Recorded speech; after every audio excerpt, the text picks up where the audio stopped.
Hello, hello, hello, everybody. Pop Culture Curator here. Good to see you all. And it looks like Gorilla is the first one in attendance.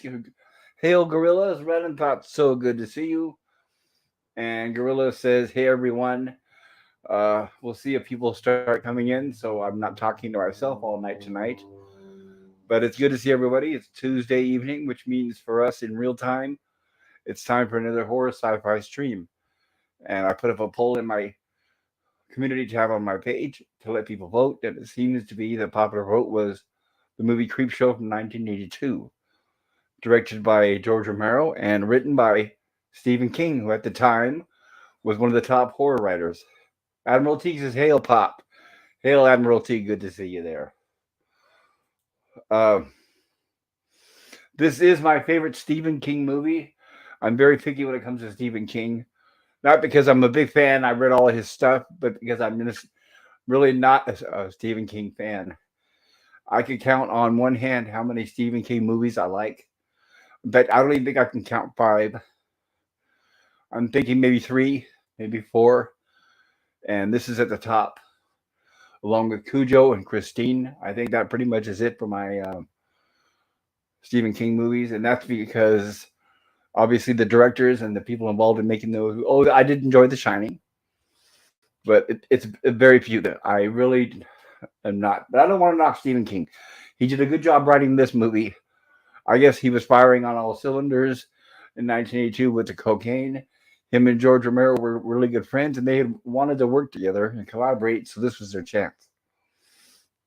And yes, Admiral Teague, I did like The Shining. Yes, it was too bad when he put Shelley Duvall through, but that kind of screwed her up. But The Shining is considered a classic. Welcome, Scogly. So good to see you there. Cheers! How's it going today? It is going great. Are you working? I am. Well, I hope you can join us as much as you can. I hope you don't. Well, I can't. I Yeah. don't want to say I hope you're not busy, but I do hope you're busy because that's always good for business. Uh, yeah. It was funny. I just finished watching the last story. Like the card just came up just as the notification for your stream started. Well, I'm glad you were able to. Nemesis. I'm glad you were able to join us. And Nemesis of Eden, so good to see you. How are you? I'm doing an amazing, Pop. Hey, how you doing? How you doing, Scogly? Good to see you, buddy. I'm Good, doing great. good. I'm glad you were here. Nemesis, have you seen this movie? I did. I just watched it about an hour ago. I finished. Was it the I had first time actually you've seen seen. it? No, I had seen parts of it growing up. It's funny because I thought it was like part of like Creepshow 1 or 2, or maybe it was Tales from the Crypt Keeper. But no, it was this one obviously because it was the meteorite one with the farmer Yes. and the one with Leslie Nielsen. And those were the only two I had seen out of the whole bunch. So it was really neat to see all the rest of the shorts. Oh, well. I'm glad that must have been refreshing to see it with fresh eyes. All of the stories together. I saw it when it was originally new at the theaters, and I was immediately taken aback on how great it was. In fact, it was so successful that after this, there was a whole slew of anthology movies and TV series. So this kind of helped kick off that revolution. So thanks to this, we got Tales from the Crypt, Tales from the Dark Side, Monsters, and things like that. It was due to the success of this movie here. Yeah, this is a first viewing for me today. Well, I Oh, hope you guys overall, enjoyed before it. we get, yeah, what do you think, Scogly? Before we get into too many spoilers or anything. Scogly? Oh, he might have had to step away. He did say he's at work, Yeah, so he he might be might be. helping us. Yeah, he Yeah, might be away go from ahead. his microphone at some point. So, what about you, Nemesis? Oh man, it was really good. Like the practical effects in this were fantastic, especially like what was like overall. I think my favorite one was definitely the meteorite with the farmer, and we'll get into that later. But it yeah, there was some amazing practical effects. The actors were really good. There was a lot of famous actors from I'm assuming an early start in their career. Yeah, some of them was an early start, and some of them had been around for a while. That's what was good about it. It had a fantastic cast, and the practical effects are all the credit goes to the wonderful, great Tom Savini, who worked a lot with George Romero in his zombie movies. Oh, of course it's Tom. Yep. Yeah, get a little cameo in the last shot of the movie. I was like, oh, I know that guy. Yeah, you can't miss that mustache when you see Tom Savini. Yeah, for sure. So Scogli, Nemesis was asking you when you stepped away. So what did you think of this movie, kind of generally? Oh, I really liked it. I think my favorite one was the first one, actually, and Father's what was Day. the third one? The one with the mouthy wife. Oh, Oh, the yeah, yeah, crate, yeah. the crate with Yeah, the crate. Yeah, the yeah. beautiful, beautiful Adrienne Barbeau with that nasty, nasty mouth. Oh man, she's something else, eh? Wow. Right, her and John Carpenter were married at the time.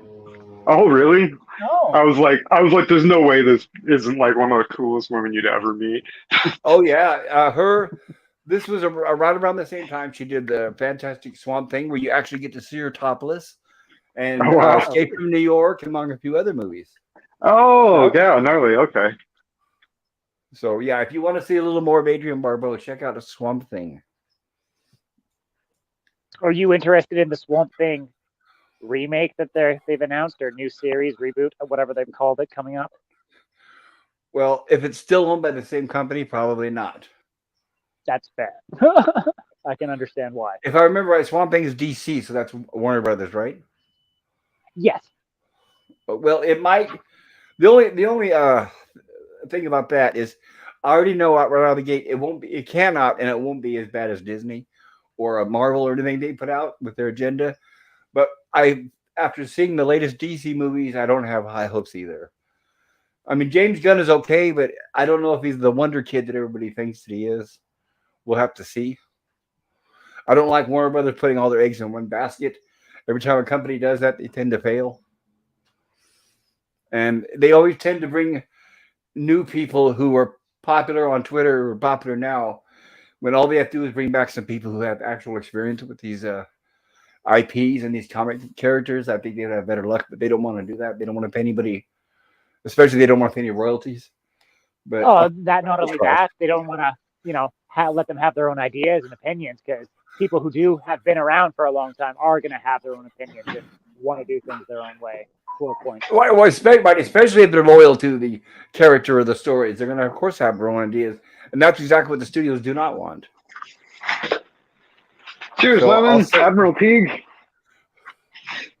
Oh yeah, we got people coming in. Load up the chat here. I can't see anything. Admiral Teague says, "Hail, Scogli. Lemon pie. Hello, lemon pie. Oh, wrench feels more natural. Well, you deserve it, lemon pie." Hail, Lemon. Good to see you. Hail, Nemesis, says Admiral Teague. Lemon pie says, "Hail, Admiral." Admiral Teague says, "Hail, lemon pie." Yeah, it's cool. Everybody saying hello. Lemon pie says, "Hail, pot Nemesis and Scogli." Admiral Teague says, "I love the part with Adrienne Barbeau. That's my favorite story." Admiral Teague, Scogli, we agree. Admiral Teague says, "Pop, you don't think Ezra will pack theaters and launch the greatest cinematic universe of all time?" Well, he might pack the bathroom, but he won't pack the cinemas. All right, so let me see. I know it's about 10 minutes after the hour, so I'll try to get us going through. We'll try to keep it under 4 hours tonight if I can. What I do is I ask everybody if you can. I know if you like this movie, feel free to share your love for the movie, your distaste for the movie, your opinion about the movie. I don't care what that is. But what I'm going to try to do is keep it on point and on topic, and not try to do too much meandering. Last week when we did that, well, the last few weeks, but it was definitely noticeable last week that when we started meandering and going off subject, we started losing interest and people were going and leaving. So I'll try to avoid that and keep everybody entertained tonight. If you're watching this on the rerun, I hope you enjoy it. Please subscribe to my channel, hit the like button, maybe the alert button, and share this with your friends. I will be having more future horror streams in the future. Shame on me for using the same word twice in one sentence, as well as my Star Trek, Gilligan's Island, and other videos on my channel. All right. Now, welcome to my fellow panelists. Here we have Scogli. Scogli, will you give us a short, brief synopsis of your channel really quick before we get started? Scogli may be busy. How about you, Nemesis? How about your channel? Oh, my channel. Right now I'm doing a playthrough of The Outer Wilds on supernova mode, which is just super hardcore and really brutal. But the commentary and the actual like dialogue and the gameplay is really good. And like When I Can Stay Alive, it's great. So if you're into watching that, check out my channel. Very cool. And I recommend it's an excellent channel, everyone. Please check out Nemesis of Eden. And we will Yeah, ask Scogli. There he is. yeah, Scogli. that, yeah. So yeah, no, Yeah. I do a music centric channel. I specialize in guitar and metal, but I do lots of things, and I do lots of. Oh, I got the customer phone right back. No problem. Just let everybody know that Scogli is at work, so he'll be popping in and out. So that's the reason why we'll get a few interruptions, which is totally fine. He's always welcome. And Admiral Teague says, I wish I could read it, but I'm on the StreamYard side. But I believe it's smiling. And Gorilla's Random Thoughts. Blue smiley faces. Gorilla's Random Thoughts. All right, let's keep this under 30 hours. You're right, Gorilla. That's exactly my point. And them Savines is 31 hours just because you said something, Gorilla. And Gorilla's Random Thoughts says, Co-glue, I want to hear banjo music. I actually can download sample libraries of banjo, and I can write banjo in MIDI form. So like no instrument is off bass. I can make anything happen. But if I'm going to play it for real, it's either bass or guitar. But I've been known to do anything. Sorry? Can you do dueling banjos? Dueling banjos. Oh yeah. Oh dude, with MIDI, you could do you could do stuff that's not physically possible. Sweet. That's very cool. Yeah. I'm not surprised. I'm not surprised. There's a classic joke. There's of a drummer. He's like programming all his drums, and he's like getting all carried away, and the guitar player's like, "You do have to be able to play this, bro." And he's like, "What?" It's fun. I wouldn't believe it, Scogli. I've seen your channel, and I've listened to you play it, so I'm not surprised. It does sound like you're capable of doing almost anything. The magic of MIDI and computers. Well, and talent plays a big part as well. Oh, definitely. Like Scogli will sit there and he'll be like, "Yeah, check this out. Can you hear this?" And I'll be like, "Yeah, no, I can't hear it." And he'll like adjust some more stuff, and he'll be like, "Oh, blah blah blah blah blah." And I'm just like, "Yeah, I don't hear it," but he can. So like, there's a real knack for it, and it's really cool to be able to see him do it live. You get to see some really neat stuff. Wow, how many years have you been playing, Scogli? Oh, you kind of lose track. I don't know, 25, 20, I don't know. Oh, that's 25. At least 25 years. Well, it definitely shows. Cheers, friends. And Gorilla's Random Thoughts is talking about our 4-hour stream, saying, Nemesis, I'm out after 3. And Nemesis says, I feel you. I'm hoping for about a 2-minute per scene if we can. We will. Scene. I will. I'm going to keep it the pace tonight, everybody. I promise. I've got a few bits of trivia and background information I'll be sharing, but I will try to keep it along at a pretty helpful clip. I want to mention a couple things about. Let's go ahead and get started without wasting time. I've already said, okay, this is directed by George Romero and starring Stephen King. So without ado, let's get started.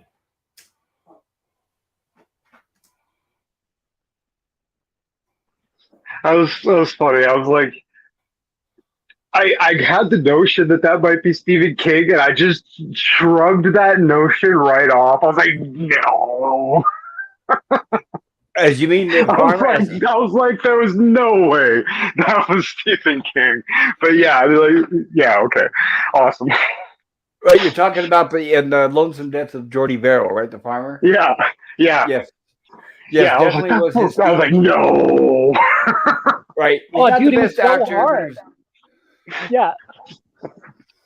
It was great. He was just because it's like you could totally tell in this first scene or in the first story that's coming up that's obviously Stephen King. But like, yeah, you had to look when it came to the farmer. It was great. Well, that's the first scene is Father's Day. The Lonesome Death of Jordy Verrill is going to be along a little bit later. But here we have the book endings, the opening and the closing. starring the wonderful. I'm sure everybody will recognize most of these people here. We start with the Adrienne, and it looks like my subtitles.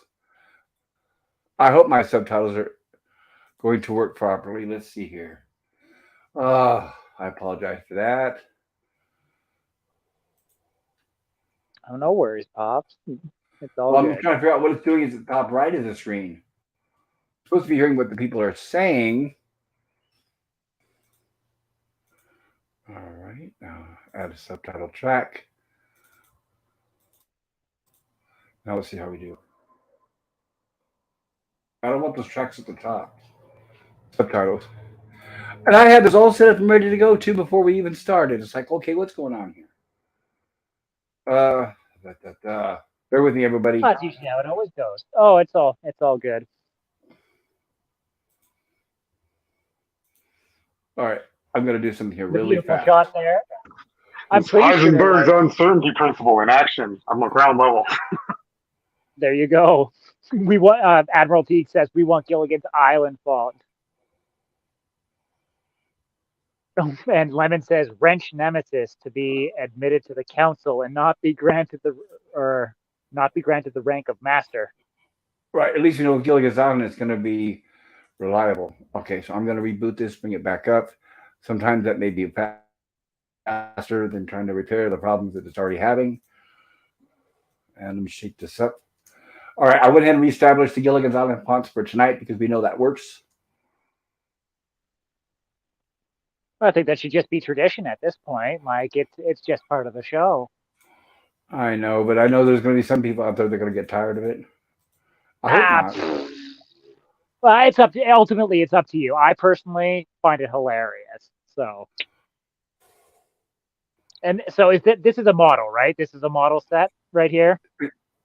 You know, a miniature is what you mean, right? That is the term I was searching for. Yes.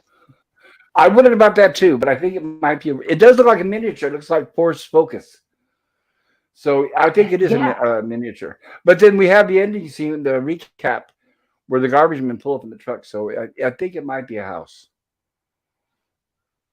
But Maybe yeah, I'm not. I'll know for sure at the end. That's fair.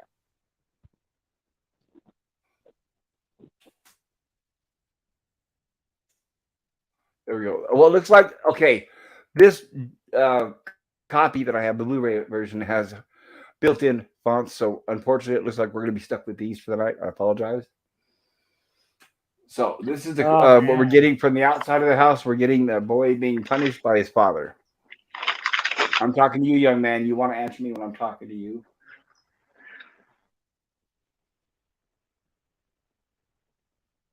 So I guess they're establishing that it's Halloween. And the nervous mother pacing outside the bedroom. And of course, we know this man here from many John Carpenter movies. Uh, it's interesting to see him play a bad guy. Usually he plays the good guy, but I'm just glad to see him in the role. And he's punishing the boy for having the comic books. And of course, it looks like any typical normal boy's bedroom. The mother is trying to defend the boy, but she's not really given much opportunity to even talk. Does anybody know who this kid is? The actor. I do not. The actor's name is Joel Hill. That's Stephen King's real son, who is now grown up and also an author. So anybody, if you're a fan of Stephen King, you know Joe Hill is his son, who is now writing books as well. That is him as a boy. And you can see, by the way, I'm trying to cover this scene here. Dad tapped Alka smack on his son there, and so you can see the marks on his face. Right. But what I want to point out is the way George Romero shot this scene is he's not going to show the actor hit the boy. So what you get is the boy's reaction. So it's the boy's own hand going up to the side of his face.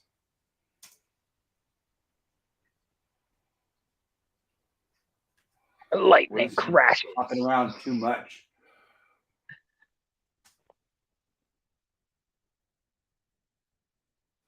See, there's a shadow, and then there's the boy bringing his hand up to his face. So you don't see the actor's hand actually strike the boy's face. but that's what you're led to believe the way it's shot, which is good. Yep. But of course, the dad's not having any of it. He doesn't want the comic book in the house. And what this does, this actually is reflective of what a lot of kids went through growing up when their parents, like in the 50s and 60s, when they had the old Vault of Horror, It's Midnight, The Witching Hours, Tales from the Crypt, and all those comic books, the parents used to say the same thing. They said it's smut, it's going to turn you into a criminal, it's going to corrupt your mind. And a lot of many classic books were destroyed or thrown away. It's too bad. Right now, they're worth a lot of money.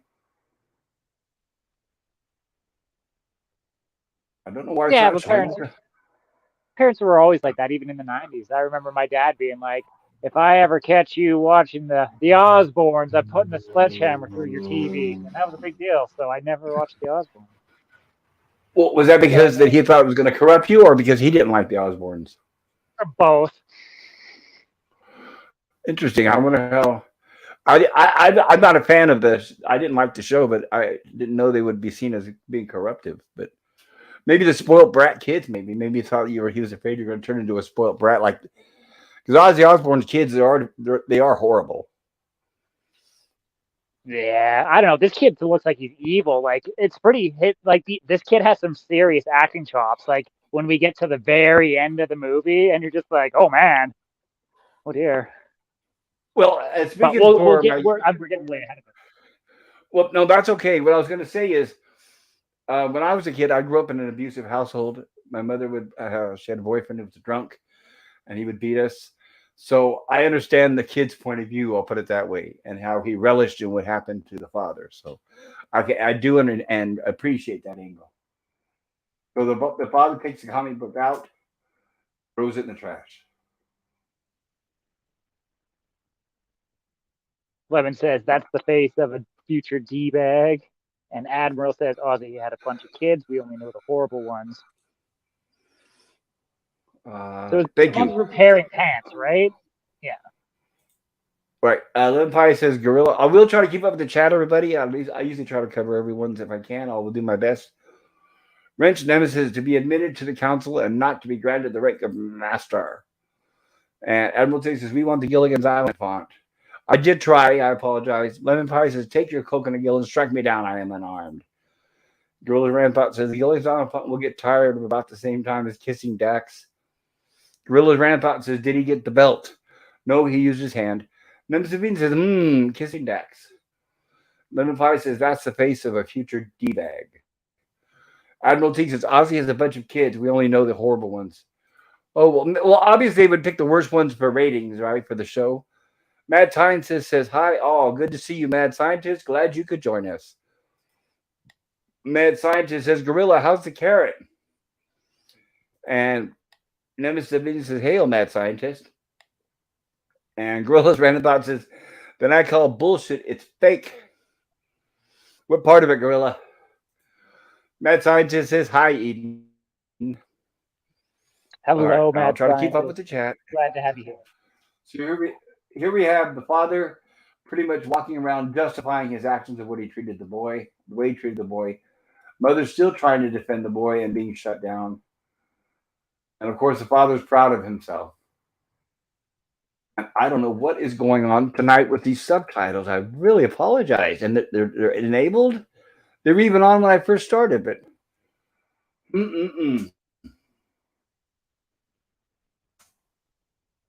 There it is. I mean, it's only in play mode. So when I do slides, okay, I need to get used to that. So when I do slides, it's not showing the subtitles. So we'll do the best we can at summarizing what's happening. I can't play too much of the actual video because obviously I'll get a copyright claim and or strike. Let's hope we don't get taken off the air. So now the father is proud of himself because he got rid of the comic books. And here we have Joe Hill. This is the right here, the scene where I do sympathize with the boy.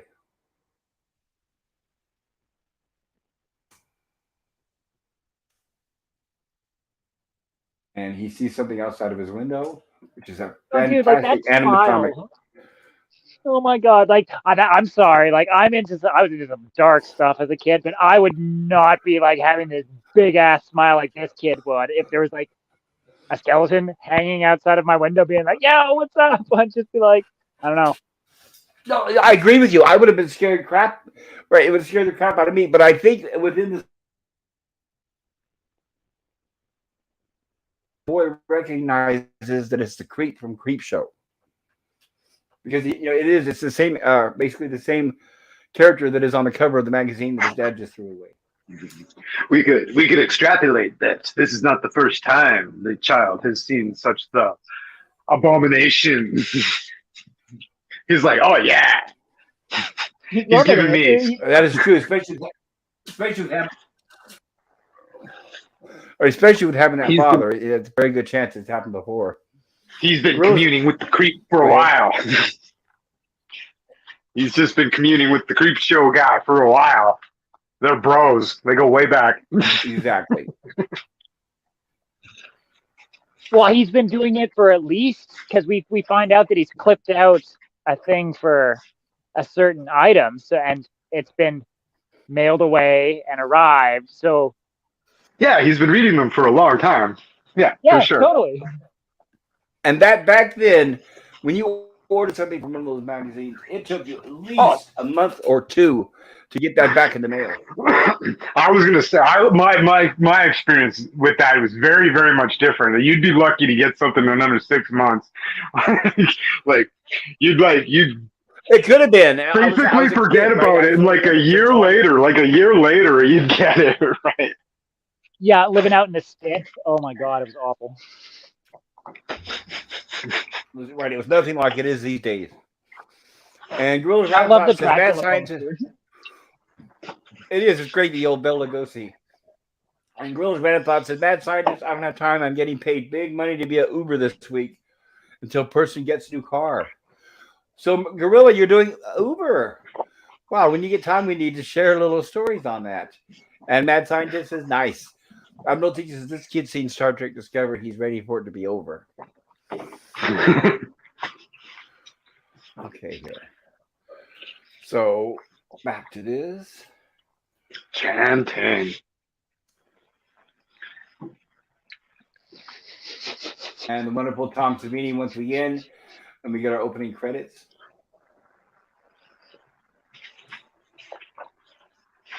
And you notice this is a Laurel production, which is George Romero's production company. They also produce Tales from the Dark Side.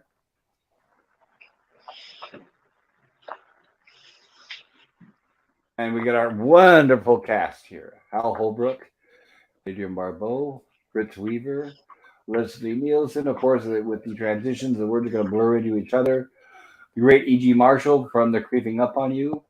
Vivica Lindfors as Aunt Bedelia from Father's Day. And also, sorry, this is what you were talking about with young actors. Ed Harris here when he was young. Yeah. And there it is, Stephen King. Ted Danson's in there somewhere, too. Sure is, yes. Hail, Sean Carter. Good to see you, bud. Oh, hail, Sean. Also, the artwork for this intro and for that actual comic book were done by the original artist using.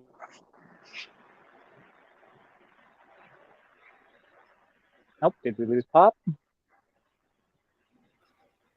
I can't. Yeah. Can you hear me? Yeah. Oh, there you are.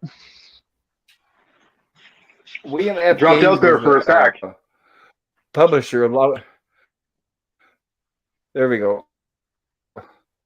Sorry about that, guys. But when George Romero was making this, he did pull up some of the original artists who made some of those actual comic books. So that's why they look so really, really good.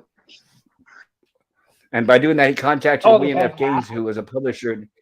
Yeah, William F. Gaines was one of the publishers of those magazines. And he pointed him to the direction of how to get the original artists together. So I'm glad they went through the effort of that.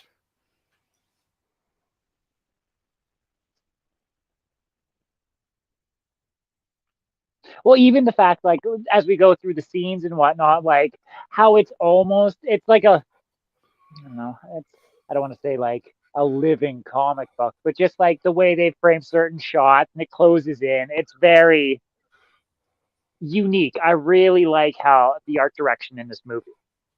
So do I. I love the I'd say comic that's a book. fair assessment. A living comic It book. I'm cool with that.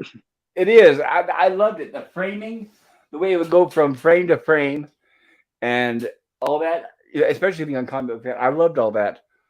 Did you guys? Ang Lee's The Hulk. Did you guys see that movie? How it had the same editing where it was done in frames like this? The first Hulk movie. No, I haven't. I was just saying, he'd probably take it as a tremendous compliment to hear you say that. A living comic book. Right, Like, and oh, well, okay. and with that Hulk movie, it was the best part of the movie. The movie was not very good, but the best part of it is that it had the comic book editing like it does here. So here we have introduction to our first story, Father's Day, and we have our frame here, which blends into the live action actors,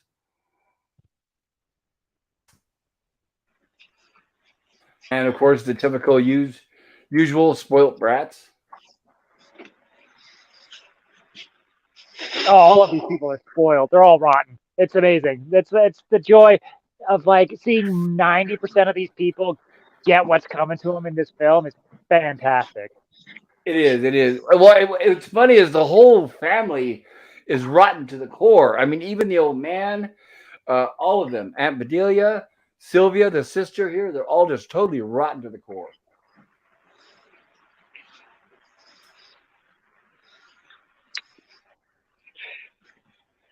The only one I feel for at all is the Maid. lady with the ashtray. That's Aunt Bedelia. Yeah, Aunt Bedelia is somewhat of a tragic figure because yeah. she was basically which they're going to show here when Sylvia tells the story. She's going to tell What the a, story of pretty much what yeah. drove Aunt Bedelia to what she's why she's like she is. Oh.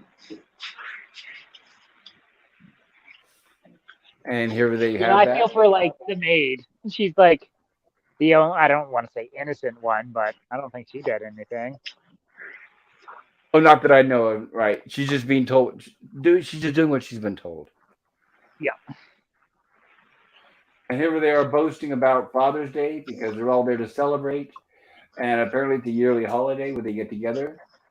And there we are. That's where we're talking some of the fantastic editing there, which is comic book style. And here we have the fanciful, eccentric Aunt Bedelia showing up.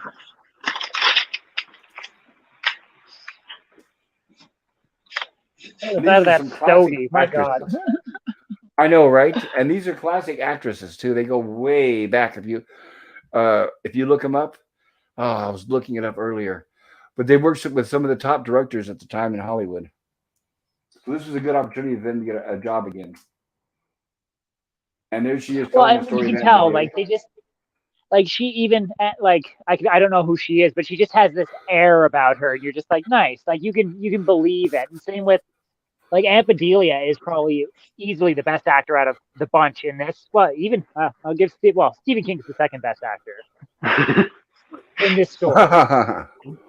King was told to play Geordie like Wile E. Coyote, the way he looks when he goes off a cliff. So that was his inspiration when he asked, "What do I do?" George Romero told him, "Just act like Wile E. Coyote as he goes off a cliff."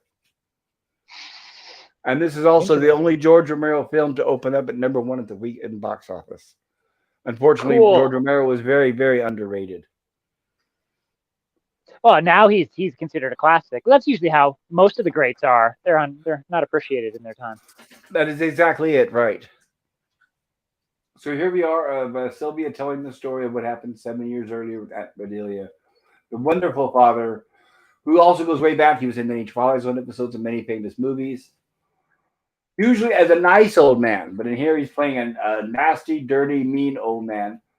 And they explained that he was a crooked businessman, a bootlegger, a thief, and everything else. And now this guy here is talking about the weird, twisted relationship between the father and Aunt Bedelia.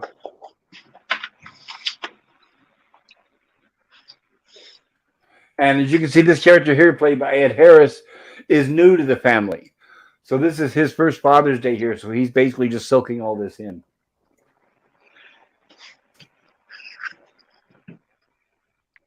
And here Now, we do we are. know why this Father's Day is special in any particular reason?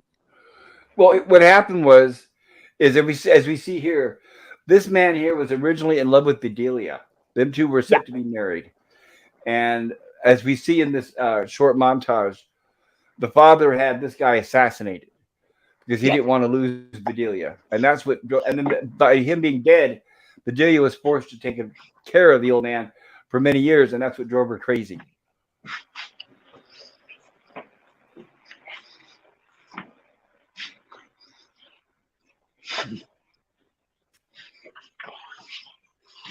And they keep notice how they keep highlighting this character with matches.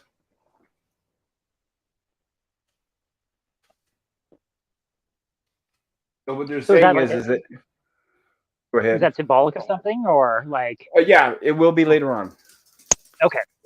Right, it does play into the what happens later on.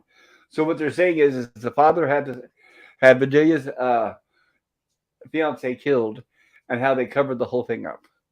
So what he's saying is, according to the books, it was a complete hunting accident, but not really.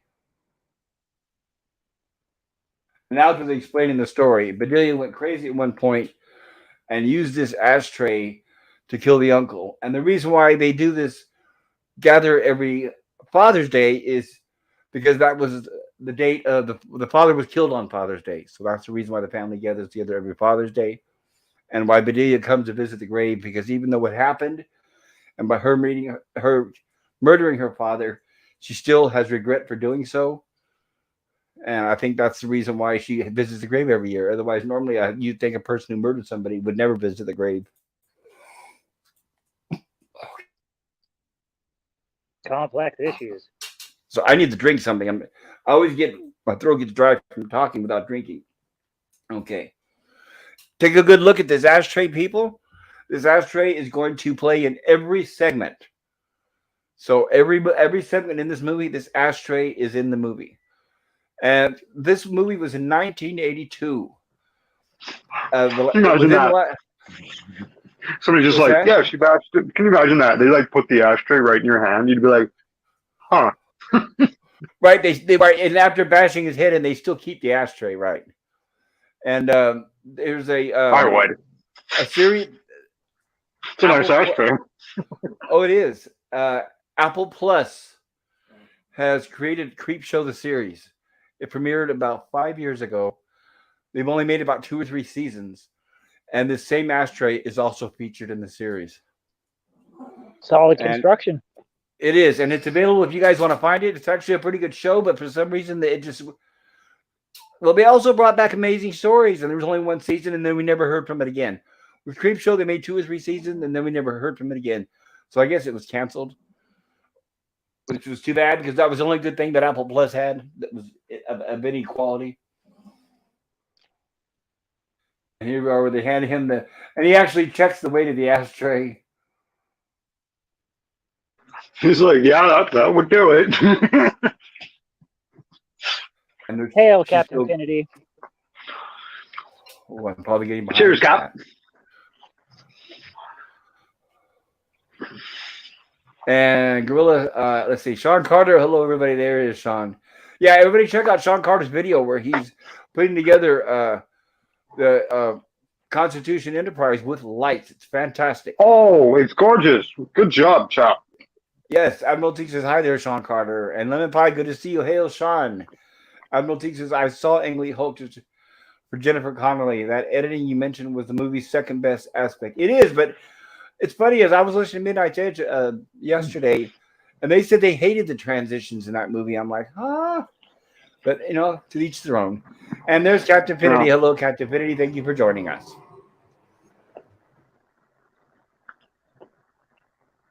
Ooh, I'd only dreamed to have that much land with all that acreage.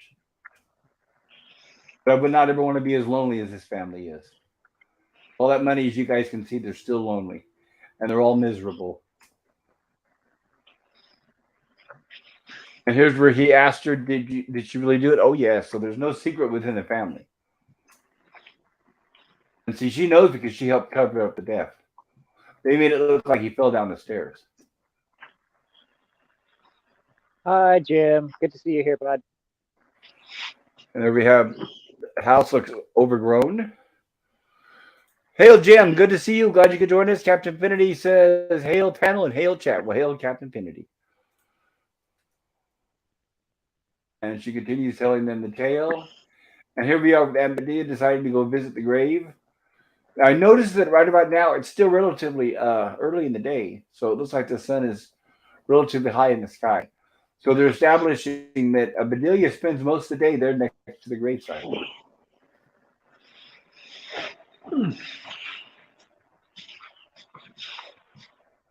And there we have the great father's headstone. And we go back now. We're going to get a sequence where they tell the story of what happened. And we had Bedelia in the kitchen there making the cake. Oh man, this sequence hits hard. Oh man, there's a lot of emotional weight to this scene. Yep. Yes, it is. And the man playing her father does an absolutely lovely job. I'm sure he really enjoyed himself. And that's him yelling, I don't hear you. I said, I don't hear you. And you notice the lights changed. That's one of my favorite things about Creepshow is the light changed on camera to establish the moods of the characters. So the camera, as her mood turns dark, so does the camera as it gets very sinister. And there it is, Bedelia, you bitch, that horrible man. Yeah, fuck him. And so much Team Amp. Hashtag Team Ampathelia. Right. You're all a bunch of vultures. And he's hitting the chair with Well, did they not say earlier he's like 184 years old or something ridiculous? Well, they do say that the son says that, or the nephew, I guess, and he's exaggerating. And then they correct him and say he's actually 75. Okay, all right, I missed that part. I was like, what's going on with that? I know, but that's just because they hated him so much. And young kids always think older people are older than what they actually are. Oh, dude. And I like that framework with the bear right over to the left, and it just helps signify his character. And I'm sure that made his scene just about everything. You get somebody to deep fake old Bernie Sanders onto that face, it probably worked pretty good. Right. Only because he looks moderately similar. Yeah, I still see cars driving around with Bernie Sanders bumper stickers, and I'm like, okay, what are they thinking, right? Word of advice, people, don't put political bumper stickers on your car because you will look like a fool in no time at all. Where's my Father's Day cake?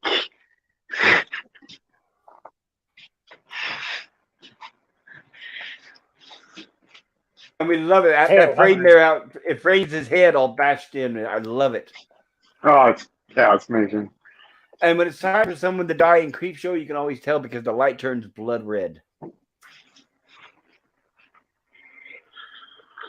And an excellent transition to the headstone. Oh, what a relief. Finally some quiet. Imagine everybody in the house is probably just like low key, just fucking stoked. Right.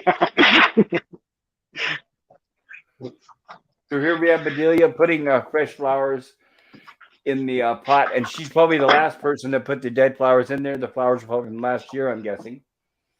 And there is where if you actually do the math on the headstone, you will get the real age of the father, which I think is 75. As you can see, she does have some sorrow. So I'm glad for the character that establishes a good character because she's not completely evil. It's just that it was a crime of passion because he murdered her fiance. No, she was a victim. I'm of the opinion that she was a victim. I agree. She was wrong, but man, that's borderline justifiable. You're not supposed. You can't just kill people, but that took a lot of abuse to get there. Yeah, I totally agree. Yes. And what she's doing now is pretty much reliving that night of that Father's Day, the way he treated her. I imagine this is the ritual that she goes through every year when she sits at his grave. And when this Yeah, scene like was she still has the respect, right? And she like comes back and communes and it's like has a little talk. It's like, yeah, it's like she'd kind of feel responsible to do something like that, she is, and you can tell it's still tearing at her, and that you can obviously show that she's still single, so she never married, so she's a very lonely woman. When they shot this scene, the actress here, she asked George Romero is to let her just wing it on her own. So she thought of her ex-husband. So that was her inspiration for her acting in this scene.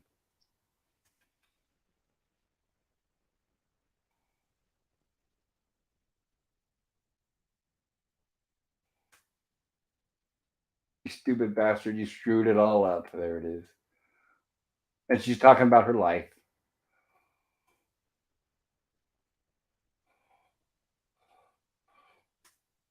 right? So that's all she could think of. So that's the problem is it's tearing apart her life. That whole night, that's all she thinks about, and she hasn't been able to get Yeah. over it. Can you imagine like what she watched her mother go through and it like everything? Yep. And here's what she said: Sylvia fixed it all. So when she says it, that's the sister that's back at the house telling the story right now. So Sylvia helped her cover up the murder. And Sylvia and Bedelia are sisters. And here's where she's telling about how they did it. They put the ashtray back in place. They fixed the chair.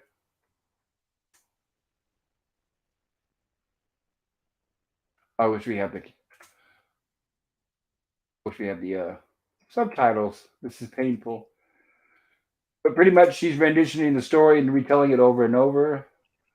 Yeah, that's some really good dialogue there. Like standout dialogue in the entire movie. Right? And here's where she gets a sweet surprise, which she was not expecting. And notice the red light on the hand, which means now it's not going to be good.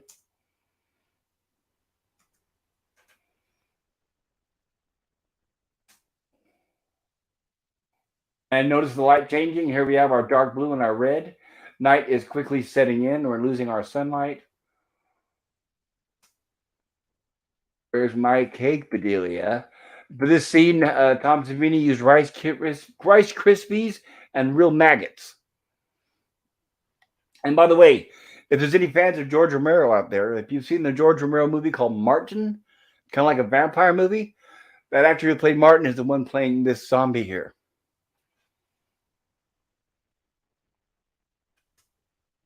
Poor Bedelia. And of course, Uncle Nathan wants revenge, and he pulls her under. Father's Day, I want my cake. It's good enough reason as any, I suppose. It is his final revenge, even though it's not fair because she did what she had to do, but he still enacted his revenge. He's such a horrible man. So here we are. It's midnight. They've been sitting around BSing this whole time, and Bedelia's been out at the grave since earlier in the day. So this is the point where of course, the young ones are celebrating, playing this horrible music. But Sylvia is wondering what's going on. Why has Bedelia been gone for so many hours? That's not usual. She even said, she goes, she explains it. She usually gets carried away, but not this long. And that's some horrible dancing. Yeah, it's about as good as I just couldn't begin to fathom. Like, just can you imagine like putting that music on and just like jamming away? Just where? But I agree with Something. Sylvia. If I was Sylvia, I'd walk over to the radio and throw it out the You window. turn that racket off right now. Right. Well, and think about it. The lyrics that are repeated over and over in the song is "Don't let go, don't let go, don't let go," which is the fact that's the whole family right there. Is they never let go of what happened in the past, and they're constantly reliving it. Symbolism.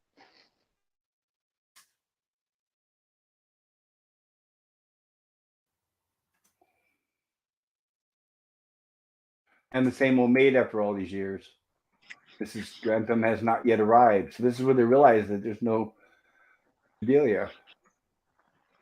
Good evening, hungry for Super Comics discussion. Ain't like Grand Mrs. D. Sylvia, I do hope she's all right. Boy, I got up here. Let me see.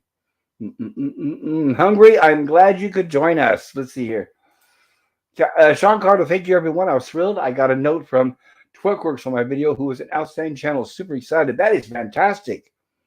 And Commodore Boone, hey, Captain. Sean Carter says, hey, Captain. And Scogli says, cheers, Captain. Is that Captain Scogli there? Is it cheers? And is the hat, does that represent Captain? Am I wrong? That is correct. Okay, gotcha. I didn't want to misrepresent it. Nemesis says, hail. And Hungry, so good to see you, Hungry Boy. Hold up, Hop, been listening in bed. Great stuff. Yeah, I got your message that you're not feeling well. I hope you get better soon, Hungry Boy. Great stuff. Glad you're on my second favorite segment. YouTube sent no notification, by the way. Darn YouTube.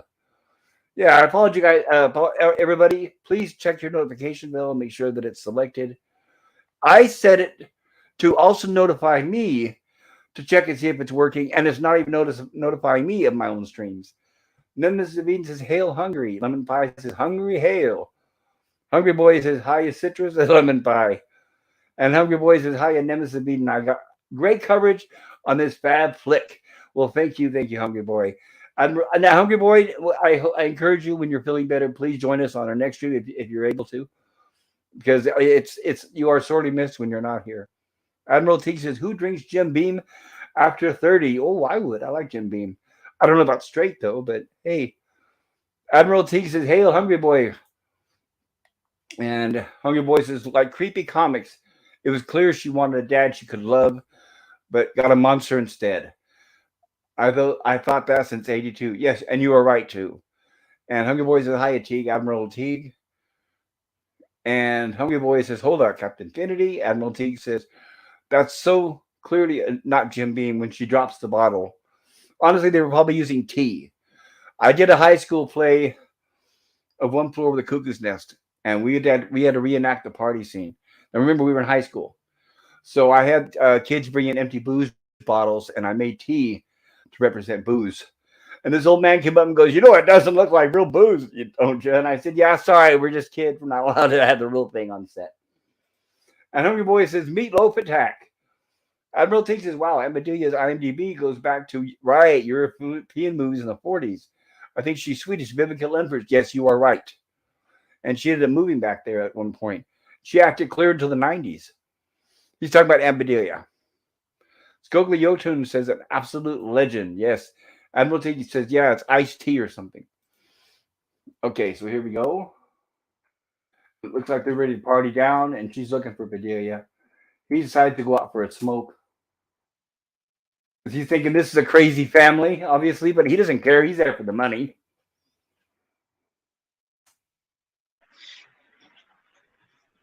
Yeah, otherwise reasonably attractive, I suppose. Right. And he is admiring the Rolls Royce, and he decides that he sees the family cemetery not too far away. And he's calling out. He's actually randomly looking for Bedelia because the rest of the family doesn't seem to care. And we can see other members of the family here who have been buried.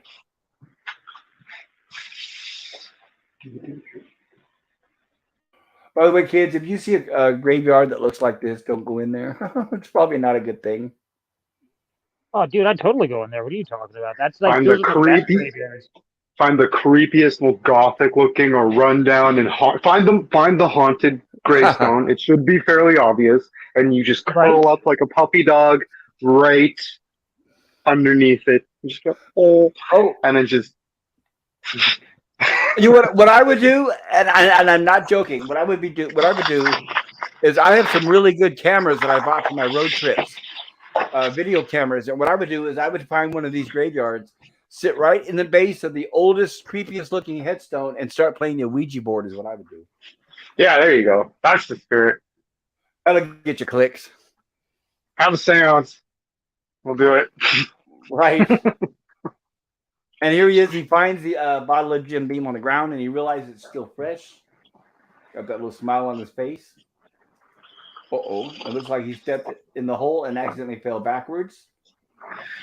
Right at the base of the uncle's tombstone, and he's laughing at himself until he hears that heavy stone moving. And you get that reflex where you're like, should I bolt? Or will that just make it come down just immediately? You think about it. And you're like, yes, exactly. Shit. Right. Now I've wasted a bunch of time. Yeah. At some point, you just got to go for it, though. You can't just like Yeah, lie there when it's clearly. I'm like, oh, hey, that's moving more. Oh, wait a that minute. horrifying moment when he notices he's out on the other side, though, and it's like happening telepathically. It's like, oh shit. That's the moment I'd bolt, Oh or yes, at least like sit up or something. right there is where you know it's time to get out of there. No matter what it takes, it's worth the effort of trying. Because you would assume that there's something pushing the stone, and then you look down and you see it at your feet. You're like, oh, fuck. Right, let alone Right. finding the corpse of Aunt Bedelia here. I'd immediately bolt. Like I wouldn't Yeah, just But like be like, oh no, I that's gotta lie here. what he was getting ready to do. He was reaching out to try to get leverage to get out of the hole, and that's when he actually pulled up her hand, which doesn't help at all.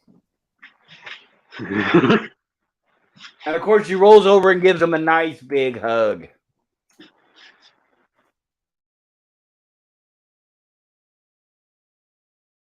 And here's where he sees Uncle Nathan standing there.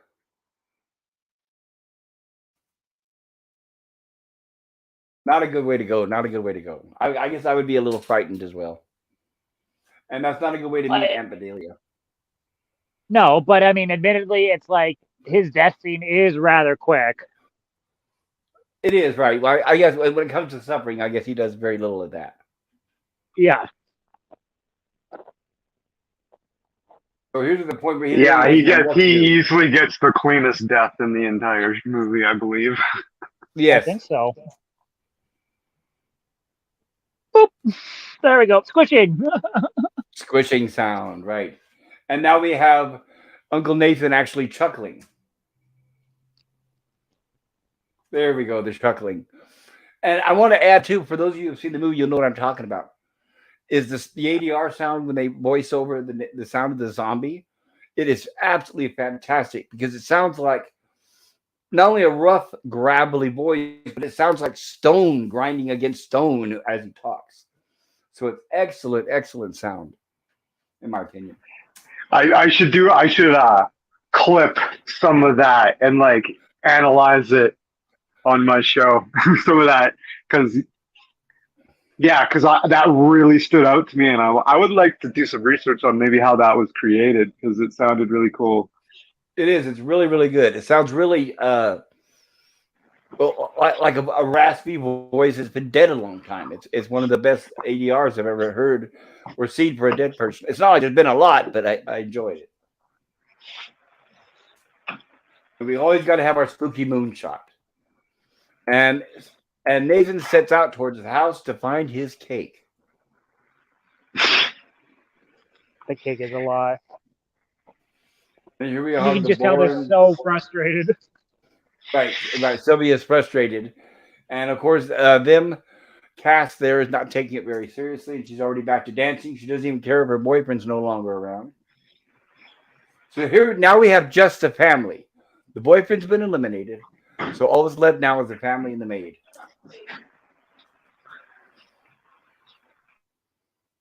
And now she is finally asking about, I can't remember his name, but Ed Harris's character. And now they think that he's probably after talking to Aunt Bedelia. And of course, the demanding little BI, well, I want him and I want my dinner. I'm hungry. Well, I guess they've been waiting until midnight, so they probably are hungry at this point.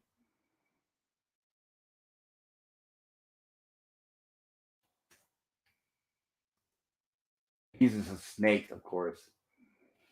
And here we have our introduction to the kitchen, and Aunt Bedelia goes to the kitchen to see what's going on.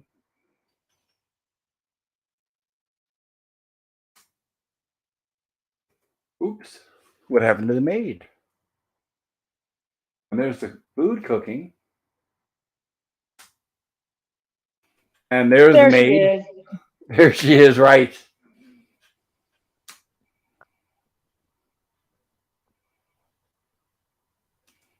Not something Sylvia wants to see.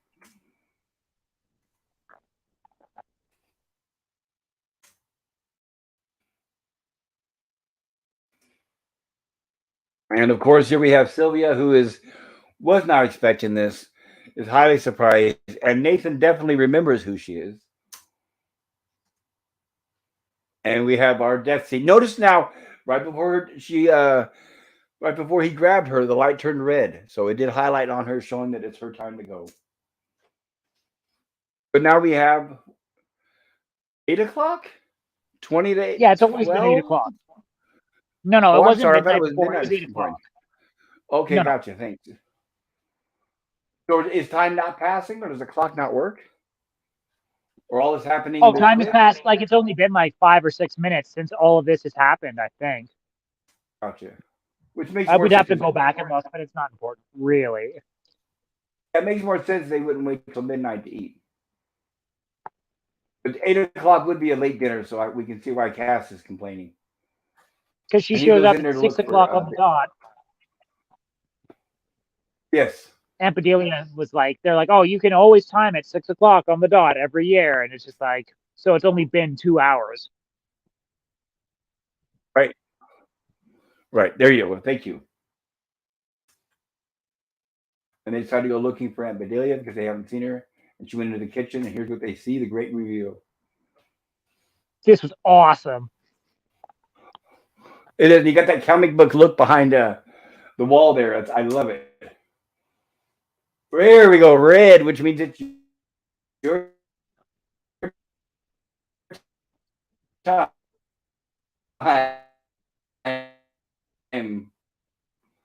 Happy Father. Love it. I'll probably get a copyright strike, but oh well. And back into our comic book panel. Yeah. So we have the ending of our first segment.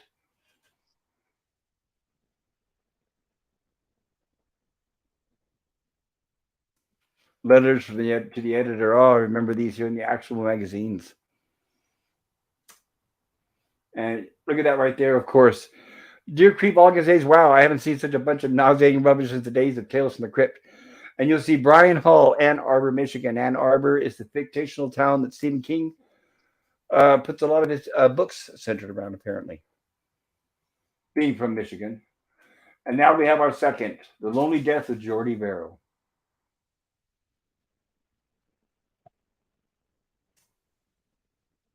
Easily one of my favorite ones in the movie, for sure. And there we go. We have a meteorite hit the ground. And of course, as everybody knows, we have Stephen King actually in here playing Jordy Verrill.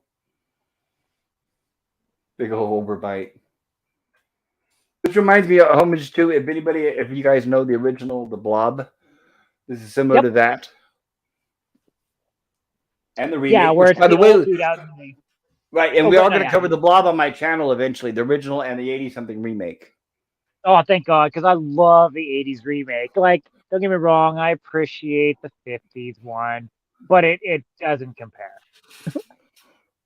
Yeah, I mean, what's interesting too, a quick note on the original version, it had a song that was popular back then. It speaks, it poops, or it creeps, it moves, blah, blah, blah, blah.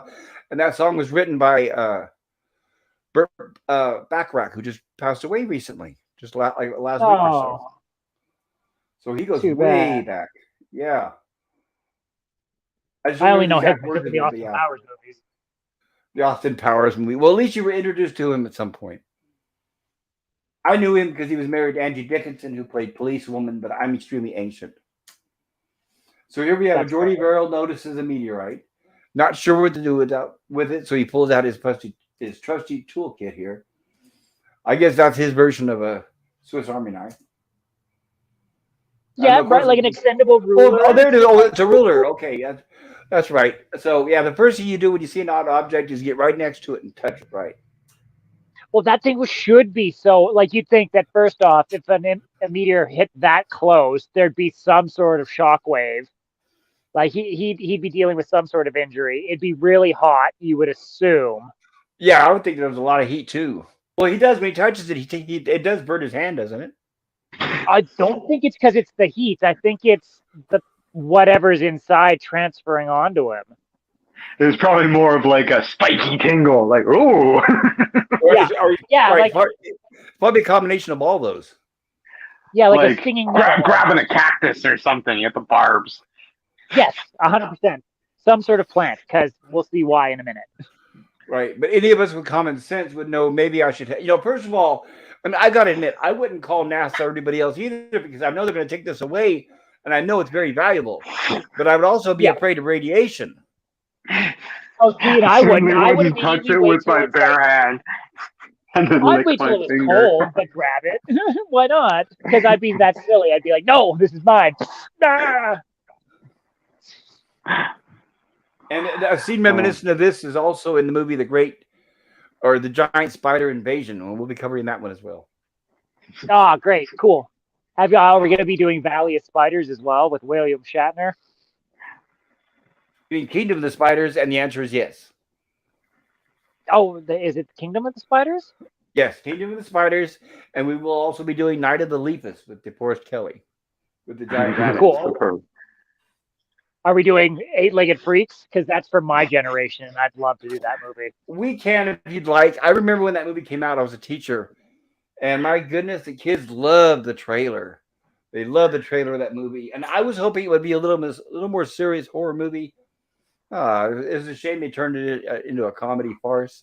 Oh, but I know a lot of people liked it. It had great effects. Oh, it was good. Yeah, I really enjoyed it. I thoroughly enjoyed it. But I'm a big monster movie fan.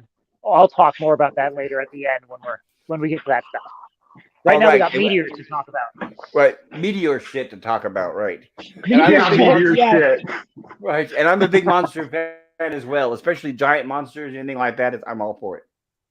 Meteor shit. The second funniest line in the show. Dude, I'm gonna have to clip that and make that my ringtone. Just like texting. There was a couple instances where I was like, I need to make that my ringtone. And then you don't put your fingers in your mouth, people. It's the last thing you want to do. Oh, automatic reaction, right? Like there's no water around. I guess I'm gonna suck on a burn because that's kind of base instinct. Exactly, right? Hello.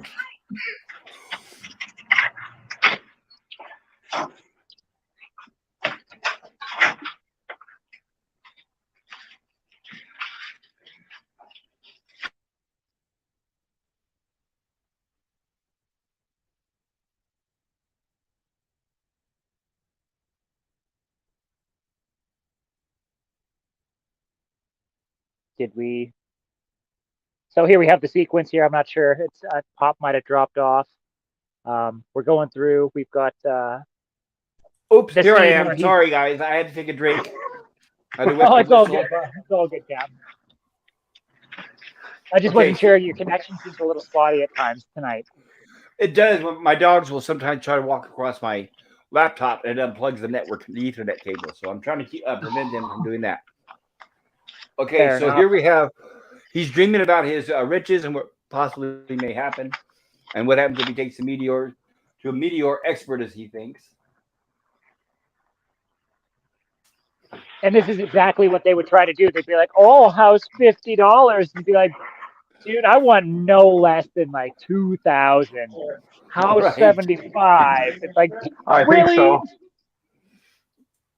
I believe there is. Sorry, guys. It's all good, folks. 200, I think, is what he says, isn't it? Yeah, he wants $200. Like he's stuck on $200. And because as we all know, meteor experts keep around a box of cash just in case, right? Well, I just love the fact that in Stephen King's mind, in his vision here, he opens up the door to the meteor department, and it's just like a desk with a bunch of meteors and a dude sitting behind it being like, "Ah, yes, you have a meteor for me. Of course. I've been waiting for you." Yes. Like there's a lot of comedy to this sketch, and I really enjoy it. Absolutely, yes. I guess the word brevity. Well, my question for you guys: that unibrow on Stephen King's, is that real, or do you think that's just for the character? Because you guys know Stephen King more than I do. Real. I would say it's real. Okay. I think it's real. Okay, so now we realize he's going to get rich.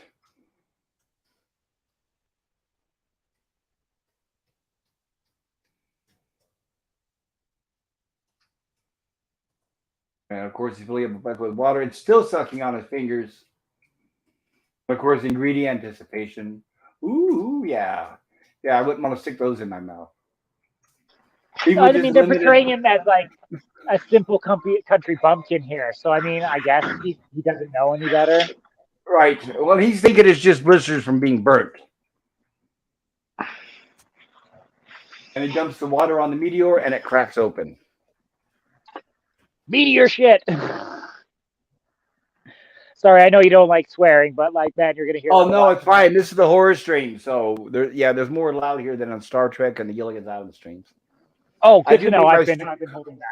Oh no, it's fine. I do make it appropriate for what we're watching, and this movie is rated R even. The only thing I really don't like on my channel is when people just start throwing around the F word for no reason. But when it's I will appropriate try to my what's best. going on, it's absolutely acceptable. And I'm willing Okay. to say that shit anytime. So here we are back at his imaginary mind, back at the meteor department. And the meteor expert is not exactly very happy because the meteor is broken. 200 for a broken meteor. Cheers, take it Right? Like it's just like it's hilarious because it's no different than if it would have been a whole meteor. Like, in. Right. It's ruined. Just yeah, throw it away. no, of course. It's not even worth it Yeah, anymore. worthless. Right? Garbage. It's a paperweight. And of course, what does he Hold do? it. It's very much like Yeah. I don't know. Lunkhead. Pop, did you ever read The Color Out of Space by H.P. Lovecraft? Absolutely. I love H.P. Lovecraft.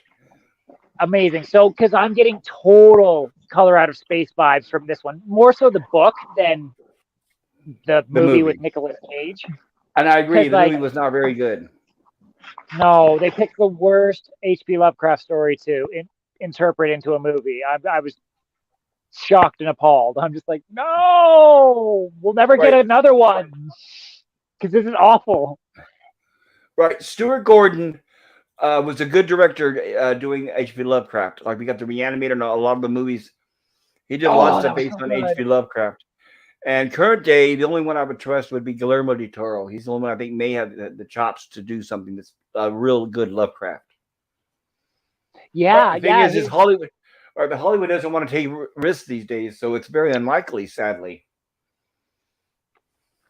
Yeah, unfortunately, like and even if they did, it wouldn't be what we would want to see. It would be Right. It's what they want to see. about Cthulhu. It would be about his daughter, It would Casilda. be right, and how she's a genius and she's the secret to everything, and right. She's much better than her grandfather Cthulhu, of course. She's That's better in right. every way. And she's going to show him and knock him down a few pegs, just for sure. And of course, That's like right. the typical female monsters in Hollywood, she'll get rewarded at the end, like everything's just fine. So here we have speaking him. of monsters. Oh, go ahead. Yeah. Well, I was just going to say, here we have Jordy thinking there's no value in that glowing blue liquid, so he just dumps it out in the ground. Right. I figured like someone like him would have like put it in a bottle or something. Like been like, oh, at the very least it's bioluminescent, right? Like I would have. Yeah, I'd it's put pretty the cool nightlight. dude, Well, right? I'd be like Radioactive nightlight? Yes, please. Right. And there's a great Ray Bradbury story called The Jar. And basically the plot of that is the guy has something really unusual and strange. He lives in he's lonely like this, but he puts it in a jar, and that's the only thing that gets the neighbors to come and visit him. Is every week they come and they sit around the jar speculating on what it is. So you think at a minimum he would think, well, maybe people will come over and think that I'm famous or something if I have this. $2 to see the jar in the dark, right? Like, I remember being very little and watching some Ray Bradbury theater on TV and being like too young to understand what was happening and being like traumatized for decades over it. Yeah. Last year when I started my channel, I was doing watch parties at the Ray Bradbury Theater because I'm a big fan. But watch parties don't really get you clicks, so I kind of stopped that. But I do recommend the Ray Bradbury Theater for anybody. I think it's on Amazon. It's a fantastic. Ray Bradbury is a famous sci-fi author, obviously. But what's great about the Ray Bradbury Theater, it was produced in 1985, and he was allowed to write every screenplay himself. So instead of somebody else coming in and adapting, every single screenplay for every single episode was actually written by Ray Bradbury. He even does cameos himself, and they all stick very, very close to the stories. So I highly recommend it. I would say it's the second best trilogy, second best anthology series next to the original Twilight Zone. Cool. Yeah, that sounds really interesting. Excellent. Yes, it is. It's got excellent, excellent stories. In fact, it even has the jar that I mentioned is one of them. And you also get the famous A Sound of Thunder, where we get the time traveling butterfly theory, which reminds me, I got it caught up in the chats. Okay, there we go. Sorry about leaving the chat on the screen, everybody. I do that as a place marker because it lets me know where I left off. Hungry Boy says this is absolutely a rich Marion County family insider. California joke. Right. We're still, I do need to get caught up. We're talking about Father's Day. Captain Finity says, any Cthulhu? Yes, I agree. Hungry Boy says, no Cthulhu in this flick. My bro at Captain Finity. Captain Finity says, boo. Boo. And Captain Finity says, any goth chicks? Fortunately, no. Hungry for Hungry Sadly, Boy says, no. What do you? Fortunately, oh, cat pop. My goodness. I guess Hungry Boy likes goth chicks. Hungry and I have similar taste. Oh, well, then, quick question: are you guys fans of Ginger Snaps? The movie? Yeah, It's a really interesting take on like werewolves. If you want to cover it, I'm totally down for it. Like if we want to watch like a I'm a big werewolf werewolf movie, fan. have you seen? Oh, dude, have you seen Dog Soldiers Pop? Absolutely. Oh, good. I'm so glad. Right, and we will be covering it. I'm a big werewolf fan, so I try to get anything I can my hands on with werewolves in it. Oh, sick. But, okay, cool. Amazing. And Nemesis says Cthulhu win at Captain Infinity. Admiral T says the booze on stage was fake, but the cocaine in the trailers was quite real, right? Hungry Boy says, I'd sell the media right to Elon Musk. Admiral T says, I would call the news if I found this one. Let some reporter touch it. Right. Hungry Boy says, Admiral T, you're right. Should get BuzzFeed there right off the bat. Captain Infinity says, whatever everyone else is ready, Nemesis, I'm ready to go. And Gorilla says, hey, Pop, you would absolutely love Scream Queens. You should totally do that one. Scream Queens, is that a horror movie or is it a documentary about Scream Queens? I think that's a documentary talking about famous Scream Queens. If it is, I do have that. Nemesis says, I'm good to go whenever, Cap. And Admiral T says, meteor slices go for 300 or more on eBay and Amazon now. They are wafer thin. This is a bowling bowl. A bowling bowl. He deserves a grand.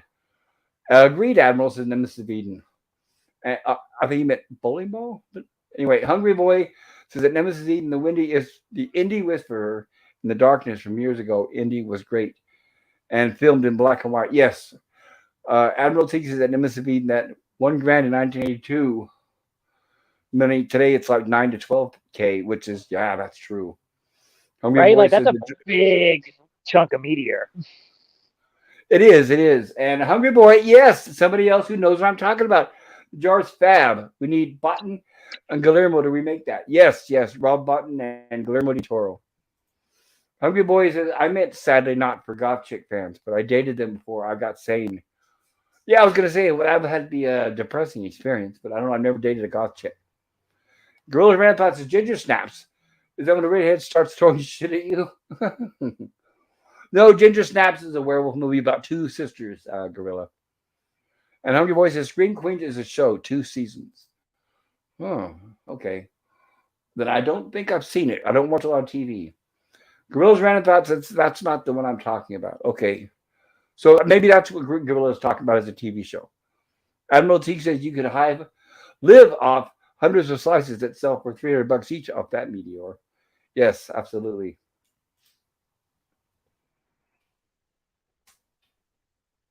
There's where he says the famous line, meteor shit. And of course, meteor shit. Oh. And we got sizzling. Of course, there's no toxic hazardous waste there. Right, but he doesn't know. He left. He turned around, which is like, yeah, whatever, and like didn't see it change from green and get absorbed into the earth. Like it's right. He doesn't think anything of it. Exactly. Right. Well, I wouldn't either, right? You just dump it out, move to the house, be like, oh, that was weird. All right, gotta go watch some TV now. Exactly.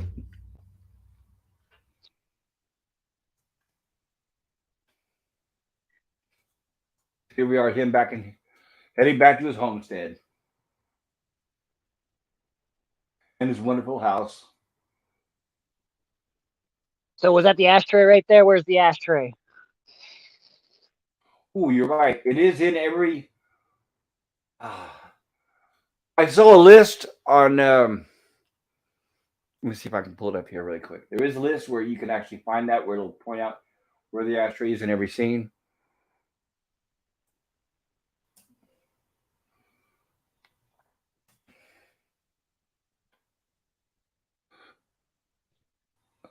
Okay, here we go. The Loads of Death of Jordy Verrill. It's next to the cash box at the Department of Meteors. Oh, okay. So I guess I should have been paying attention. I've watched it twice tonight and I didn't see it. So. But you weren't looking for it. Well, exactly. Right. Because and obviously why? Because as viewers, we're looking at the cash, right? Obviously. Ripple. Only in class, right? Only the good stuff.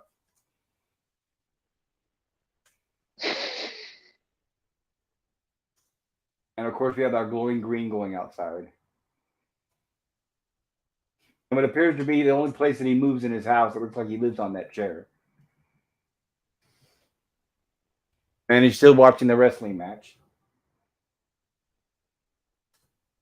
And it looks like we're starting to get some really fast growing grass out there. So it's really great for fertilizer. Apparently so. Well, a miracle, one would almost say. Yeah, absolutely. Oh no! I wonder if they still make Ripple Red. Probably not. I had an uncle that used to drink that stuff like crazy. Is it actually booze? It is. It's a cheap wine. Huh. Which one are you talking about? Ripple. Ripple Red.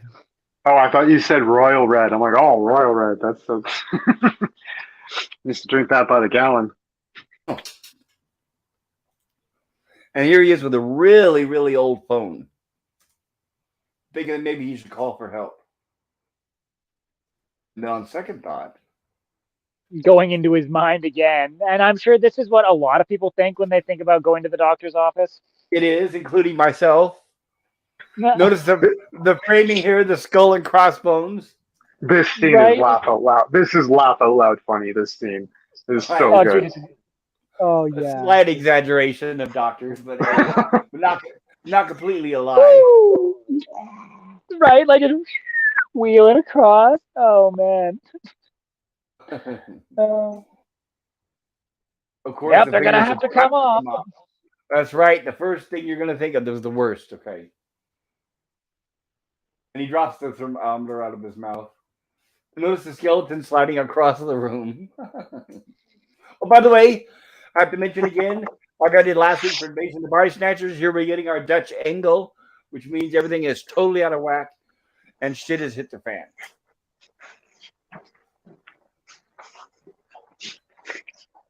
And here's where he heads over to his doctor's tools. Let's see what he has there.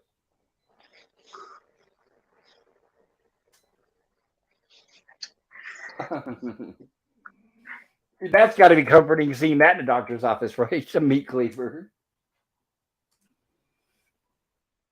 Well, of course, that's what he would think they would have, too, right? It's not like, of course, they're not going to have anything to, like, cauterize or sedate or to, like, freeze the wound or the areas or anything. They're just going to, like, pull out a meat cleaver, chop it off. Just chop it off, right? This is going to be extremely painful, by the way. Right, that's so when he says that. This is going to be extremely painful, Mr. Verrill. Right? No anesthetic, nothing. Just straight up chopping off.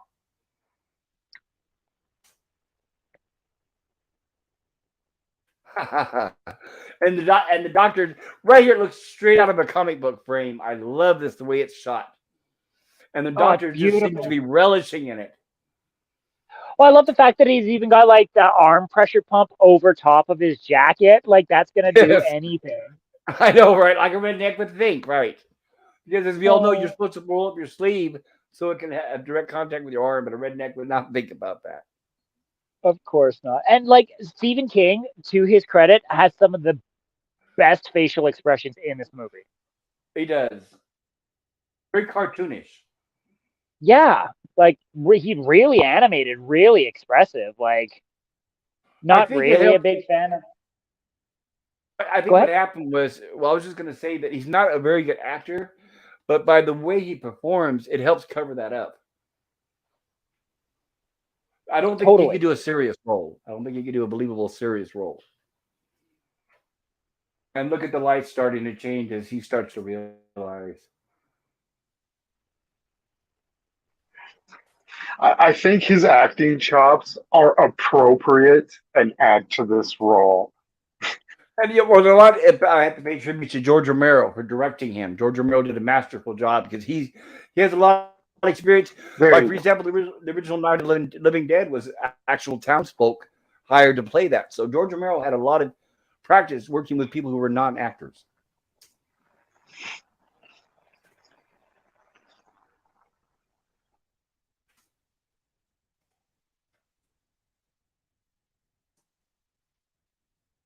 And here's where we get the reveal. Uh-oh. So just put your fingers in your mouth. And the light turns green, and we have our next transition. Space weed. Space weed. Steam coming out of the ground. Yeah, that's not good. And we still have voiceover from the television. And here's where he's having a bad itching problem, apparently.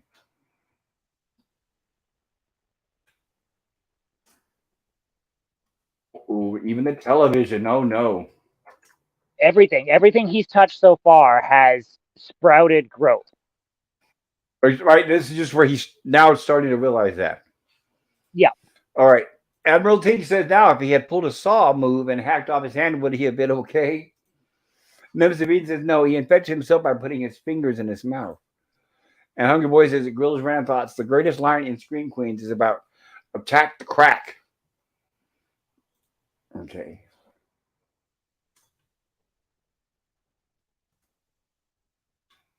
And he even sees it's on his armchair. Right where his hand was resting. Yeah. And look, even the his ripples fingertips would have been. and the entire bottle of ripple is full of it. Like, it almost reminds me of, like, not the fact that, of course, that it's sprouted out through the ground and whatnot, but like, if anyone has ever been stung by a jellyfish,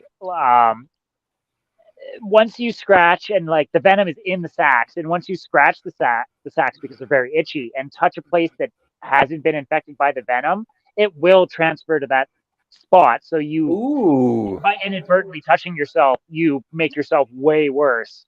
I didn't know that. So it's like poison ivy. So poison ivy is the yes. same thing. Everything you touch. Yeah. Oh, interesting. You got to be careful because that's a natural reaction you do when you itch is start scratching. 100%. Here's where he comes out for the reveal, and he notices his farm isn't quite looking the same. Man, his reaction is amazing. Like, oh man, no. No, I will not accept this can't be happening. Oh, what would you do? If you went from having like an arid desert to like a green farm where everything's growing, and like, I don't know, I'd lose my mind. I'd be like, no, I'd want to see what this guy's doing and just hide. Be like, no, this isn't happening. It's fine. Exactly. And they established that the car looks like a piece of junk, so maybe he has any way. He does not have a way to get out of there, like to go to a doctor or help. He heads back into the house, trying to find some sort of remedy for the pain or the fear. Look at that old-fashioned icebox with the actual condenser on top. And the locking handle, which was, as we all know, have been long ago illegalized because of kids, unfortunately, locking themselves inside. I used to have one. I called it my fabulous 50s refrigerator, and that thing worked wonders. It kept everything cold like an icebox. Well, like literally an icebox. There we are, vodka, orange juice. Making a screwdriver. Biggest screwdriver you can get, and even dumps the whole bottle in there to stir it with. Right. Hey, resourceful. Right, exactly. That's better. One giant step for the face. That's all the voiceovers and the text you guys are seeing has obviously come from the television.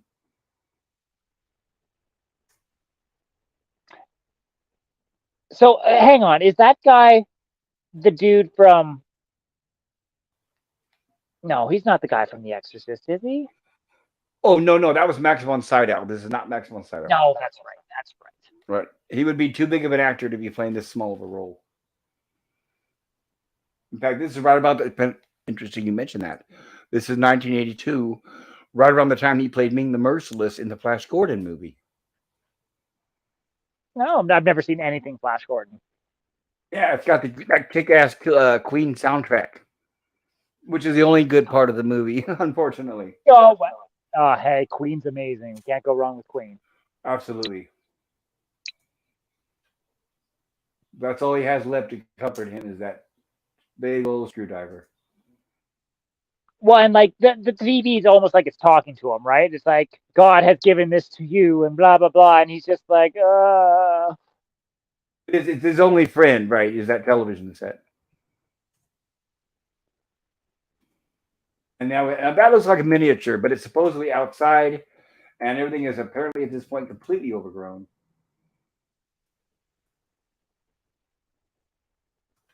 And the ground is still not done reacting.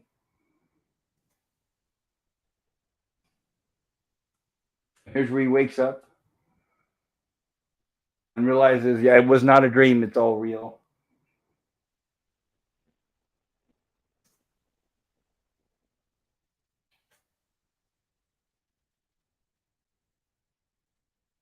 And he decides and to this take a is the bath. point where Go the ahead. plant is like, he doesn't even know that like the plant is taking control of him too, right? Like I'm not sure if like once again this is just a hallucination, and like I don't know. This part is weird because like everything else was clearly just his imagination in his mind, whereas this one it's like, is he smart enough to know that this is what the plant wants, is to be like immersed in water? Right. I think he doesn't realize that. Obviously, we all know that's the last thing you should do, but I don't think he realized that. Maybe he thinks he can wash it off. Maybe it's to relieve the itching. And it's this his father, his Right, his dead father. subconscious trying to warn him about it, even though he's like not actively thinking about it. Somewhere deep down he knows, hey, this is a bad thing, and it's projecting himself as his father. Exactly. Because he's having an argument with himself where he's like, don't do it, boy. That's suicide. You might as well be signing your death wish while you go in there. And he's like, but I'm already dying, Pops. Right. Like he has quite the debate. And then once again, you brought up the light changes here. And it goes to green and blue. So it's just like, it's like alluring to him almost. Very alluring. Yes, exactly. Comforting almost.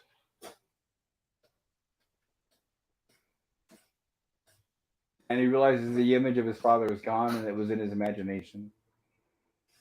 Ooh, and you have all the specks and flakes and everything, and yes, of course, the water does not look very good.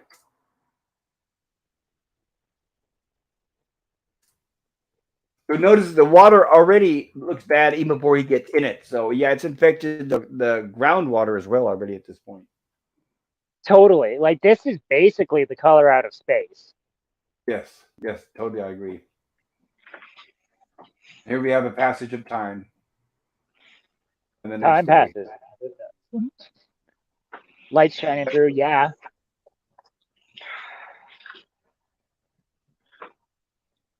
The deer head's covered up. Everything's covered up by the space weed and grass. And here we get the big reveal. Right, we got a little bit of something moving there. And at this point, as we all see, his body is completely succumbed and is covered. And we get the voiceover if we can get the text. Please, God.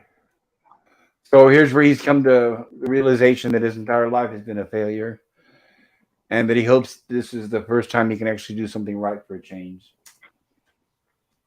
Just this once.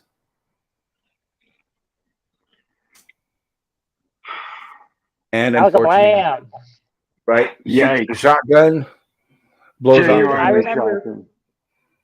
I remember seeing this as a kid. This was one of the first scenes I saw, and it was like it stuck with me, and I'm glad I got to see it again because you're just like seeing Audible the dude's gasp. desperation and just being like, "Oh my, please, like, please, God, please just let this work. Like, I just want my suffering to end." And like, oh man, like, of course it's not grotesque like you would have in some other movies, but it's enough where you're just like, Yeah, it's shocking. yeah, And the reason why it's not like that, what we would think of a head being hit is because it's mostly moss and plants, so that's why it looks like it does when it explodes. But it just hits the same though. It's very yeah, it personal does. moment. And I have to mention, for a really, really good shot of a head being blown off with a shotgun, we will be covering the movie Maniac, which Tom Savini also worked on and did a shot with somebody getting their head blasted. But I'll save that for a later day. Sweet. TV still playing, still hear the sound from the television. And now we get the outside, and it looks like the entire farmland has been covered. It's happened so quick. This is overnight too. Bear in mind that it's all the way down, heading all the way down the road, all the way down to Castle Rock in Portland or Boston. Yep, which that's basically letting us know that it's going to be spreading throughout the entire planet. And Jordy Verrill was just the first one. And we got our segue to comic book strip. Excellent, excellent. Oh, I miss reading these. I used to read these comic books when I was a kid, and oh man, this movie is just, oh, I love it. So we have hey, the look. ad that we right. Yeah, We have go ahead, Pop. yeah, this is the ad that you referred to earlier. Notice that we have the order form has been cut out. Oh, foreshadowing. Show that here. As the page turns, there we go. Now, who hasn't seen these ads in those old magazines? The X-ray glasses, the Electro Buzzer, all this stuff. The Mr. Atlas ad. Yes, Mr. Atlas Yeah, ad. that's the one I remember. And by the way, the company is still around, Johnston Company. You can actually still order a lot of this stuff. And here we go with our next segment, Something to Tide You Over, starring the fantastic Leslie Nielsen. And of course, let's not forget Ted Danson.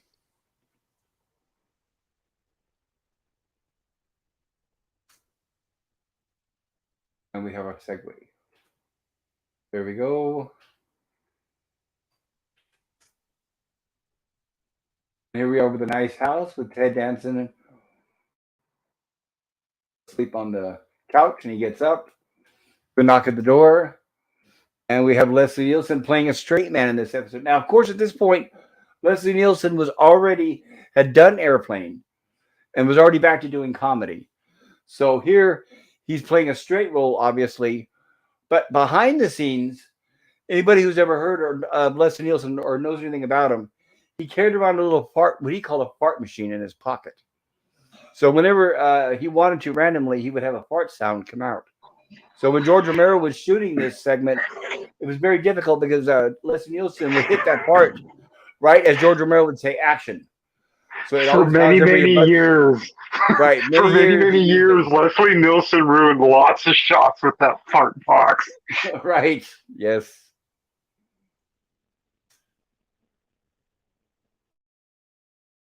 So here we have the scorned husband with the wife's lover. And this is Ted Danson before Cheers, I believe. I don't think Cheers was on the air yet in '82. Yes, Sean, this is the movie where Ted Danson plays in Zombie Face. Yes, absolutely. Sean Carter, is this the movie where Ted? Yep, there it is. We just covered that. Thank you. And Hungry Boy says, yep. Okay.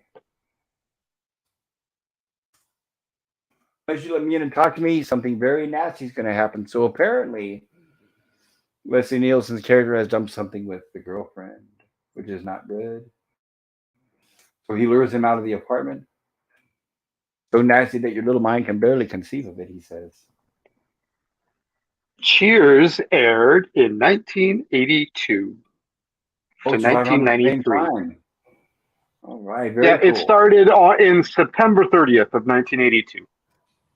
So I'm guessing this may have been filmed before Cheers aired, but could have been in production possibly. Yeah. Because as we know, most movies are made about a year before they come out, and then there's post-production. So here we have Leslie Nielsen, who appears to be a technophile and knows a little bit about electronics and videos. Look at that old VCR with the piano keys and the pop-up deck. People very talking expensive. people talking tack about this the oldest shittiest shit. Right, this is right for us old people that remember. Those VCRs were so expensive that you had to rent them at the time, and not many people had them in their homes. My folks rented us a VCR a few times before we eventually bought one. Yeah, I was pretty young, but yeah, we rented a VCR. A behemoth of a contraption it was. Holy smokes. I did. I would rent the machine, which was expensive. The machine right off the bat would be like $20 for a weekend. Then you had to pay for whatever movies on top of that. Yeah. Bearing in mind, this is back then when things were like, well, $20 was still expensive, but like $20 was a lot of money in 1985. Right. Equivalent to almost 100 now, if anything. Here he has a tape that he puts in for their entertainment. No exceptions, Harry. Never, he says. What did you mean when you said something nasty was going to happen? Says Harry.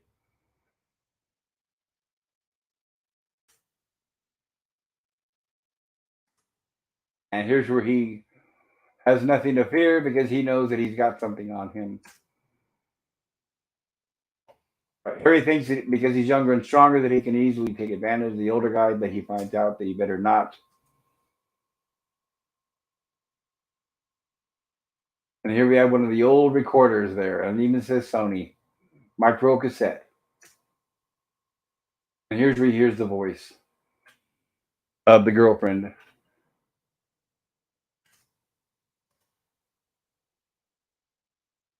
And here's where he explains that he has a track. Well, not quite a track yet, but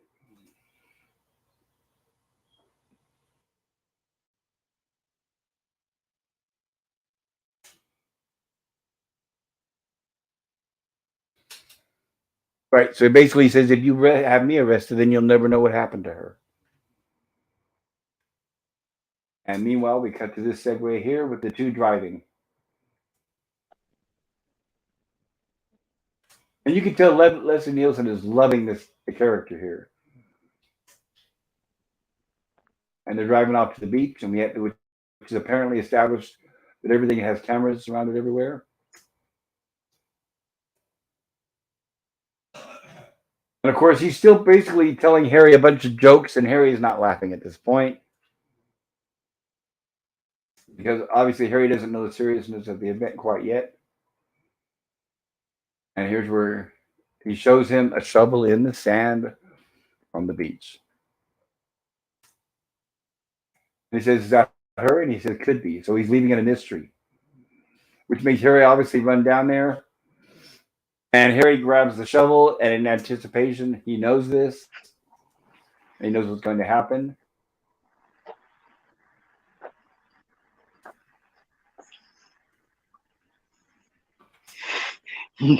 That'd be so disappointing. You're like, fuck you. You're like, I grabbed the shovel. You turn around. You're like, oh. Right. The guy already had it all planned out. He's way ahead of him. Fuck. Right. That shovel's not going to beat that bullet. Which one's faster, right? Oh, no. Nice little 38. The best chance is to be like, all right, I'm taking a bullet. Hopefully it misses my heart, and I'm going to kill this motherfucker. Right. You better pull that trigger. He better pull it a couple times real fast because he's going down. He might pull a watch this moment on you, though, Brant. Be careful. Yeah. That's true. I wish the subtitles were working better in this one. He's so smug. He's so he knew what was gonna happen. He's just like, yeah, I'm gonna put the shovel right there, and he's gonna turn around. He's gonna be like, ah, and I'll be like, haha.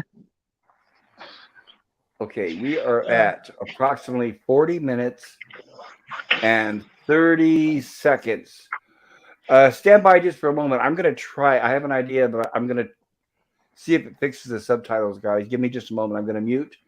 Talk amongst yourselves. I'll be right back. All right. Okay. Who was a more versatile actor than Leslie Nielsen, says Admiral Teague? I've been debating that.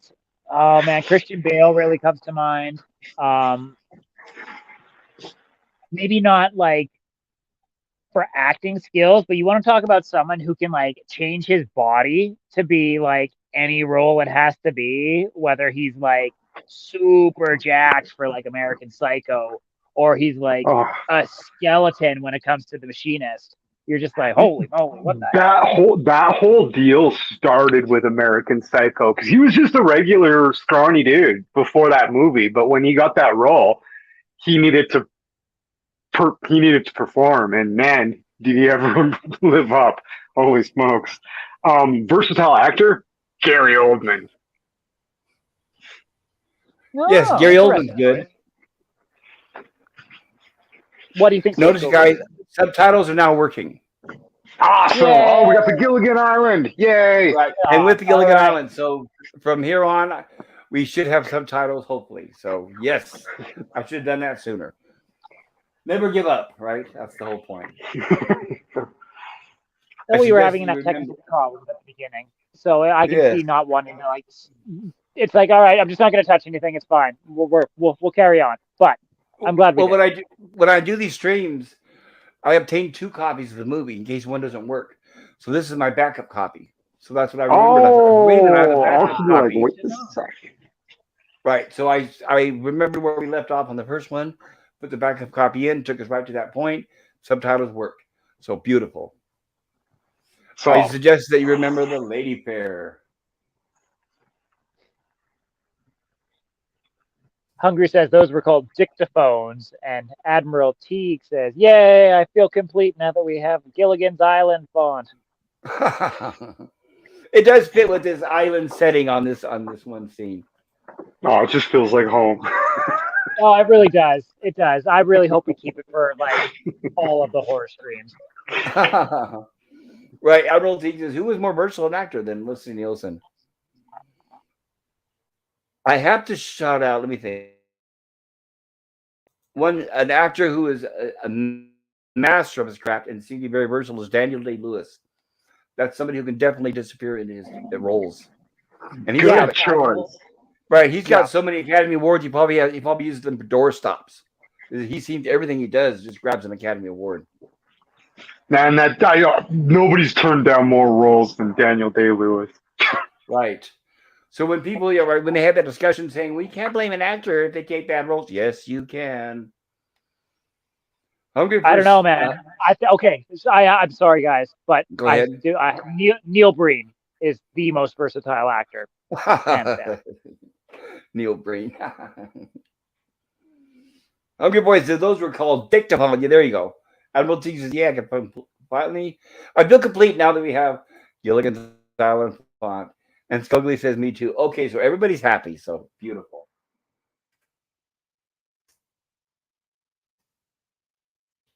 And that's where he tells them to start digging. And of course, who wants to start digging when you know it's probably your own grave, right? Would you take your time, little slow steps or little small scoops? Well, that's right. He tells them to get in the hole first. That's right. And you can look how smug he is. You know he's loving this role. Now, Harry, I want you to kneel down. And this is smart, guys. This is smart. The reason why he's having him kneel down is if you're knelt down, covered in sand, there is no leverage. Nothing you could do. If you were standing up in the hole, you might at least have a way to get some leverage to try to dig your way out. But this makes his legs completely useless. That being said, Mythbusters did do an episode on this, and they were able to wiggle themselves out. It did take them time. Were they on their knees? Yes. Oh, I'd have to go back and check, but I know that they Was were the at tide coming in? Right. Well, they probably Wow. were on there. Yeah, I know because I'm a big fan of MythBusters, so they probably did do it right. They usually cover every detail. I have Yeah, I Totally. I agree. know they I were on like a beach Mythbusters. totally. But Yeah, yeah. I kid. I like that show, and they generally did pretty good work. Yes, I have most of that on my server. I even have, if any of you kids old enough, Junkyard Wars. I was a big Oh fan my of that God, show when it no was on the way. air. I used to Oh, love dude, I Junkyard remember Wars. that. Anyways, we could go off on I could go off on a tangent on Junkyard Wars. We should probably Yes. stick back to Leslie Nielsen and Now, his yes. smuggling. Now, Harry, I want you to kneel down. He says, and start pulling the sand into the hole. Oh, so much better with subtitles. Of course, oh no way. Go ahead, shoot me if you want to. Of course, we would all say that. And by doing that, you're not going to bury me alive. And this is not a bad idea. But not exactly what I had in mind, though. All you want to do is incapacitate you. Then you can see Becky. Poor, lovely Becky. And of course, I don't believe you. This is something we would all say. And of course, he says, and I do have the gun, don't I? Which makes him a little more convincing. And of course, we're going to try that too. Help, help, help. And here he is yelling, help. Which scares the birds. Nobody's going to hear you, Harry. Nobody's going to hear anything. He just happens to own the whole island. Now do what I told you, he says. And here he comes to the realization. I do have to say, this is my favorite Ted Danson role. He doesn't have a lot of roles. And I was a fan of Cheers, but this is my favorite. And we have the great transition of a page turning.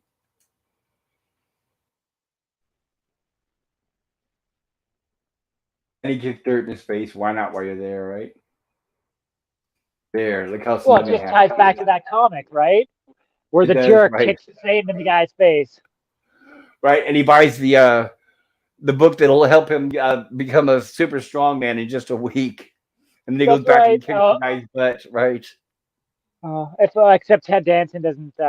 He doesn't have a week, No, unfortunately. he doesn't have a He's week. got a matter of hours at best. Yep, exactly. Don't have any leverage. Go ahead, Harry. Try to move.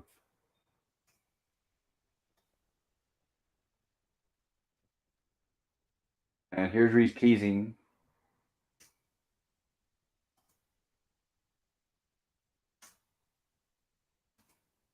So easy to kill somebody if they're incapacitated like that, too. So many ways of torturing them. But no, he's just enjoying himself. No, no, no. I wouldn't do that. No, I keep my promises, he says. He's mentioning, he's talking about Becky. So of course, all Ted Danson is doing is looking at that bucket. And of course, he realizes crab is next to him. That would be me. I do not like crabs. I won't even eat them. They look like spiders. Here he is yelling at the crab as we have our antagonist returning. And it looks like he's running coax lines. Richard, would you please get it out of here? And of course, he's just enjoying it. Found a friend, Harry?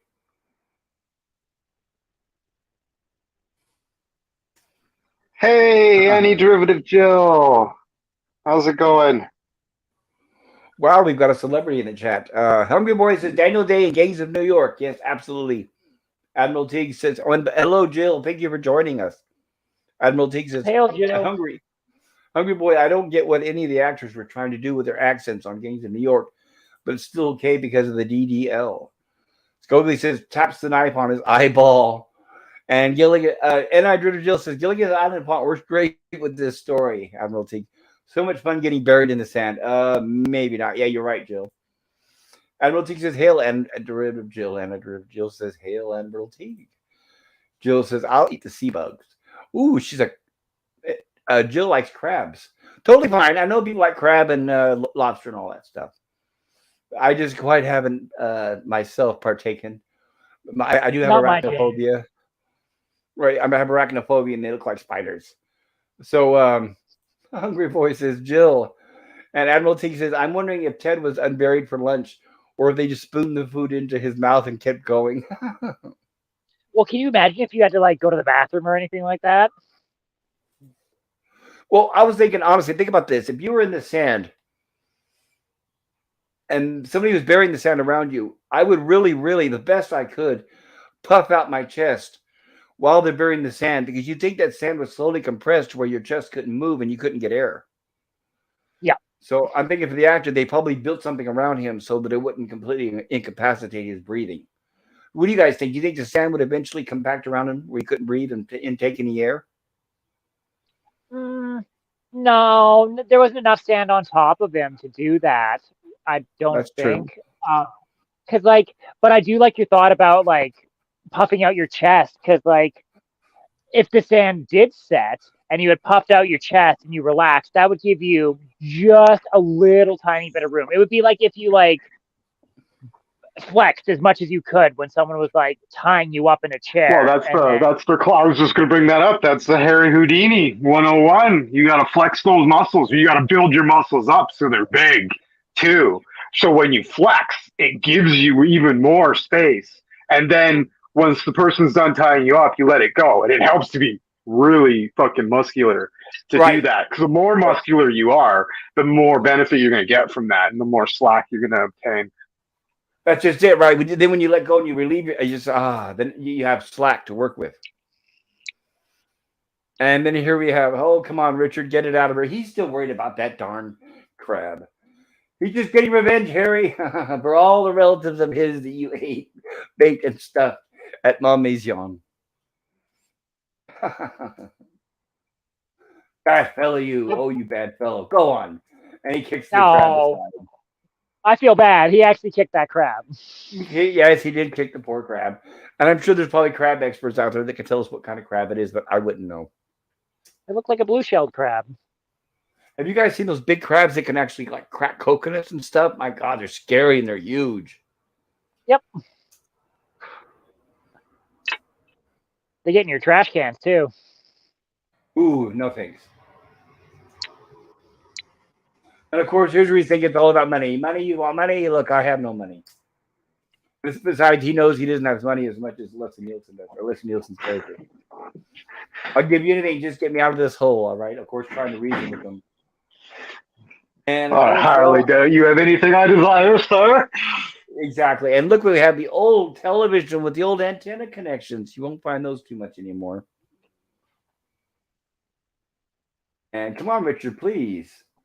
The TV that I had in my bedroom had rabbit ears, and I didn't take. They were like, it was like regular electronic, like insulated wire, but it was like copper wire with the plastic around it, and you'd get like 20 feet, and you'd get like 2 runs of 20 feet, and you'd like clear the copper, and you'd wrap it around the antenna, and I'd like run it all the way around the 4 corners of the ceiling of my bedroom on both sides. Yeah, and it would work. Yes. That worked very, very good. And here's where he says, come on, Richard, please. And of course, Richard is having too much of a good time. He turns on the TV and says, it's showtime. And we have poor Becky. Becky's not doing so good.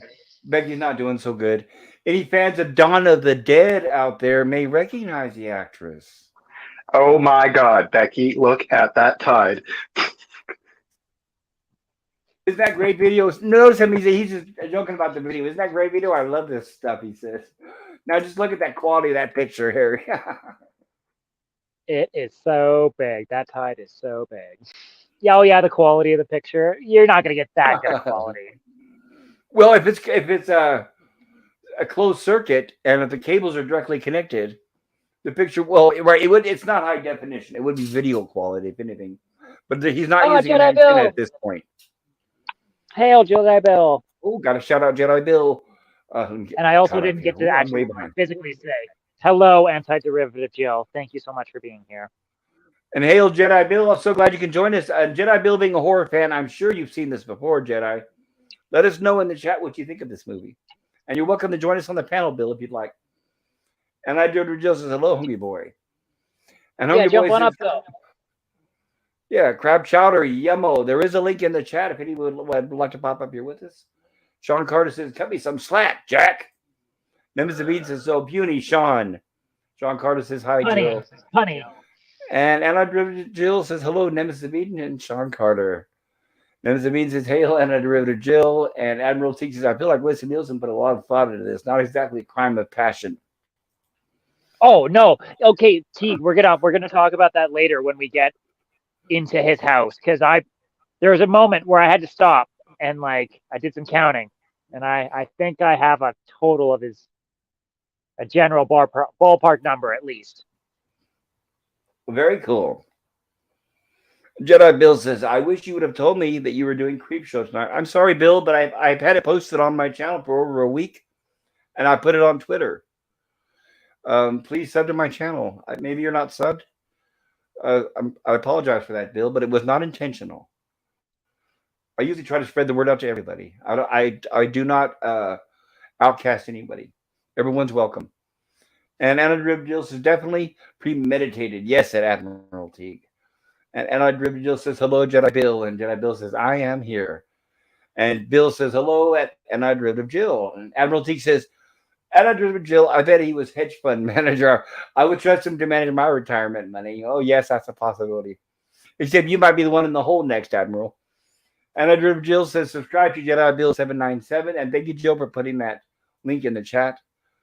Jedi Bill says, one of my all-time favorites. Oh, I'm so glad to hear that, Jedi Bill. Yes, mine too. I was so excited.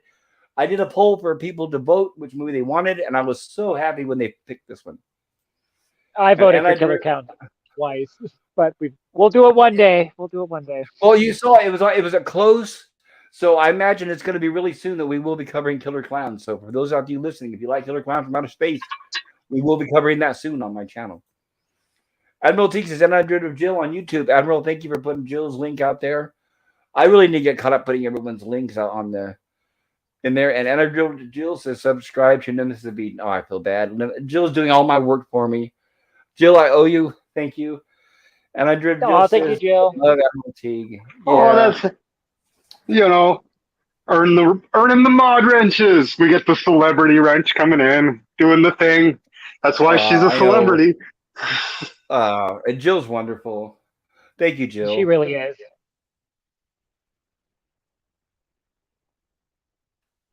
And of course, this is where he's still playing with him, saying, I'm sorry, she lost a coin toss. I had to bury her further down the beach, he tells him. Yes, she was one of the main stars of Dawn of the Dead, except she was blonde in that movie. I recommend Dawn of the Dead. We will be covering that as well soon. Couldn't even leave her monitor. It would have shorted out by now, he says. And of course, it's just too much for his mind to grasp. No, that's a trick, you son of a bitch. That's some kind of a special effects trick, isn't it? That's funny the way he describes it. Yeah, forced perspective. Right. That's the only possibility. It was interesting, right? And he tells him, no, as you can see, that if you'll just take a look at the VCR back there, but he can't turn his head, can he? Oh, I'm sorry, you can't turn your head. Let me assure you, Harry, the VCR is not on play, it's on record. I'm going to save this stuff, he says. What a sadistic person.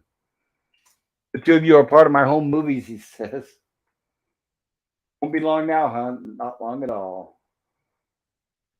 And the realization is setting in, of course. We got pop. Let me go see who we got. We got a new visitor. There we are. Jedi Bill. Welcome, Jedi Bill. Hello. There he is. Hey, Bill. Jedi Bill. Hey. Hey, Bill. Well, Bill, we're only on the second segment, so we still got plenty of the movie left to go. So I'm glad you could join us. What do you think about this movie, Bill? The next one's with Stephen King. That was the last one. Green. That was just before this one. The Lonely Death of Jordy Verrill. Yep. Oh, so after this one is Fluffy. Fluffy is, yeah. And to give everybody a little insight, what he's talking about is on the set while making the movie. They gave nicknames to a lot of the creatures. So when we get to the monster in the crate, he was affectionately labeled Fluffy, is what they called him on set. That's And what the Tom Cre- Savini. go ahead. Yeah, That's Tom Tom's Savini, the name Tom- for next it. artist. Nice. But also Tom Savini said that the creep in the window at the beginning, who's inviting the kid It's and a laughing, real skeleton. right? And they called him Raoul. So that was the on-set joke. Was the skeleton's name was Raoul. So you won't see that in the movie, apparently. I promised that you'd see Becky again. He says, "I kept my promise." Is that insane? Dirty. But Oh, true. you bastard! Phrasing. I'll even go for 2 hours. Wow. I know. Yeah. Right? I promised them that. And then, by the way, everybody, this is the longest movie that we're covering so far. This is longer than all the other movies. This one's a full 2 hours. George Romero had to cut out 10 minutes. The studio mandated. So, God, it's too bad that I would imagine what those 10 minutes could have been. I wish I would have seen this uncut. Here he is taunting him. Yeah. Look, what is it? The beachfront's called Lookout Point or something. I think Can't something like that. remember. And there is his. He owns it all. Owns the whole thing, right? Scream Yeah. all you want. Now it looks like she's losing hers. And of course, oh God, no. Yeah, Bill, did you know that's the actress from Dawn of the Dead, right, Bill? If you've seen Dawn of the Dead? Yeah. As you can seen see, them all. he's full panicking here at this point.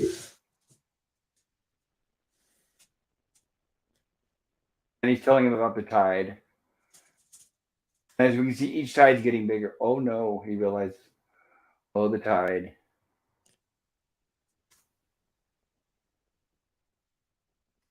But this was Of course. Class A 82, wasn't it? Yes, it was. Yep. Guess I'll have to trot along now. And of course, Harry, wait, doesn't want him to leave. Of course, now he doesn't want him to leave. Now you enjoy this show, he says. At least until the monitor shorts out, that is. And of course, him still thinking it's a joke. Come on, stop it. Sorry, Harry, I really can't stay. Come back here, Richard, come back. Oh, God, of course.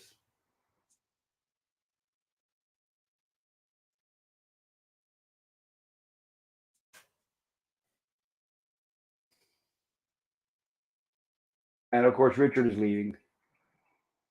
And it's too late to ask for help now. Hey, Loyola Greg. Good to see you. Oh, hey, Lola, great. Glad you can come and see us. So good to see you. And I lost my place in the chat, so we'll try to cover that. Oh. Let's see. Drive to Scobly. There's a link to Scobly's channel. I just like to do it. Says that. Well, Jill, thank you. I appreciate that, Jill. Admiral T says Scobly Yoten there's a link to Scobly's channel. Everybody, please check it out. And Zabine says, you're a diamond. And I driven Jill. Admiral T says, catch Scobly as part of the Saving Star Trek crew, too. Admiral T says, and I driven Jill, you're such a class act. Yes, she is. And there he is. Hail, Orla Greg. High pop, great movie. Yes, it is. And I'm glad you're here to enjoy it with us. And I driven Jill says, hello, at Orla Greg. Yes, agreed. I love the twists in these stories. Admiral Teague says, what angered me as a kid watching was that this was a better TV than I had. I hear you. When I grew up, that's all we had was cheap old black and white televisions for a long time. And Old Greg says this was a high-tech killing back in the day. Yes, it was. And Anna Jill says, I used to love watching Tales from the Crypt when I was a kid, but I only saw this movie just recently. Oh, fascinating, Jill. And I do have Tales from the Crypt on my server, too. I love that series. Produced by the fantastic Richard Donner. May he rest in peace. Oh, yeah. Tales from the Crypt. Right, HBO. And it had good production value. Since it was made by HBO, it had really good production value. And if you see the TV is getting hit by the waves, which means it's not going to be around much longer. High tide. There it is. So much for the television set, so much for the entertainment. I remember as an audience member, we were loving, the audience was really into this, and everybody's looking at that bucket. And we're all thinking maybe the bucket will cover his head and give him a way to breathe, and all these things. Just like he keeps looking at that bucket, thinking it's going to save him. But it's just, So immediately when the television goes out and it goes over to the bucket, I'm like, oh man, now I gotta watch this bucket.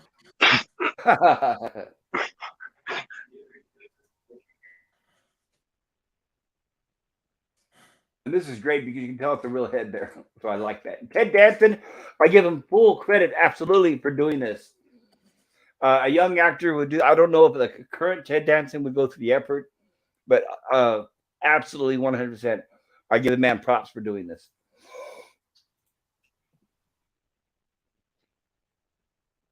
Had to clear my throat again. I need to get something to drink. Okay. And there goes the bucket. The only hope he may have had.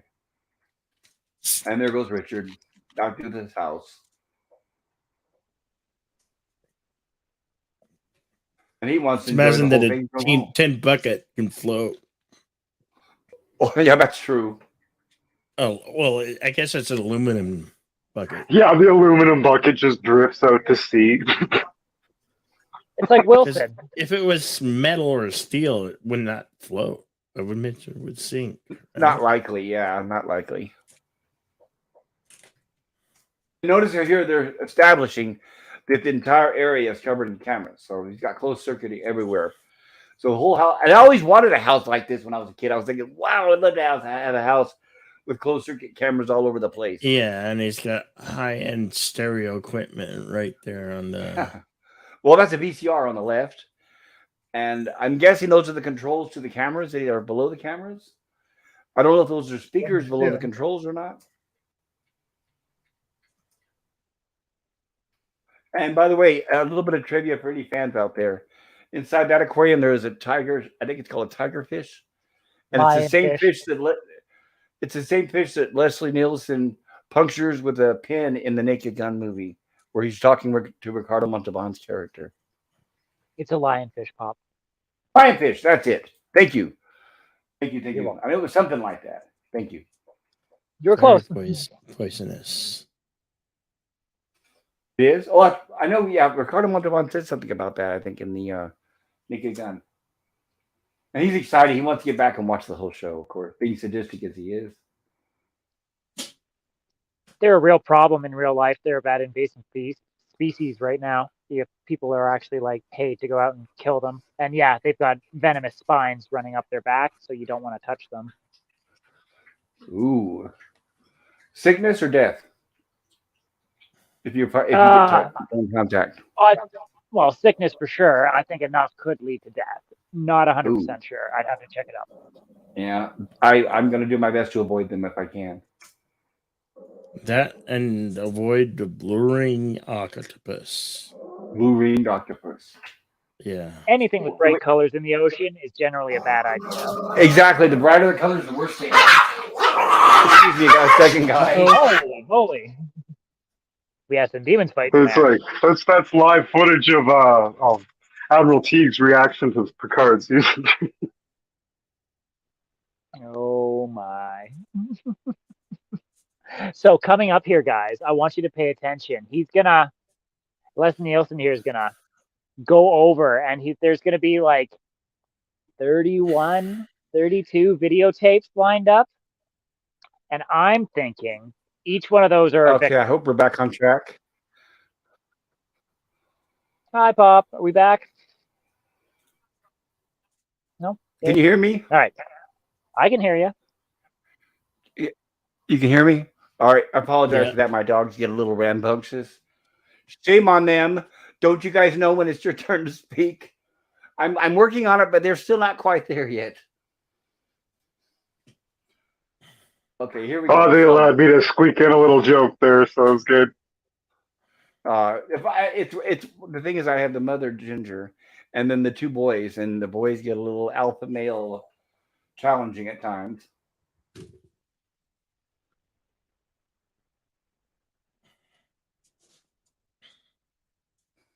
And here's where we actually get the look on his face. Where I think he's realizing that the seriousness of the situation is settling in. He doesn't seem to be laughing as much now.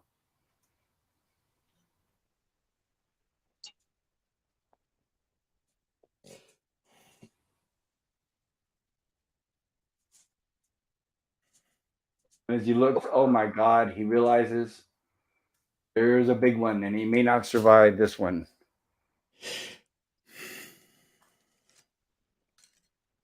But not quite there yet. That's the anticipation.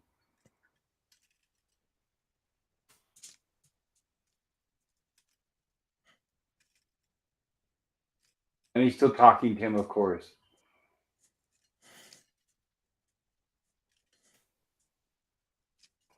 I'm going to get you. Hear me, Richard? The last thing you want to hear in these movies is somebody threatening you with a curse. You hear me, Richard? I'm going to get you.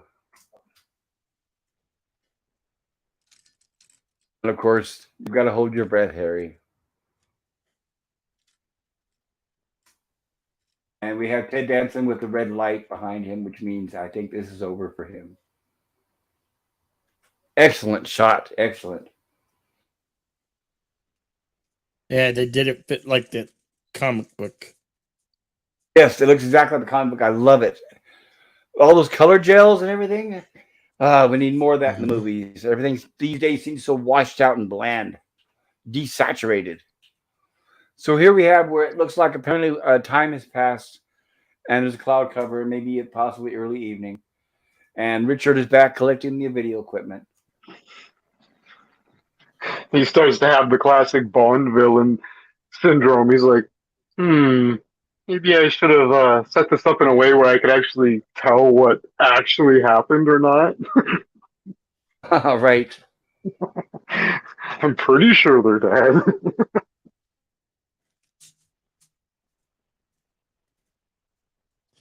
Now, question: did he put her in high tide in the morning, or were they at the same time late in the evening?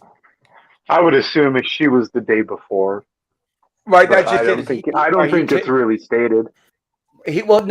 All he told him was that she was I on the other side of the island. I always figured that she wasn't done in the morning, and then he was in the late when the high tide comes in, the second time of the day. Right. I'm thinking that when he told him that the VCR was on, not on play, but on record, I'm guessing it was on play. I was thinking she was probably already dead at that point, but I could be wrong. It obviously leaves it open to speculation. Because obviously he had to have time, if he buried her, he had to have time to go back and then get Ted Danson's character and then take him there and all this other stuff. And you think she would have been dead by then. So that leaves it up to a lot of speculation.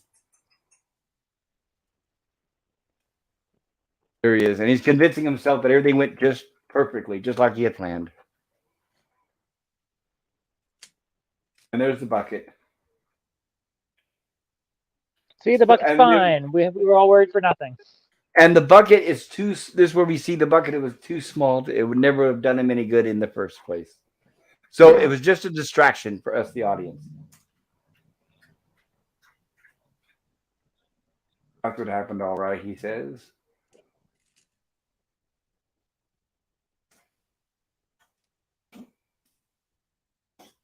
And he hears the name Richard, but he doesn't pay any attention.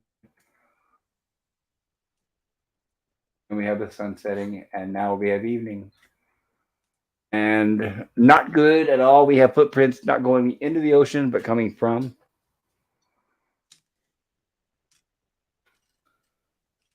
And we can hear a television playing. Never mind where I told you to stand. You stand where I tell you. It's so dumb. He doesn't know what time it is. There's the ashtray, guys. Yay, good spot. Right? So it's more obvious here than it was before. But yeah, Bill, what we're talking about is that ashtray is in every segment, Bill. That's the one that Uncle Nathan got hit on the head with in the first segment. Yeah. And then it was in the Meteor Doctor's Father's office. Day. Right. And then it was in the Meteor specialist office next to the cash box. And now we have it next to Richard's bed. No. Oh, that No, all the memories right come here. flooding back. This is what I was talking about, Pop. These are all videotapes, and I'm pretty sure each one of these tapes is a victim that he's done this to, where he's recorded them, buried them out on the beach, and just like I those are all totally snuff agree. films. Yeah, I totally agree. They're snuff films, and it's like he enjoys that his private collection. But what brings back memories for me is I used to collect videotapes, and I used to have a whole bunch of them, and that's what this reminds me of. Now, let me see. Where is boy? That damn maid has been moving my stuff again. I swear I'll. And then he hears his name.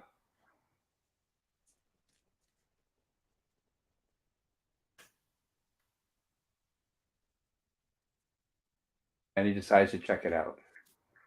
There's a high-end stereo equipment. You see, Yes, that's there really is. hi-fi.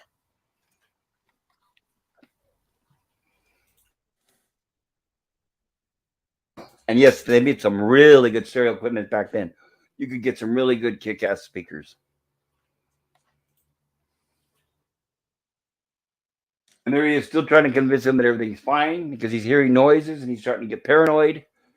So he sues himself. Undertow has carried them away, he says. And it looks like one of the monitors is out. As we get some strange shadows outside the window. And that fog outside, I wonder where that came from all of a sudden.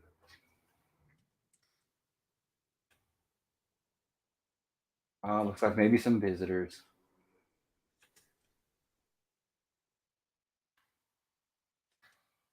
And there he is trying to calm himself down. No need to get jumpy. They're all gone, he says.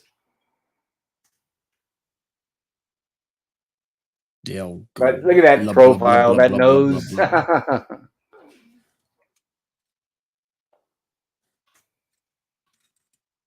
Thought he saw something, but I guess not.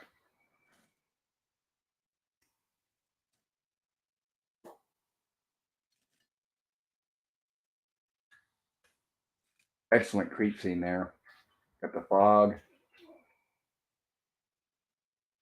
There it is. That's the fish, right? I think that's the fish like the one that he punctured in the Naked Gun movie. That is the fish, yes. Thank you. And it looks like we have some visitors walking through the house.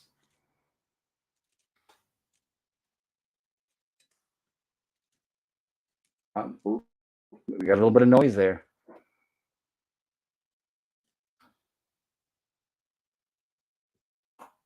Excellent shot.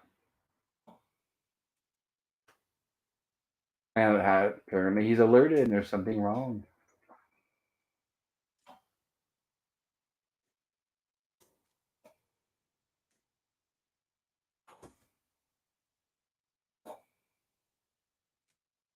Is that a turntable? I think that might be a clear turntable. I'm not sure.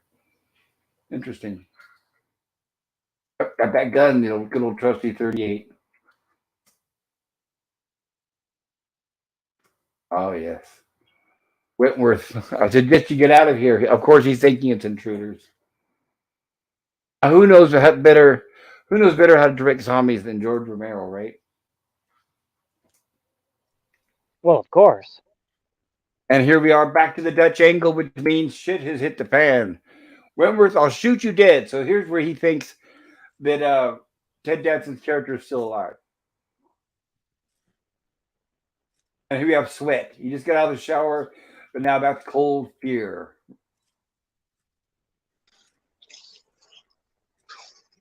And time to open that door. Of course, he hesitates and listens first. Excellent here. You can't shoot us dead, Richard. And once again, the ADR of the voice on the zombies is fantastic.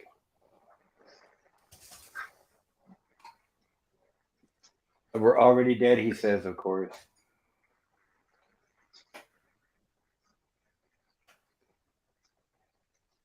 We want to see you, Richard.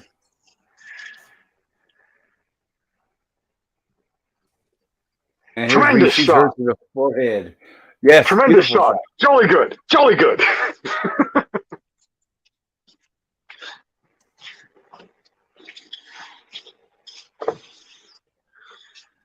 And apparently he has no qualms doing it.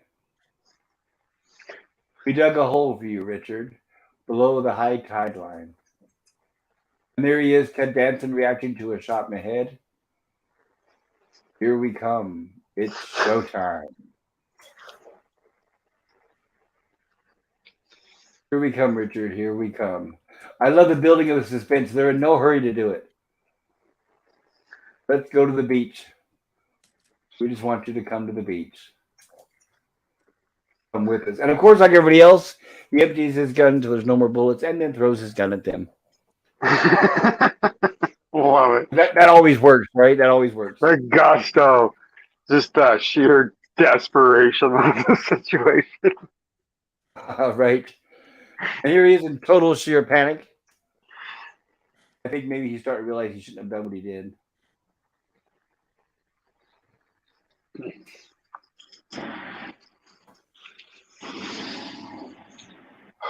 Oh, what a surprise. Apparently they're waiting for him on the other side of the door. And here we get some wonderful lighting effects changing. If you don't panic, you can hold your breath. And here's the point where he's totally cracked and he's laughing. He's totally lost his marbles at this point, which I guess I probably would too. If you can hold your breath. What acting. Fantastic. Look at that background.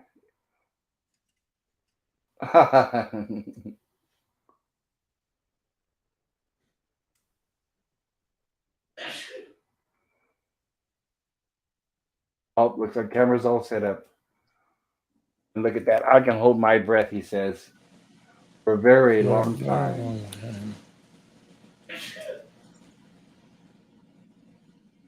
And we get to segue back to the animated panel. A long time, he says. And here we have the magazine. And the wind blows the page again and introducing us to the crate. This episode, as we spoke earlier, has Adrienne Barbeau in it, who was married to John Carpenter at the time. And George Romero did this as a dedication to John Carpenter and as a dedication to the movie The Thing.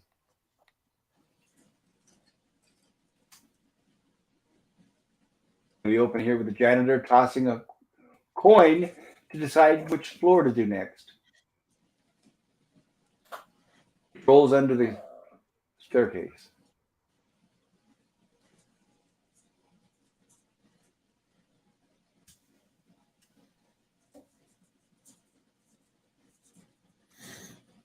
And there you'll see on the side of the crate where it says Arctic Expedition. That's the nod to The Thing.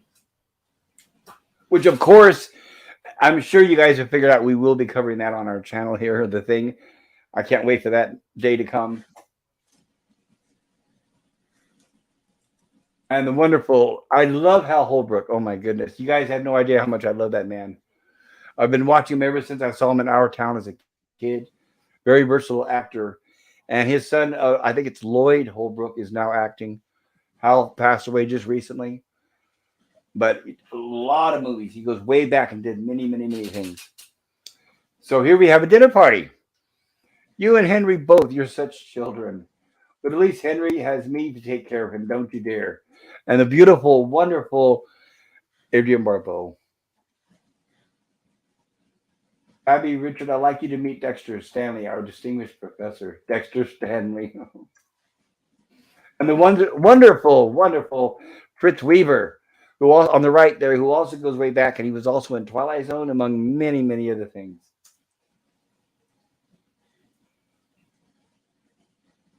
Abby and Richard Raymond, they're new in the math department, of course. And of course, there's Billy still talking. Of course, her name's Wilma, but she doesn't like to be called Wilma. They don't know what they're doing. She says. I'm willing to step on a limb and assume that absolutely nobody in this episode calls her Billy. Right, nobody does. She keeps telling them to, but right. Call me Billy. Everyone does, and like nobody does. Nobody does, right? Everything about her is just loud and attention. It's just attention, screaming for attention. And that's the last thing they want to give her. So if Dick Stanley hadn't had his teeth capped, he had been out on his ass years ago. And of course, she's very crude, saying these nasty things in front of these people who are socialites who are not used to listening to language like this. Holy Christ, she's vile. I'm like, wow. Right. So when Parker told me that I was out of line, Parker, I said, if you just have your ashes hold, she says, you wouldn't have to spend all this time playing Emily Vanderbilt or Emily Van Buren or whoever that etiquette crotch is.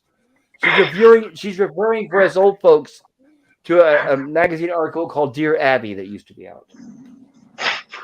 That people would write in for letters of advice. And of course, the old lady here in the purple says, excuse me. And then everyone I love their reaction. leaving, right? The awkward You're just like, I'm done. Yes. It's not the conversation for me. I don't know why they keep inviting her. They hear them talking under the breath. Hello, Mrs. Horace, ladies. Oh, Professor Stanley. But she's just swigging that booze down.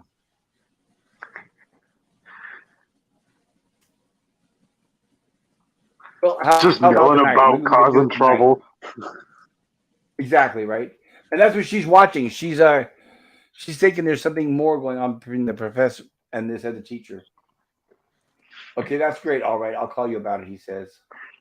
And here we are, the beaten, downtrodden husband. I gather you'll be unavailable for chess tonight, he says to his old friend. Well, Henry, I'm just about reaching a point where so I think he is a ladies' man. I think he is kind of having fun with some of the other, it's either teachers or students. I had a feeling it was a student. I think it is, because she seemed fairly young, right? Yeah. Yep. So there's a telephone call for you, says the maid. Yeah, all right, thank you, he says.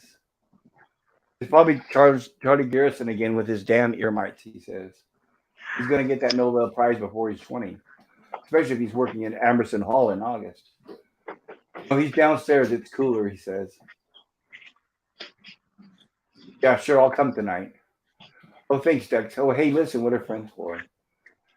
And they overhear her saying again, of course, just call me Billy. Everyone does.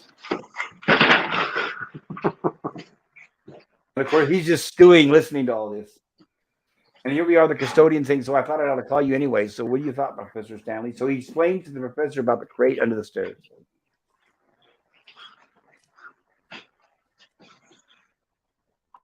And here's where he's sort of kind of brushing him off, saying, look, I'd be almost willing to bet the crate's full of National Geographics. And he said, do they publish Reader's Digest way back then, Professor Stanley? Because now he mentions the date on the crate, which piques the professor's interest. 1834, really? And he says, yes, it's stenciled right on the side. June 19th, 1834. And something about an Arctic expedition. And that's all the professor here knows, or that's all the professor needs to hear. And now he's interested. And he's off to college to find out what's up with the crate.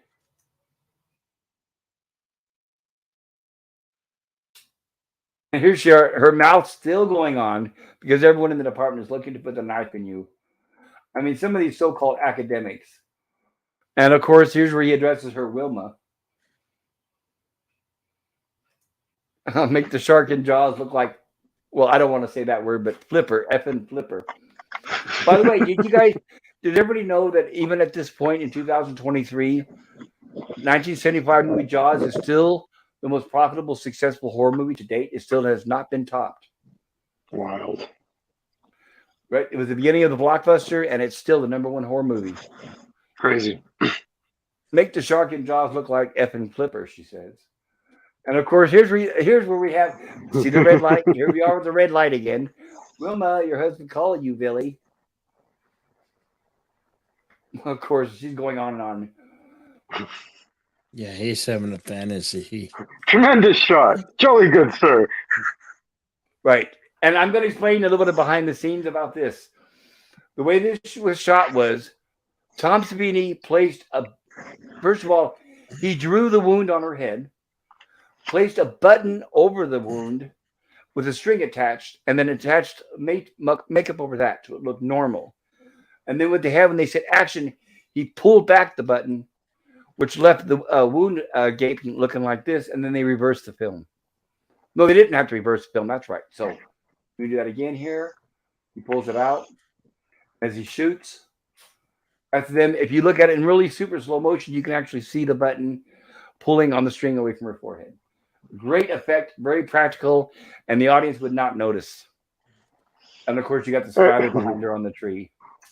And the reaction of the crowd at the party is just glorious. Nice hearty golf clap. It's amazing. It's beautiful. Tremendous Here's show. where we have right, and here I want to mention is Harry has, interestingly enough, that is a Magnum 44. That's the same gun that Clint Eastwood used in the Dirty Harry movies. Hal Holbrook was in the Dirty Harry movies. He was his supervisor. So this is almost him playing Dirty Harry. Apparently those guns jam like absolute bastards and are total pieces of shit. Ooh, I hadn't heard that. I'll send you a video. Oh yeah. I'll send you a video, Pop. It was funny. Thank you. I appreciate that. And here we have the audience reaction. Bravo, bravo. Yes, and he's enjoying it.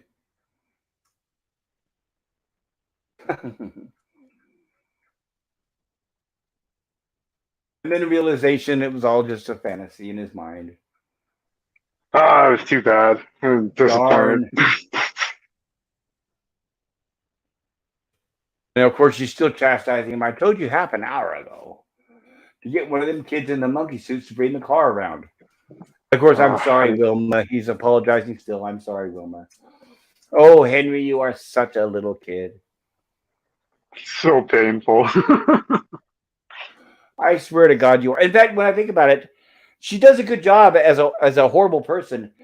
But I think everything else I've ever seen her, and she's usually a really good person. She's usually the good guy.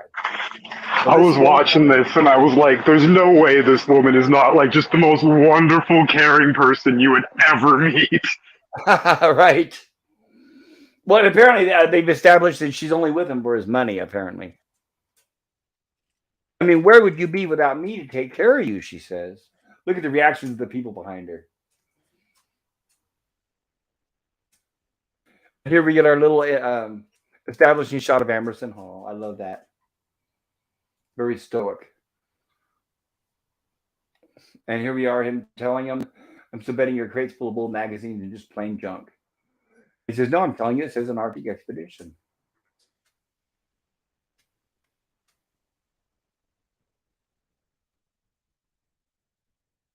And then they have the gate open. Now, here's where he tells him he was flipping a coin if I should buff the second floor hallway first or watch the lab windows. Oh, there it is. There's the coin that he flipped that rolled under there.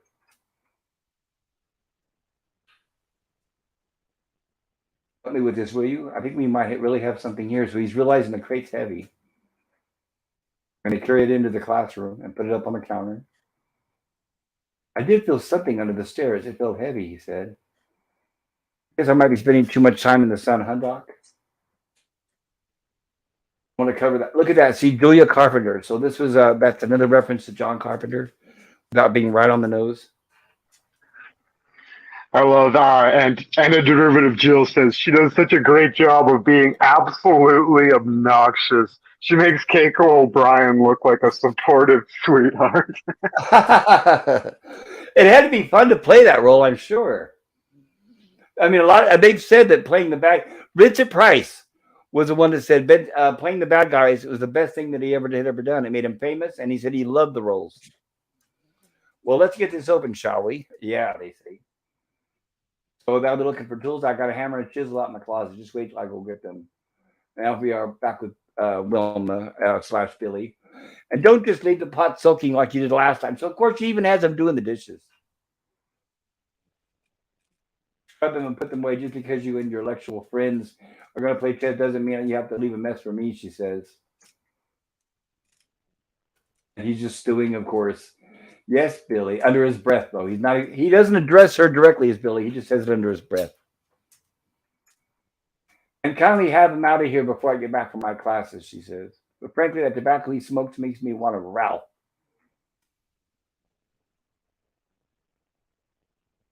And oh, Henry, what would you do without me? She says.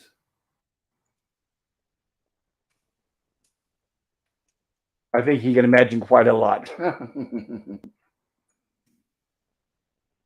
Here we are back at the classroom, and they're noticing that those locks are very, very old. And he even thinks the locks worth something. I bet they're worth something, huh, Doc? Yeah, he says. And then he tells him, be my guest, Mike. It's your find. You're right. There's probably nothing in there but rocks and plants. And there they are banging away to get it open.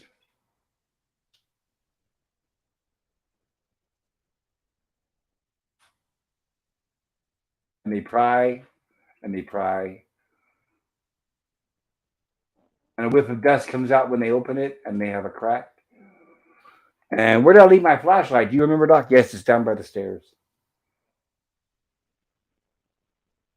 Here's where he peeks inside. There's something in there, Doc, he says. Christ. I think it looks like it didn't get the text, but he says, I think it looks like a couple of emeralds. And then excitedly, he sticks his hand in the crate. And we have our red light. Oh no, which means it's too late by this point. God is fighting me, help me, he says. Oh God. And the doctor is trying to help him, but he's unable to loosen him. And all he can do is crawl back and watch. This is where this guy is just totally numb and in shock.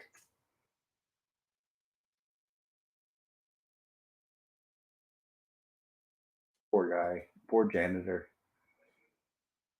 And here we get our first peek at Fluffy. And the door flies open and close again.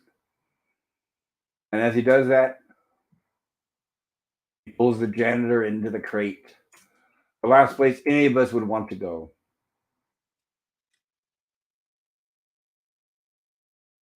And here we are later Hungry on. monkey. Hungry monkey. Yeah, well, he's been hungry from the 1800s since the last time he ate. Mm-hmm. The janitor, the crate. And here we are with the panicked professor coming across the student. We've got to get to slow down, Professor Stanley. Slow down, he says. I don't know what you're talking about. And here's where he's basically incoherent at this point, but he's trying to explain to the student about the crate and the staircase.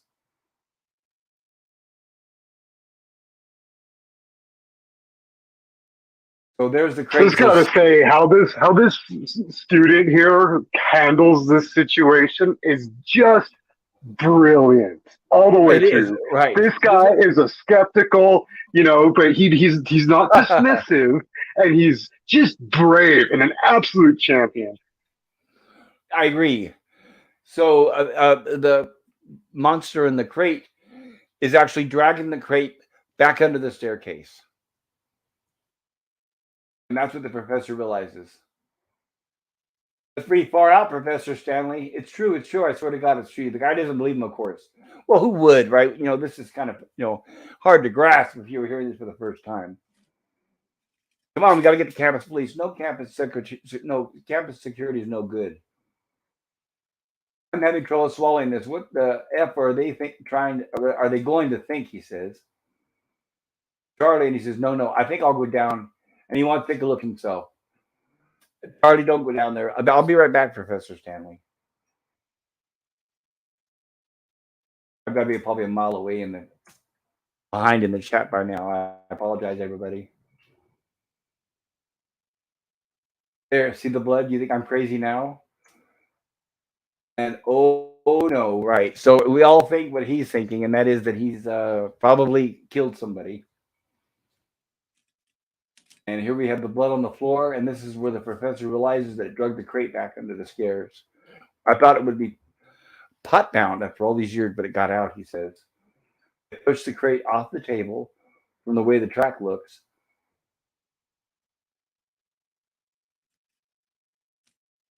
And back under the staircase where it felt safe for so long. There's that flashlight.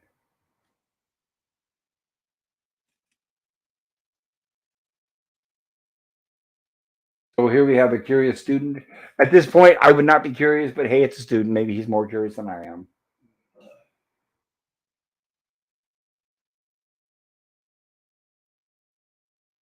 And there's where he reads the markings on the side of the box. And he sees the shoe, which is totally mauled. Now, maybe we can figure out, he says, what we're dealing with here. And of course, he knocks the shoe out from under the staircase.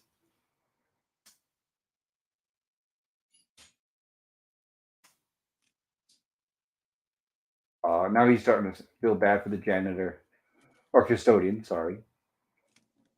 And it looks like we have a visitor there inside.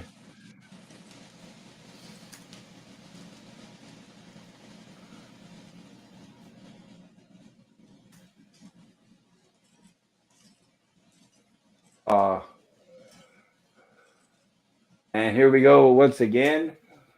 Full realization. And the last desperate attempt for the student to try to defend himself.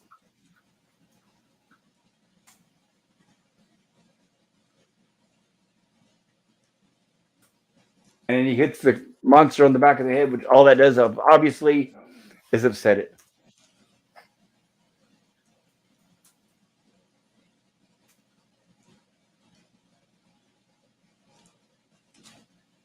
Oh, no, Charlie. Yep, it's a little too late for Charlie, I imagine.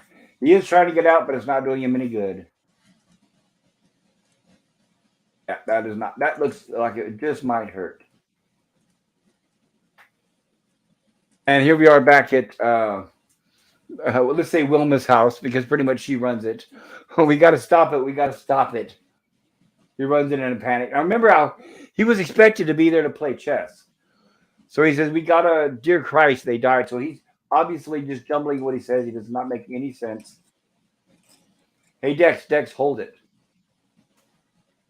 What happened? And then, of course, he says 2 people are dead already. And who's dead, of course? Where's Wilma? He says, she's gone, Dex. What the hell happened to you? Here we are. We cut to a little bit later, and he's told him the whole story. He's had a few drinks, which helped him calm down. 2 people are dead, and I could be blamed, he says. I know it's a terrible consideration to have at a time like this, Henry. It could be my ass, Henry, and it wasn't me. It was that thing in the crate. And here's where he's laughing because the student wanted to measure the marks on the shoes. I don't even know what it was, he said. And of course, he's laughing hysterically as well. Mike, the janitor in Emerson Hall. And that's where he said the kid wanted to measure the teeth marks, and I guess he got his chance. I can't do anything for you.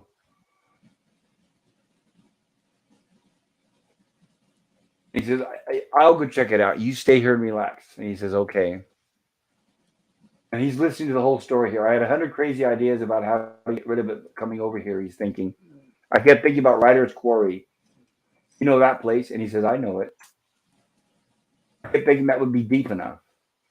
Only there was a way to get that crate over there, he says. You know, I kept thinking if we... And he says, of course, I don't know anymore. He's been thinking of so many things, he really couldn't come up with anything. Am I going crazy, Henry? I have to use the facilities, Dex. So Henry is a logical man, and he knows there's no way his friend would snap that easy unless there's something obviously involved. Here we are in the medicine cabinet getting something to knock his friend out, of course. Let's get you another drink, Dex. No, I've had enough. It's a wonder I'm not plastered out my gourd, he says. And here we go. The little Mickey slipped into his drink. Just one more for the both of us while we talk this over. There we are with the eye lights right there. We may need it. Yeah, okay, he says. It looks like it's getting later. Time passes, and he's totally passed out at this point, thanks to the Mickey and his drink.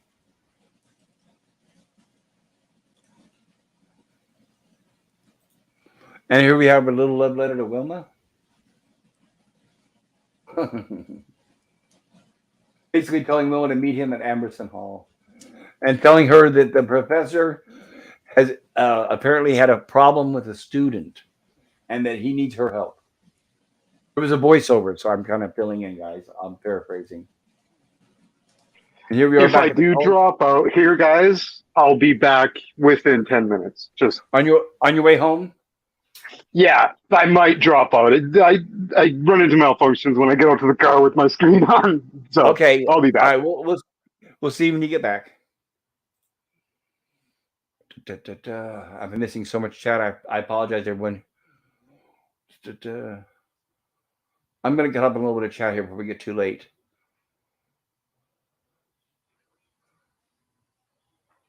Let's see. What angered me as a kid watching this was the way I had better TV than I did. I think I read that. This was a high-tech killing back in the day. I used to love watching Tales from the Crypt. Yes. Debbie Harry is in Tales from the Crypt, the movie. Yes, she is. My TV was so heavy back then, a burglar only got halfway through my house before he gave up. And I drove Jill to the entertainment of watching her girlfriend die. Deborah Harry is in Tales from the Dark Side, the movie. Oh, that's right. Thank you, Bill. Thank you, Bill. Not Tales from the Crypt. Thank Tales you, from Bill. the Dark Side. Yeah. And Orla Gray says, LOL, Jill. And Scogly says, exactly. The bucket in comparison is tremendously boring. Well, we're back on the something to tide you over still. You know, Leslie Nielsen could have just got a hitman to do this. You really have to admire his work ethic. But I think he wanted to enjoy it personally himself. If you get someone else to do it, then where's the fun? Admiral Teague says, Scogly, that's true. And Orla Gregg says, I had 7 cameras outside and Alexia in every room with every song I have ever liked. So I realized this dream house scenario. Orla Gregg says, a cruel death. Yes, it is. Admiral Teague says, but the current didn't pull the bucket out. That's its purpose now. It shows there was no real current. And Jill says, I never considered that he was a serial killer. Wow. Well, great observation, Nemesis. And I driven Jill says, trick or treat. I'm guessing when he opens the door and reveals the zombies. Nemesis of Eden says, Admiral Teague. It says, Nemesis of Eden and I driven Jill. I feel like Richard's done this many times before. Every one of those videos we saw was someone who'd messed with him. And I driven Jill says, I agree now that you all pointed out. Oleg Greg says, cheers. Oleg Greg says, good observation. He's done this many times. And Admiral Jill says, just like in a cartoon. Admiral Teague says, Leslie Nielsen's hair was always perfect throughout that, but here comes the king of perfect hair, Hal Holbrook. Absolutely. And Jill says she does such a great job of being absolutely obnoxious.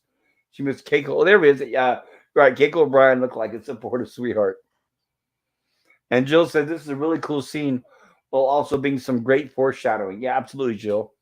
Admiral Teague says, at Jill, Lauren Briggs' thoughts on Keiko always have me doubled over LOLing. And Anna Jill says, me too. I've always not liked Keiko, but Briggs takes that to the next level. So much fun. Captain Infinity says, Keiko pegs. And Jill says, LOL at Captain Infinity. Captain Infinity is laughing. Admiral Zeke says, to play Billy, all you need is real booze and some Bolivian marching powder. Admiral Zeke says, I would meet S.H.I.E.L.D. behind that guy like a New Trek fan, but behind Robert Meyer Burnett. And Sean Carter says, hey, all saying good night. Have a great rest of the night. Oh, Sean Carter, good night. And that was a long time ago. I apologize, Sean, but if you hear this on the rerun, thank you for stopping by. I appreciate it. And Jill says, good night, Sean Carter.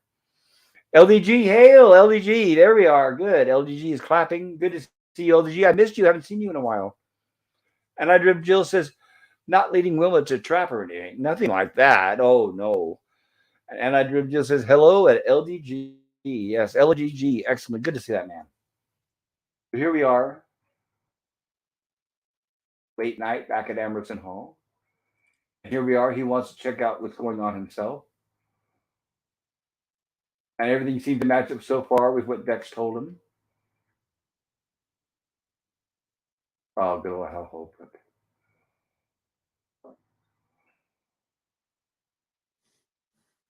And here he is peering under the staircase, being very cautious, of course, like anybody would be. Everything fits the story. There's a janitor cart, and he pulls out the flashlight. Here we are, a montage of scenes of him cleaning things up, washing his hands, mopping. A lot of work to do for some reason. Gee, I wonder what he has in It's, mind. this film has a wonderful score. I love the score. I've been searching for it on CD and vinyl. It was out, yeah, back in '82. It was out for a while on Maurice Serabond Records, and it was a fantastic soundtrack. You're right, Bill. I will keep looking for it, Bill, and if I'm able to obtain it, I will let you know and send you a copy. Oh, thank you. And here we are. She arrives at the house. How many times have I told you to lock the goddamn door? She says. He was in such a hurry to get out of there. Of course, he leaves the door unlocked. And meanwhile, he's still at Emerson Hall, cleaning everything up. And here she is looking through the house, looking for him throughout the house. And here he is listening to his friend telling him the story as he's working. He seems to have gotten himself into a great deal of trouble. I'm ashamed to tell you of this, but ever since Dexter's wife died, and basically this is her reading a voiceover of her reading the letter that he left for her. This Wilma is reading the letter that he left for her. I'm ashamed to tell you this, but ever since Dexter's wife died, he's had problems coping with certain young female grad students. He's been able to cover up several incidents, but this one looks very serious. And of course, she's laughing because she's always had a thing for noticing. No, she was giving him the eye back at the party. It seems he got a young woman to accompany him to Emerson Hall under false pretenses and then attacked her. Notice the lights are red around her at home. When Dex called me, he was barely coherent. He was gibbering with fear and crying. Oh, poor Dex. You notice the red light around her? Yeah, that's not good. Oh, poor Dex. I tried to get him to tell me what had happened to the girl, but for the most part, he only kept repeating. But you're always so clear-headed about these things. This is where he says, I need you, Billy. And you know how to be firm. He said that she had curled up in a dark place and won't come out. I'm sorry to have to ask you to come over to Emerson Hall and help me out. As he's all done to clean up. I heard, of course, just reveling in it, and car's honking at her behind. Nobody seems to like her, and she doesn't seem to like anybody. And of course, he's still cleaning. And there she is in her station wagon. And all the poor student's glasses.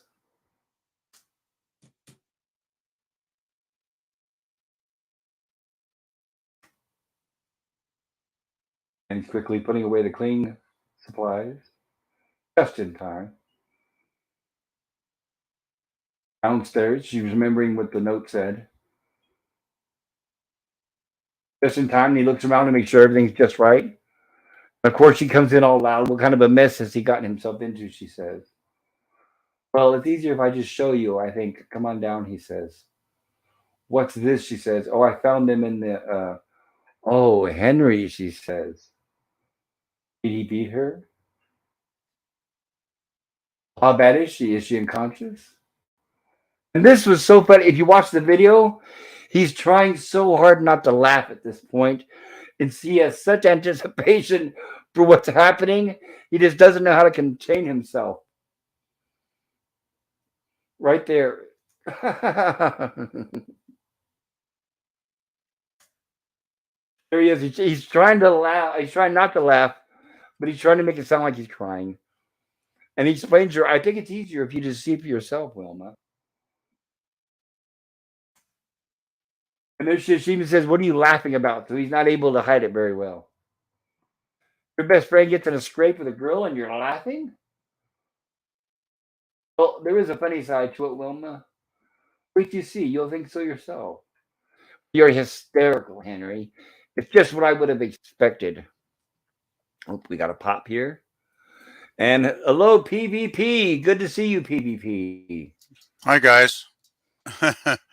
Welcome, sorry, welcome. Quite late tonight because I worked till 7, and then I stopped in to get something, pick something up on the way home at the grocery store. And I just actually had only watched about maybe 30-40 minutes of this before I went to work this morning, so I had to catch up and watch it quickly. But I wanted to have seen it before I popped on. Oh, so you've only seen it the one time? Oh, no, I saw it in '82 in the theater, actually. Okay, gotcha. Well, thank you. Better late than never. Glad you're here. Yeah, well, I And just thought I'd pop in. I'm actually just getting here on one of the best parts of the film. yeah, right. Exactly. You are right about that. Jill says hello, LDG.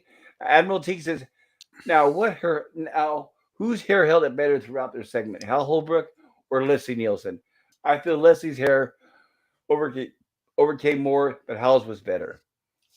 And Admiral T says What? there's red light on Hal too. Yes, yes, you're right. Well, because I'm guessing because he's contemplating. Pleasant Valley Picker, hi guys, worked late, just finished watching. I'm just now catching up PvP. I apologize. And I Drip Jill says he's appealing to her superiority complex. Yes, Jill, yes. And Admiral T says, I just feel like this part's sad and many divorce lawyers. What if everyone feeds their wife to an Arctic monkey? And Admiral T says, hail PvP. And LDG says, howdy. And PvP says, hi guys. And PvP says, Admiral T, hi. Okay, so here we go. You're hysterical, Henry. It's just what I would have expected. No, I don't think you'll expect this, Wilma. I think this has got to be, it's probably my favorite Hal Holbrook role ever. No, he's still trying to contain himself. No, this is going to be an entirely new experience. And now he's getting serious.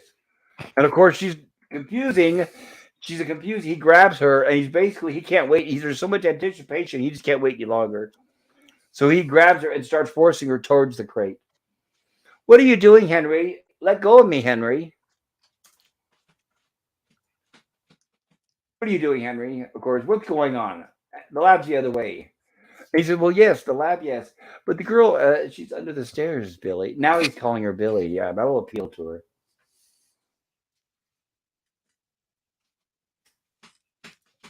Wait till you see that's what's so funny, he says. The girl has crawled under the stairs. She won't come out.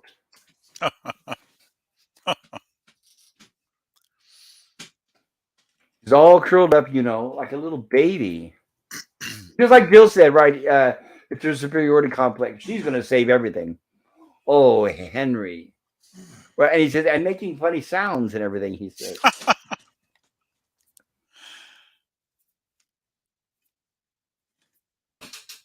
Yeah, Okay. he's really got her intrigued at this point, doesn't he? Right, what's funny, it's like he's like a little kid so excited because he can't wait in anticipation for what's going to happen. You can get her out, Billy. Why don't you give it a try? You always know how to handle these things, Billy. No problem.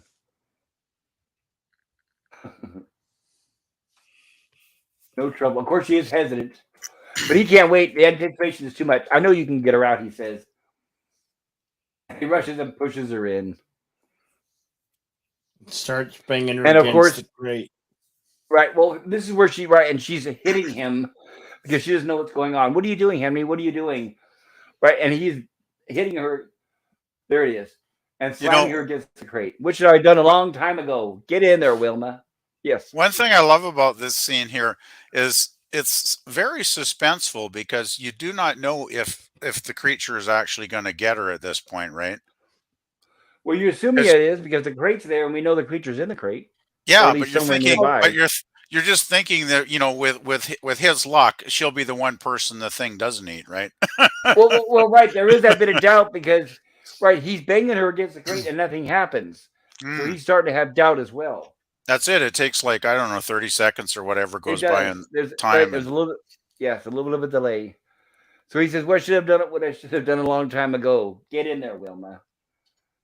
And he was pounding her against the crate, not hitting her, but pushing her against the crate.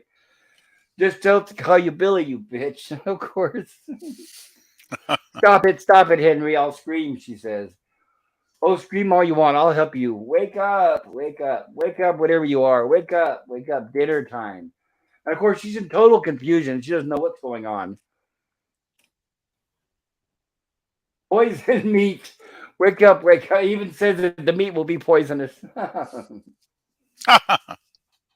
Bam, oh bam, man, bam against the crate, right? Wake up, wake up. And now he's starting to slow down and realize, oh no. Yeah, I think at this Well, point the that audience was getting scared too that maybe it wasn't going to work, right? right, it's not going to work. Well, that was great, Henry. That was just great, she says, of course. And of course, huh? And he says that, and he, of course, he's confused. And she says, "Is that what you think? Want to see some real punching?" And then she starts hitting him, of course. Same old Henry, afraid of your own shadow. Now she's ridiculing him, and look at that look on his face. You know what, Henry? You're a regular barnyard exhibit. Sheep's eyes, chicken guts, piggy friends. No good at departmental politics. No good at making money. No good at making an impression on anybody. And no good at all in bed. Now that's the last straw right there.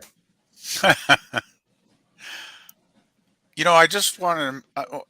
I wonder how these two ever got together, really. Oh, money.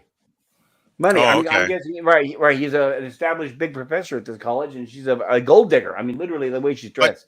but why would any professor want to hook up with this? I know, but yeah, you never know true love, right? Well, I mean, she I, even said he's not good in bed. So if that's not happening, then I don't understand why he's got her around, really. well, let me put it this way: I live in California. Every day, I see old, average-looking men with plastic women who have all dressed like her, and they have all the makeup and the prosthetics and the plastic surgeries. So I see stuff like this every single day.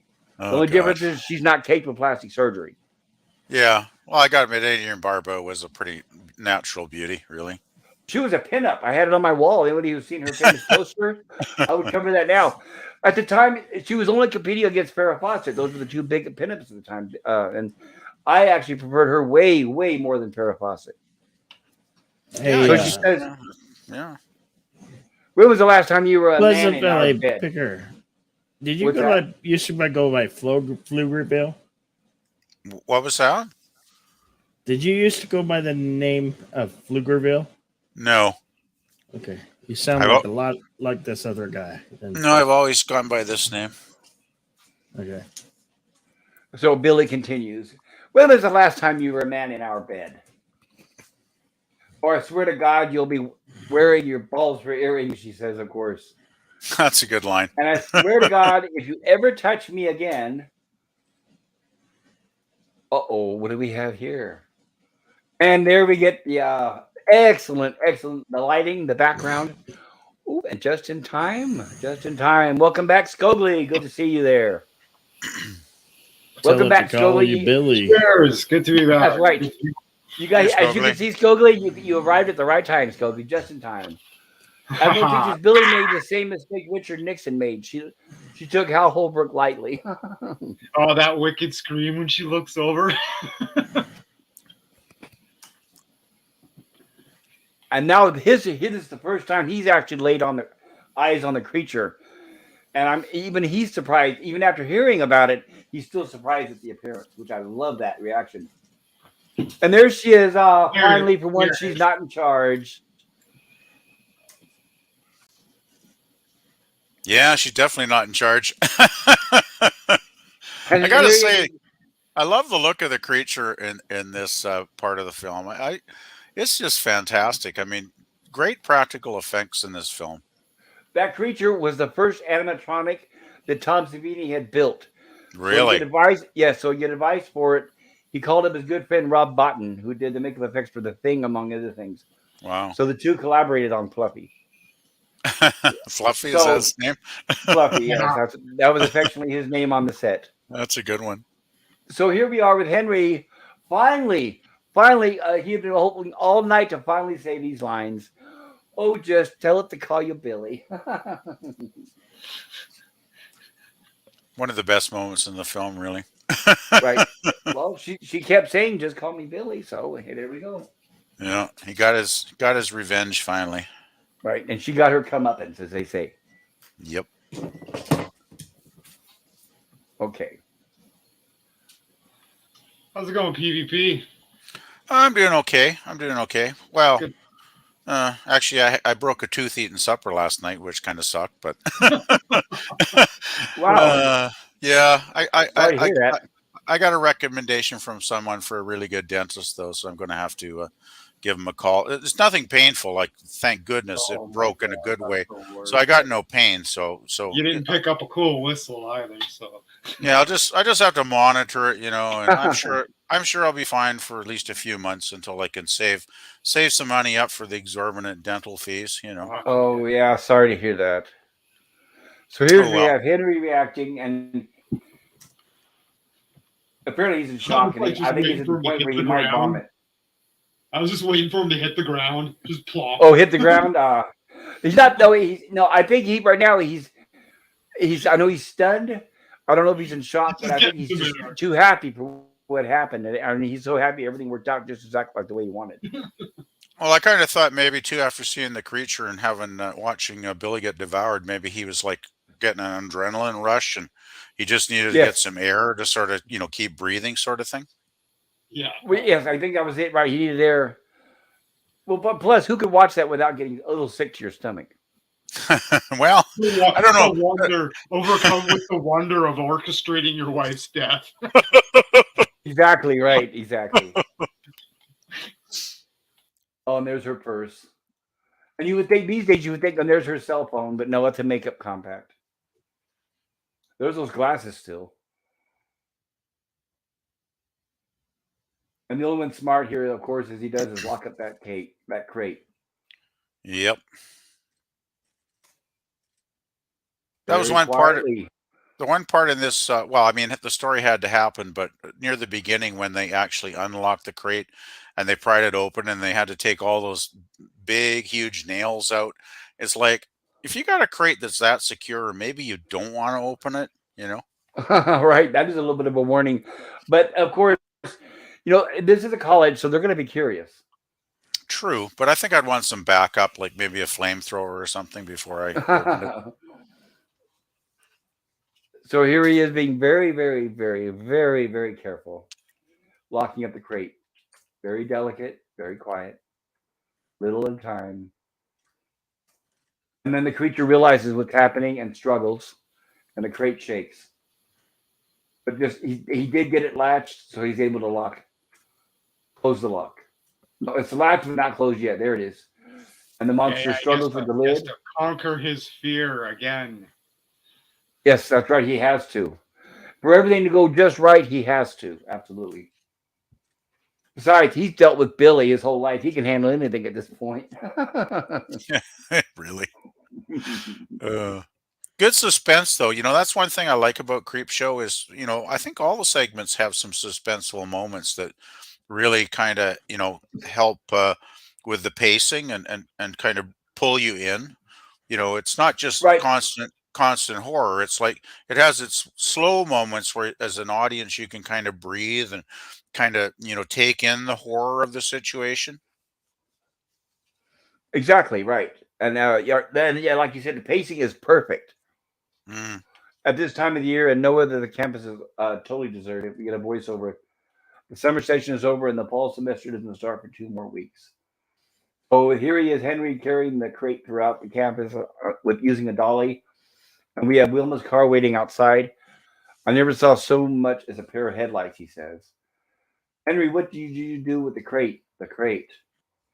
That's the beauty of it. This is a voiceover of him talking to Dex when he got the professor when he got back to his house. He's explaining to the professor the story of what happened. So that's the beauty of it. He says, "You provided the final piece of the jigsaw puzzle yourself. The crate is at the bottom of Ryder's quarry. I drove out there with the remains." This is funny. I drove out there with the remains of 3 human beings. Well, 2 human beings and Wilma. And I began to wonder, where did they go? I mean, how much could it eat? There we go. And it began to suspect something was happening. He realized, careful, careful. One thing I wondered about it, the creature must not have weighed a great deal for him to just pull the crate out by himself.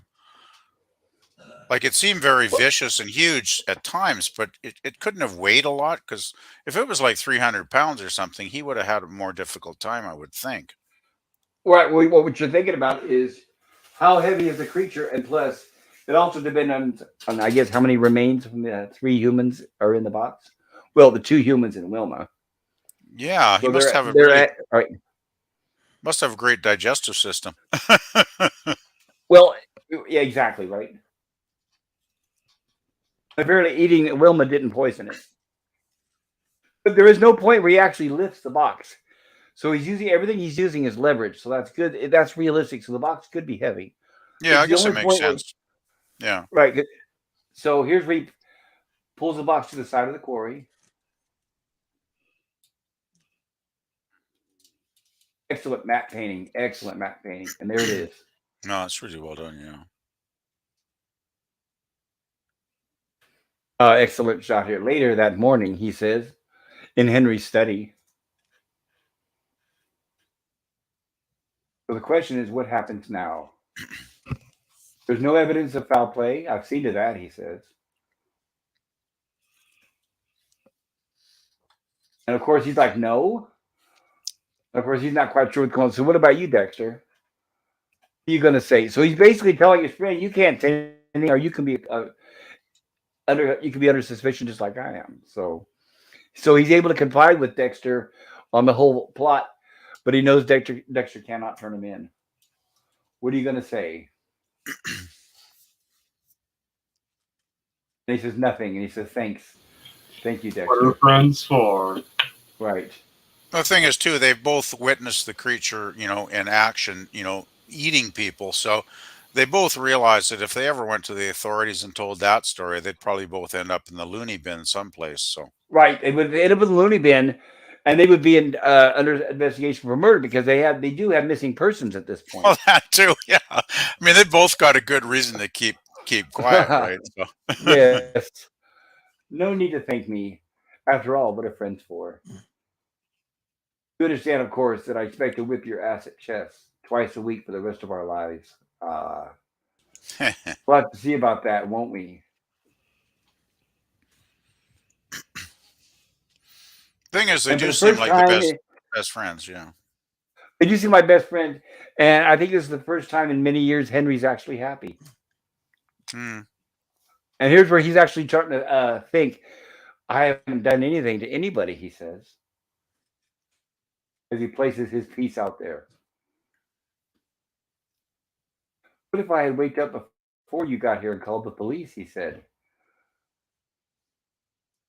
He says, but you didn't. If you saw the way I changed it up, you wouldn't worry. This is where Dex asked him about the box. And he says, if you saw the way I changed it up, you wouldn't worry. That thing is drowned in its box, 70 feet down. And then they fade away relax. to the quarry. Yeah, and then we have the final reveal of the segment. Yep.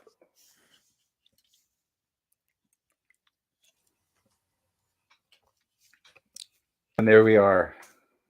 I do wonder how it broke the chains at that point, though. But I guess I'm overthinking it. I mean, it is a horror flick, so. Well, here's what I'm thinking. Okay, those are new locks that Henry put on there, but it's the same old chain from the 1800s. So maybe they're a little bit more brittle. And also, maybe the creature, realizing that it may drown, is actually for once pushing a lot harder than it did originally, because before it felt safe in that box. Possible, yeah. Good point, Bob. And so we get our fade to the animated frame. Yeah, I like the way they go back to the cartoon, the comic book, between segments. I thought that was really cool. It is. And there's that muscle man. There we go. That's the one we all need, right? All we got to do, guys, is buy this here. And then 1 month, or actually just a couple weeks later, and you should look. There's the guy kicking the sand at the other guy on the beat. Oh, I wish. I know. So here we are with the fantastic, excellent They're Creeping Up on You, starring the wonderful E.G. Marshall. E.G. Marshall. Yeah, he's really good in this segment. E.G. Marshall. This was I love also E.G. the Marshall. creepiest one of them all. I think this And- is my and favorite They one. used actually. real cockroaches. real Real. cockroaches. And not only that, this was the most expensive segment because the roaches cost them so much. The script, originally the script called for a luxurious apartment with thick carpet, but then the handler of the roaches said that'd be impossible with the roaches. So that's why they decided to film it as a sterile environment, which I think was a great design choice. And I have to mention too, E.G. Marshall. I was a fan even before this as a kid because I used to go to bed on Sunday nights listening to CBS Mystery Theater on the radio. It was a mystery radio show every Sunday night, and E.G. Marshall was the host of it. And it would start with a creaky door would open, and you hear the spooky music, and he'd say, "I'm E.G. Marshall. Welcome to CBS Radio Mystery Theater." In fact, I still have that. I listen to it on a regular basis. And a lot of people might recognize him as the grandfather from National Lampoon's Christmas Vacation. And some people might recognize him as the president in Superman 2 that refuses to bow down for Non or Zod.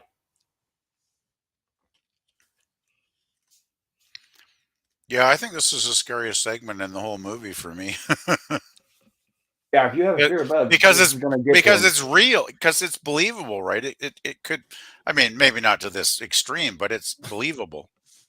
Yes. Well, his character was a horrible man anyway, too. So Oh, he deserves what he gets, definitely. yeah. Look at that high-tech computer. 5 1/4 inch discs. Floppy disk, that is.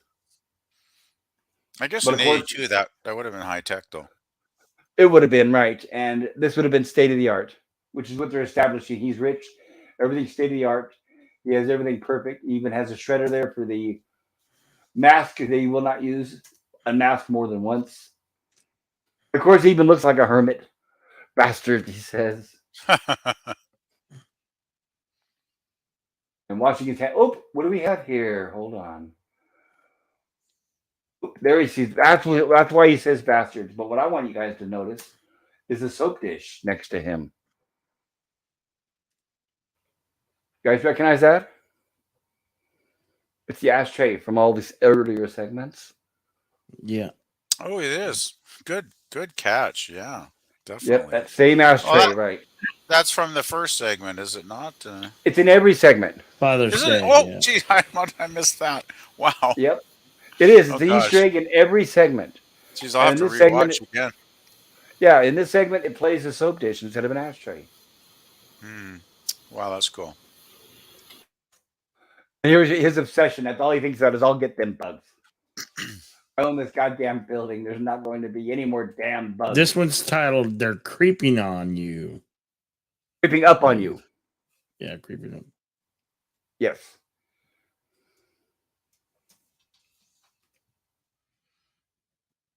Yeah, I actually was lived in an close. apartment for a year with cockroaches, so I totally get the horror of this. Me too. Right. Same here. I rented a room in a house that had them. I couldn't do it. I couldn't sleep at night. I'll put it that way. It's just no. The thought of them crawling on me at night, no. The thing is, I was going to college at the time, so I got a really great apartment for a really good price, and it was actually a really nice building. It was just the landlords running it were an old couple that didn't give a damn about, fumigating the place, right? Every month I'd take my rent. Yeah, I'd take my rent check over. That's called slumlords. Yeah. Yeah, well, they were just kind of old and clueless, I think. They were kind of just No, old they knew grouchy what. couple. Believe me, no. They knew exactly what they were doing. Believe me, they're going to play the act, but they knew what they were doing. Yeah, every month I'd give them the rent check and I'd go, when are you going to call the exterminators? And, they'd always just didn't go. I should have just probably called the health department, but it probably wouldn't have done any good because I'm sure there's hundreds of buildings with bugs around there. So, Well, I'll make this fast, but here's what happened to me, and this is what you do in this case. What happened to me is I moved in this crappy place that had bugs. And as soon as I moved in, I said, you guys are going to take care of the bugs, right? Yeah, we'll take care of them. A month passed, 2 months passed. And I said, look, are you guys going to take care of the bugs? And they said, are you sure you didn't bring them in? So the first thing they do is they'll blame you. Because that's their way of, they think they get away with it. Are you sure you didn't bring it in? I said, really? So what you do is you call what's called your city code enforcement. You call your city code enforcement. An inspector will immediately come out without even telling the landlord, inspect the place, and then give the landlord a warning that they have to fumigate that house within a matter of just a few days or suffer severe penalties. Is that like a So remember bylaw that enforcement kind of thing, it Pop? is right. You report things like broken windows, bugs, rat droppings, anything like that. Just remember code enforcement. They will Yeah, well, act on it, and that's the only thing that will bring fear to landlords. the thing was, when I first moved in, I didn't notice any for like 4 or 5 months because I guess when the previous tenants moved out, the bugs were probably so traumatized by all the activity, they kind Oh, of maybe stayed. they missed them. Yeah, maybe they Well, missed. they stayed Well, away for a long time, right? I didn't they start could have. noticing They may them. have came from your neighbors. Well, I talked to one lady. We had the laundry room in the basement, right? And there was a lovely lady that had poor woman had the apartment in the basement, and she really had them bad because she was like right next to the door going to the alley where the garbage Oh was, yeah, where and of she'd course. say she told me she would be killing like 6 or 7 every night, kind of thing, Right, and she was right? also being taken advantage of. That's just it. They play on ignorance. I Yeah, really, really, really hate slumlords. yeah. I was lucky. So here, First while I'd be right, killing maybe one or two wait. a week. Let's keep it. Right, let's keep it Yeah, on let's topic keep it. Let's tonight. keep it going. I'm Yeah, sorry. I've been promising everybody I'm not going to do another 4 hour stream, and Yeah, so far we're at 3.5. So I'm yeah. doing my best to try to keep this on I point. shouldn't have If I'm elaborated. able Sorry, to, sorry, Pop. Go that's go okay. for it. Last week when we start getting off topic, we start losing viewers, and Oh I'm hoping crap. to keep people here, and especially people in the rerun. So here we are with his name is Upton Pratt. There, secret's out. So you'll end up finding his name out eventually. So there he is, burning another mask. Everything he touches, every Kleenex, everything's got to be covered with his hand because he's so paranoid from germs. And of course, he gets a phone call. Hello, is that you, White? No, sir, Mr. Pratt. And it's a female voice. This is George Gendron here. Wait, I just got off the plane from Seattle. That's right. This is the salesman. I just got off the plane from Seattle. The building superintendent is on vacation, George. Sir, you believe that vacation? Of course, no, you're not supposed to do that around him. Well, I told him I wanted to hear from him, he says. Within the hour, and he now has it's 9:34 p.m., says the clock. This is before Alexandria or Alley, whatever that's called. He has exactly 26 minutes to go, he says. So he's a stickler for time as well, of course. Or he can stay on vacation permanently, bastard. Mr. Pratt, I've got to the office here, and I found a telex from Seattle. What are you doing in the office at 9:30, George? There's no overtime at the executive level, you know. Yes, I know that. It's about the Pacific Aerodyne takeover. Bugger Pacific Aerodyne. They're done for. They've had it. Norman Kastenmeier is a dinosaur. He's too effing blind to find his way to the nearest tar pit. Air pollution counts up to almost 7, George. So he even has an environmental indicator in his house or a penthouse. People are dying of carbon monoxide poisoning and they don't even know it.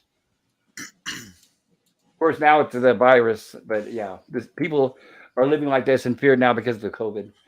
Oh, I found another cockroach this evening, George. Oh no, yeah, one of those big ones. Right here in my $3,200 a month penthouse apartment. And this was 1982, so I'd hate to see what that would cost these days. My supposedly germ-proof apartment. Now, would you like to tell me, George, how an apartment can be germ-proof? It's not even bug-proof. And he sees the bug. Well, I guess it can't, Mr. Pratt, but I wanted you to know that Pratt International now owns the majority of Pacific Aerodyne stock. And Mr. Pratt, apparently at this point, is distracted looking for that roach. Of course we do. I can't talk to you now, George, he says. I'm going to clear up this damn cockroach problem once and for all. Bastards! And of course, his stock readings are coming out. Doing well. Ooh, a lot of money there. I'm not going to have any bugs in my building. I loathe bugs, he says. I realize that, but there's something you should know. I better let you go, George. You did well. Go and F somebody, but wear a damn rubber. God. Sir Norman Kastenmeier shot himself an hour ago. Uh-oh, he says. What? He did it? When? No, there's somebody I can't fire. Can I? All right.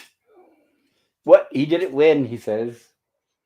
Well, when it became clear there was no way to stop the takeover, at least that's what his wife thinks. And as you can see, he's not really, apparently not very sad about the news. Wonderful, he says. Now we won't have to offer the old fart a seat on the board of directors. Get off the phone, George. Never run good news into the ground, he says. I've got this bug problem. Once you get bugs, you'll never get rid of them. They breed in the crawl spaces in the conduits. Ooh, the worst place on his glove, Mr. Pratt. Mr. Pratt, he hears the voice. Goodbye, George. Yes, sir. Good night, Mr. Pratt. As he goes to push the button, this is what he sees. It's in total revulsion.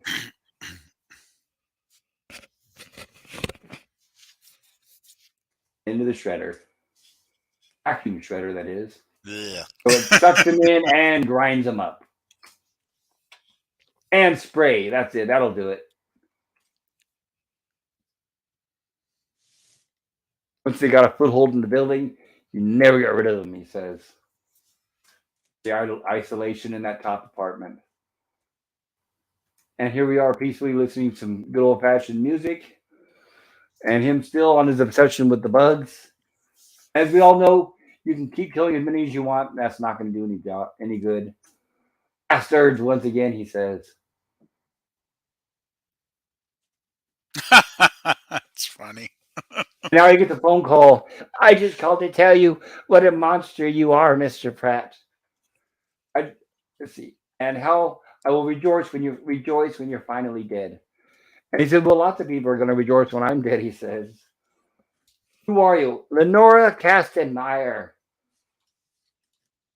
I'm the wife of the man you murdered this afternoon. Mrs. Kastenmeier, how are you? He asked her.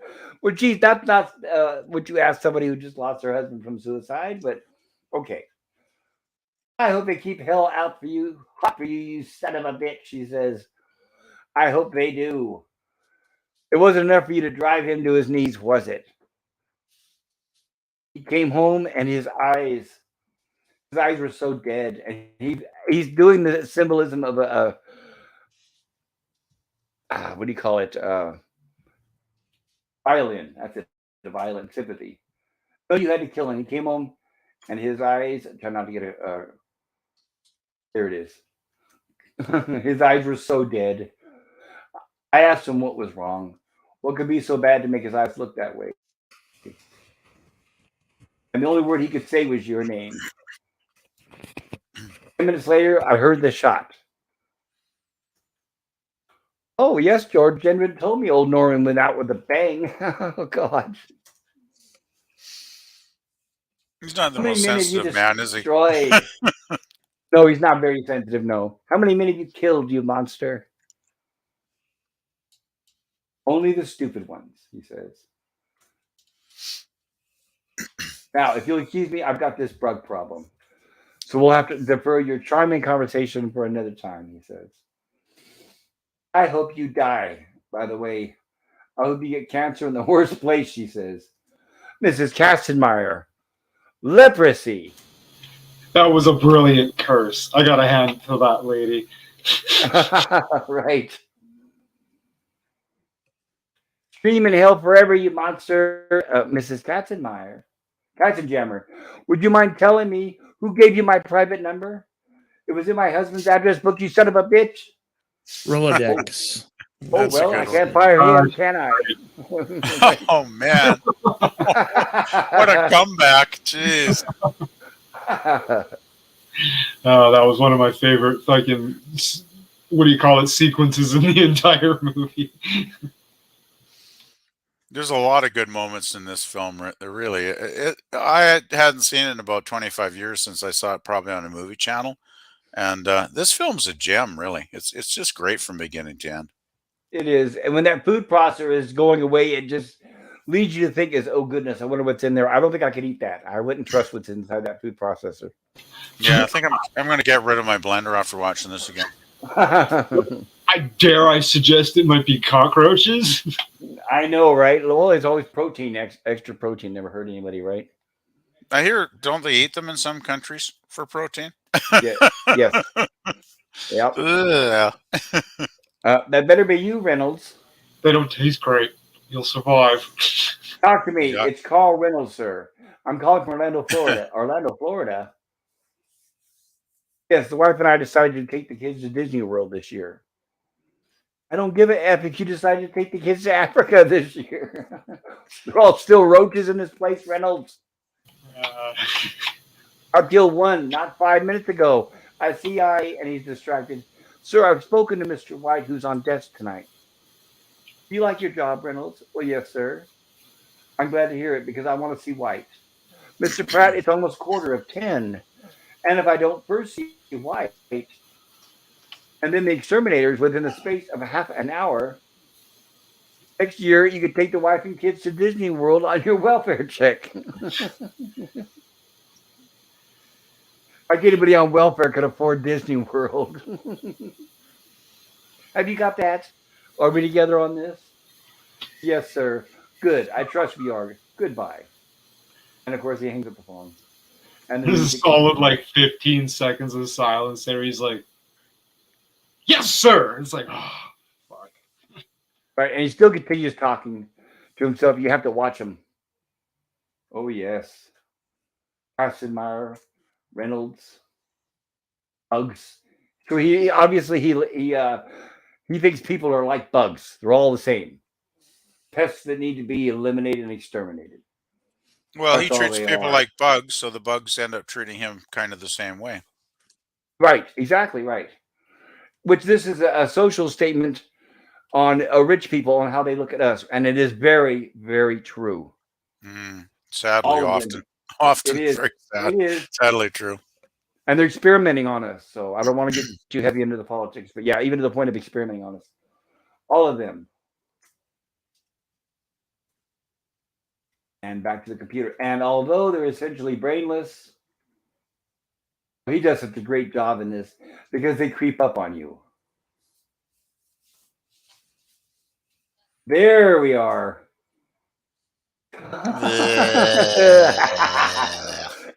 Now he starts to wonder. Uh-oh.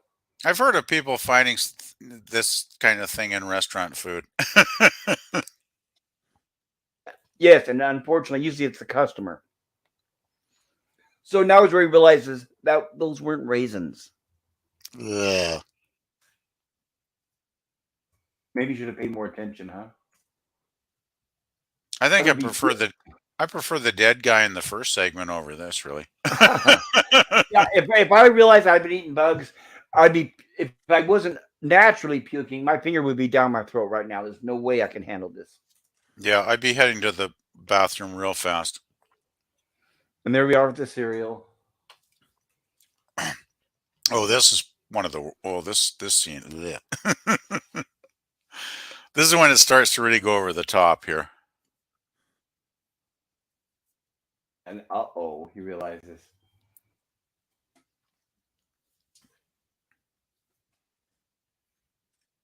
And of course, there's somebody that talk to me. Who's there? Good evening there, Mr. Pratt. Got bugs again, huh, Mr. Pratt? Don't you talk to me like that, you hear? What way, Mr. Pratt? Like I was crazy. Oh, no, sir, Mr. Pratt, sir. Apparently, this exterminator is used to dealing with him before. I don't think of you as crazy, not at all. I love the image in the the see-through window there too. It's so weird. Right, and the way the guy's mocking him, right, and he knows he's being mocked. Do you think they I was actually just trying put to that? run down it. Would they get that in a movie today? Because No. Well, no. I What don't happens think here? they would they? Right. They and don't know especially how to with make movies today. That's the problem. well, everything Yeah. they're worried about offending everybody, so Yeah. everything's played safe. So there's no way they'd even come close to this. Yeah, movie makers today are afraid of the audience, it seems, you know. It is, and it's not that people are offended; they just look for reasons to complain, just to shut things down and destroy They them. don't They're not care really about offended. the audience. If they did, they make good stuff, but they don't make good stuff. Right. It's all And they do it virtual because signaling and SJW. No, well, that's the because problem. They don't care about the real audience. They cater to the fringe audience, right? and what they're upset about is that they have no talent and they have no friends, and they don't like Modern when audiences. right. They don't like when other people are successful. They don't like when other people can tell good stories. They don't like when other people are happy. All that makes them miserable because they're lonely. Hmm. Who might have a 24-hour fumigating service? I might be able to get Frilly Brothers out here by, shall we say, 10:30. I've noticed that in service jobs, people like yourself often do. There we go. You'd never get that line in. Right. People of Oh man. Yeah. color. You'd never get this line in a movie Right. now. Yes, 11:30 would be fine. Thanks, Mr. Pratt, sir. I'll call them just as soon as I finish with that shower on 23. Do it first. Do it now. Yes, sir, right now. You see, the guy is just loving it. Do it first. Do it now. There it is. You know, one thing I think of watching that scene again just now, if I was Mr. Pratt, I probably, with the amount of money I've obviously got, I would have, made my own exterminating company and just had me as the only client 24 hours a day. You would right. I would even have one right there in the building on call, right? Yeah, I'd put like, guy down the hall in the next suite and, he'd be on 24/7 call. But of course the movie Movie, has to happen, so. movie has to happen. They can creep up on you if you let them. He's got the bug. See, Mrs. Kastenmeyer, I grew up in Hell's Kitchen. Bugs everywhere. I know what to do with a bug when I see it. Spray it, squash it, kill it. Oh, the ominous lightning. What the F, he says. Oh, another son of a bitching blackout.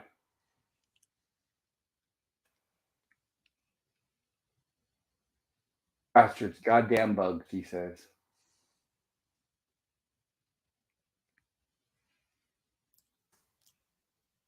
Bastards. And they're coming through the vents. Effing roaches. Oh God yeah. damn it. Oh! Now they were actually killing roaches, I assume, because he's stepping on the Yes. little buggers, right? Yes. Yeah. Yes. Would that ever be allowed these days? I mean, they'd probably, have bug rights or something, They probably would. They probably protest.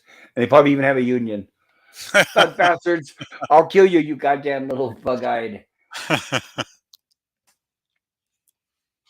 Oh, and there goes the power. Shame on him for not having his own backup power supply. Mm. Oh, there it is. And he pushes the button. And here he is panicking. Come on, come on, come on. What do I pay you for? Police, emergency. We've got problems tonight, fella. Or haven't you looked out your window? Listen, this is Upton Pratt. Everybody's got bugs tonight, and I don't have time for bullshit, says the cops. The biggest one I've ever seen. It has got to stop. It's got to stop. On a slow night, we could talk about it, but this isn't a slow night. The cops are too busy with the blackouts and all the crime and everything that goes with it. I don't think you understand who you're talking to. This is Upson Pratt. Upson Pratt. I'll have your job, you asshole.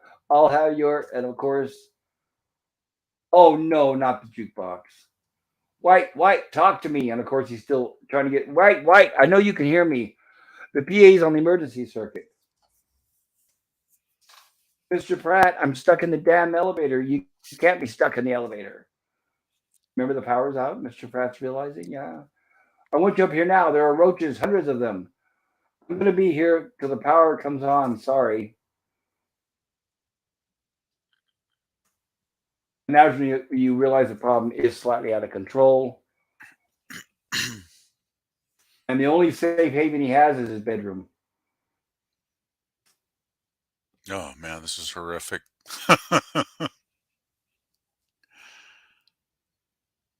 And like I said earlier, this is the most expensive segment of the movie. The biggest budget was to those roaches and then and a handler and them having to actually bring them in. Did they So buy here them he is. by the pound or? They brought in a handler. I don't know how they paid for them, but I know it was very expensive. Come Well, on, come on. Here he is. He's panicking so much. He's having trouble with the alarm, with the password on his bedroom. And there it is. And he closes the door like a safe. You'll never get in here. Never, he says. And when this blackout is over, people are going to pay. Oh, yes. And you'll pay to every one of you, every damn one of you. I've been beating bugs all my life, and I'll beat you too, he says.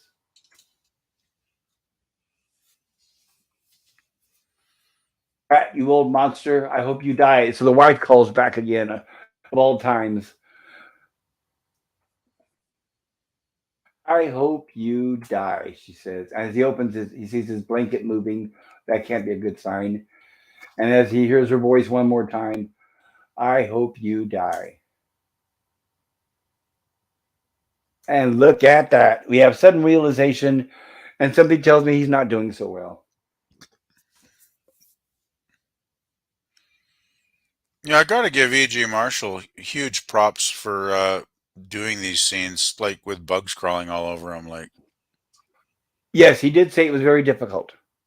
And I of can course, at some imagine. point, there are some points where you see just his body with him trying to brush them off of him, like when they showed his feet with the roaches. And they did use a double for some of the scenes, but he did actually have scenes where the roaches were on him. Well, yeah, when you see them crawling around on his upper body, right? When he's like brushing Exactly. them off, it's just oh, I have huge Yes. respect for dedicated actors. We need more of those. Yes, and which are not around anymore. This would be all Mm. CGI these days. It would look horrible. Yeah, no, it's much. I always think practical effects are the really only way to go. Right? They cannot be replaced. So here Mm. we have the boy still on the phone. I hope you die. It's 10:29. It's 10. It's 11. It's 12. It's 29. It's 10. The voice of the his clock is going crazy. It's 1. It's 2. 4. 1. It's 2. And even the computer's been compromised. So they got into the computer, and we have total blackout. And oh, look, we have the powers back on. The bubbles start bubbling on the music box, and it starts playing again. Everything's nice and clean. There, Mr. Pratt, the voice at the door. Mr. Pratt, talk to me. Talk to me, honky bastard. Oh wow. he, he does deserve it.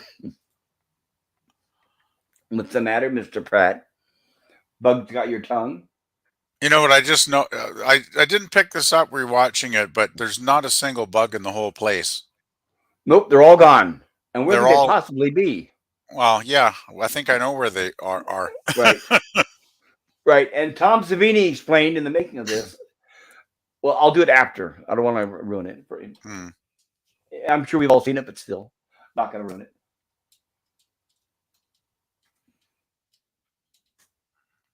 Ooh, yeah, that's got to be creepy. There we go.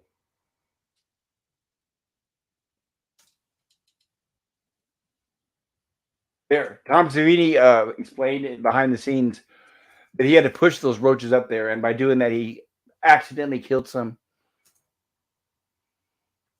Ooh, Oh well, yes, yes. there's more than enough of them in the world anyway. Right, I don't. Right, I doubt if anybody broke it. Yeah, didn't I break have any no laws. sympathy for roaches. I really don't. And we have the voiceover, Oh, Mr. Pratt. Mr. Pratt, that's just horrifically horrible. bastard. The guy says at the door. Look at that. It's like 2 feet deep. Must have had like tens of thousands of the little buggers. Oh, they did. They did.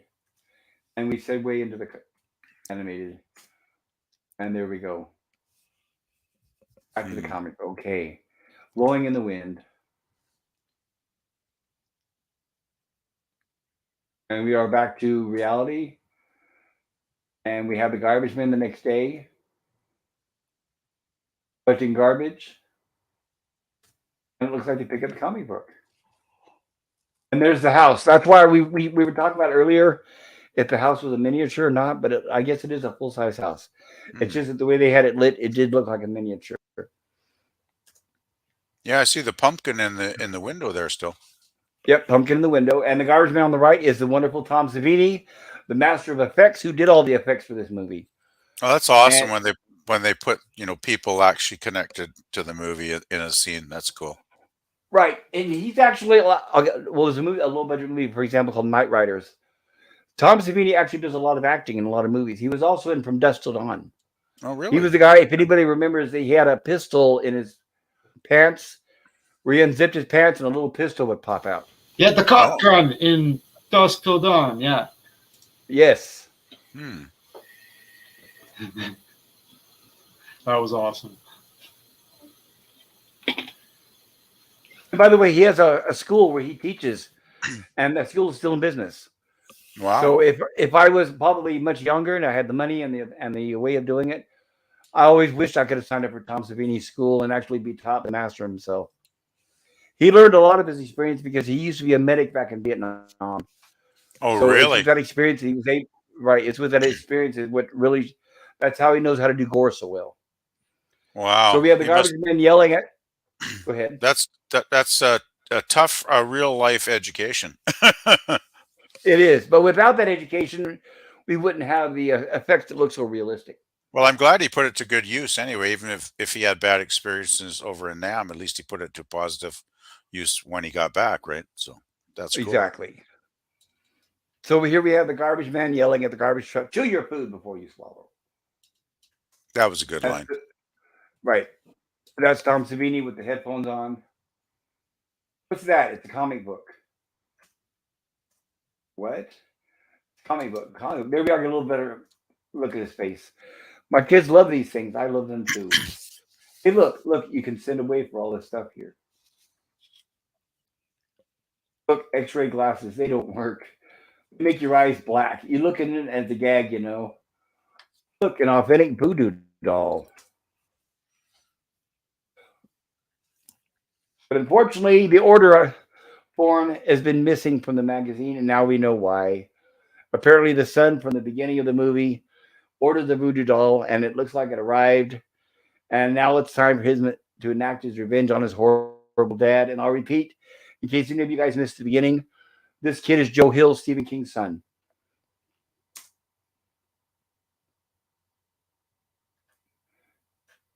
Oh, we missed the line. Ready for another shot, Dad? There it is.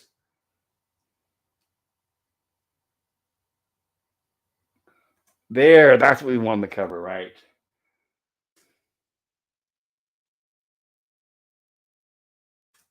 Ah, there we go. And we get the creep. And we got our credits. We made it to the end, fellas. And it looks like it was another 4-hour stream.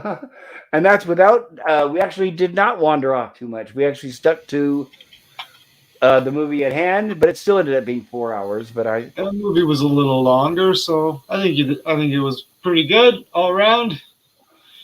Yeah, fantastic. Yes, Admiral Teague says I like how Holbrook's. Of course, I'm tired now. I have to pronounce. I like how Holbrook's perfect hair contrasts with Dexter's crazy hair, shows who is more cold-blooded and calculated. And Adrienne Jill says, "Oh, that's the last story." PvP says, "Adrienne Jill, have you seen this, Jill? The last segment is horrific." And Jill says, "Yes, Admiral Teague. I'm assuming they went to the Bronx to find this kind of roach population. I think they were from South America." PvP says, "Wonder how many roaches were actually killed in this segment." Give me a second, guys. I had it actually pull up earlier. I had a whole bunch of stuff I wanted to share, but we ran out of time. Let me see.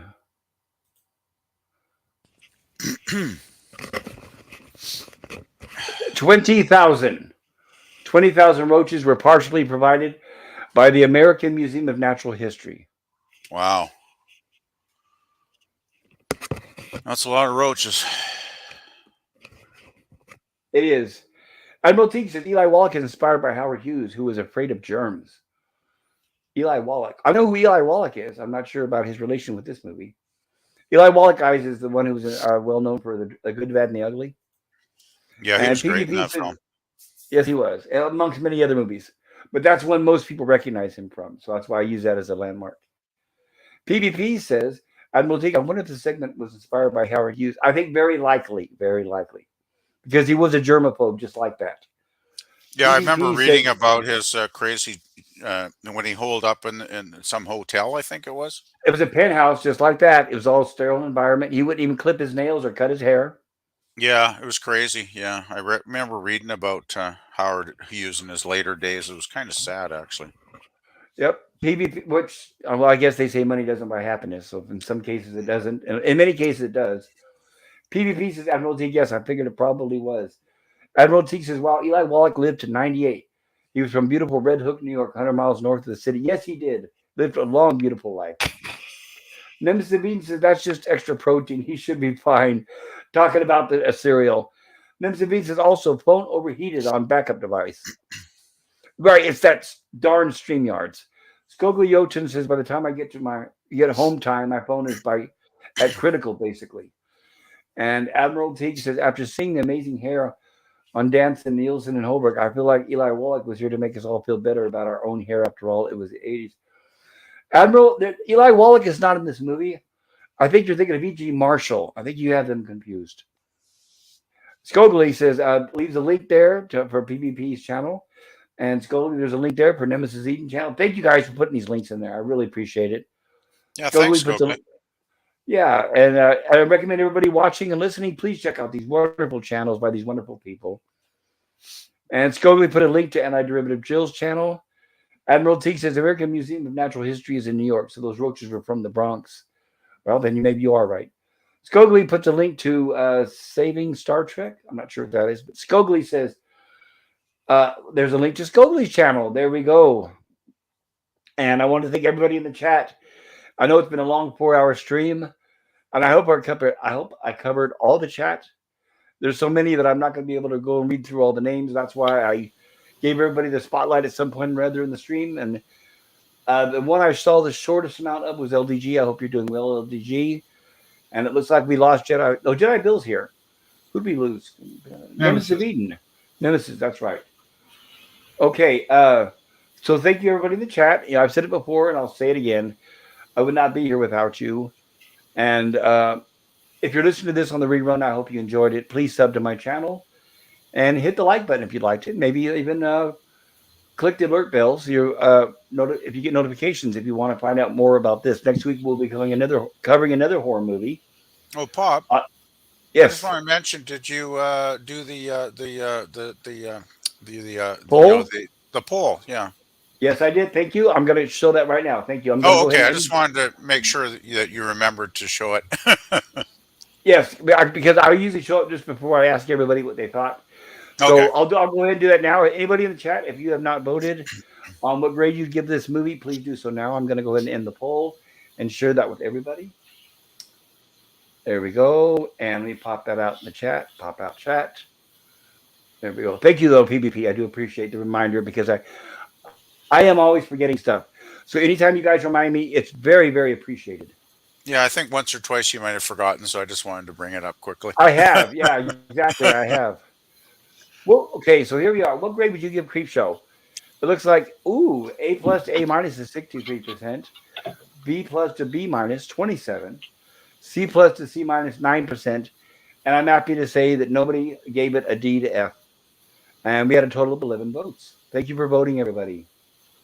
So, without further ado, Bill, Jedi Bill, my friend, what would you give this? What grade would you give the Creepshow, and what do you think of it?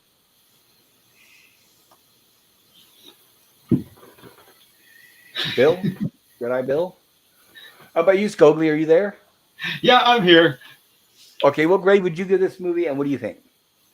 I liked I'm it. sorry, I I was gave muted. it a B plus. That's okay, Bill. I'll There go was back. a couple, I'll still go couple back. small issues here and there, but overall, I thought it was awesome. It hit me on an emotional level. I was genuinely shocked at a few scenes, and I feel like I'm pretty jaded. So yeah, that was pretty good. What grade would you give it? I rated it a B plus in the poll. Nice. Okay, Bill. So, tell me about what do you think about this? Oh, it's always an A plus in my book. Oh, I agree with you 100%, Bill. I 100%, no argument. Like I said, this is my favorite anthology movie of all time, and I am into big anthologies. We'll be showing a lot of them from Hammer, from all the different studios. Even my favorite TV shows were like Twilight Zone, Amazing Stories, Outer Limits, all that stuff. So I just eat up anthologies. PvP, tell us what you think. I give it an A. I give it. I like to have always a little cushion. If there's a movie that comes along that I like a little bit better, but it's pretty much at the top of these kind of films, really.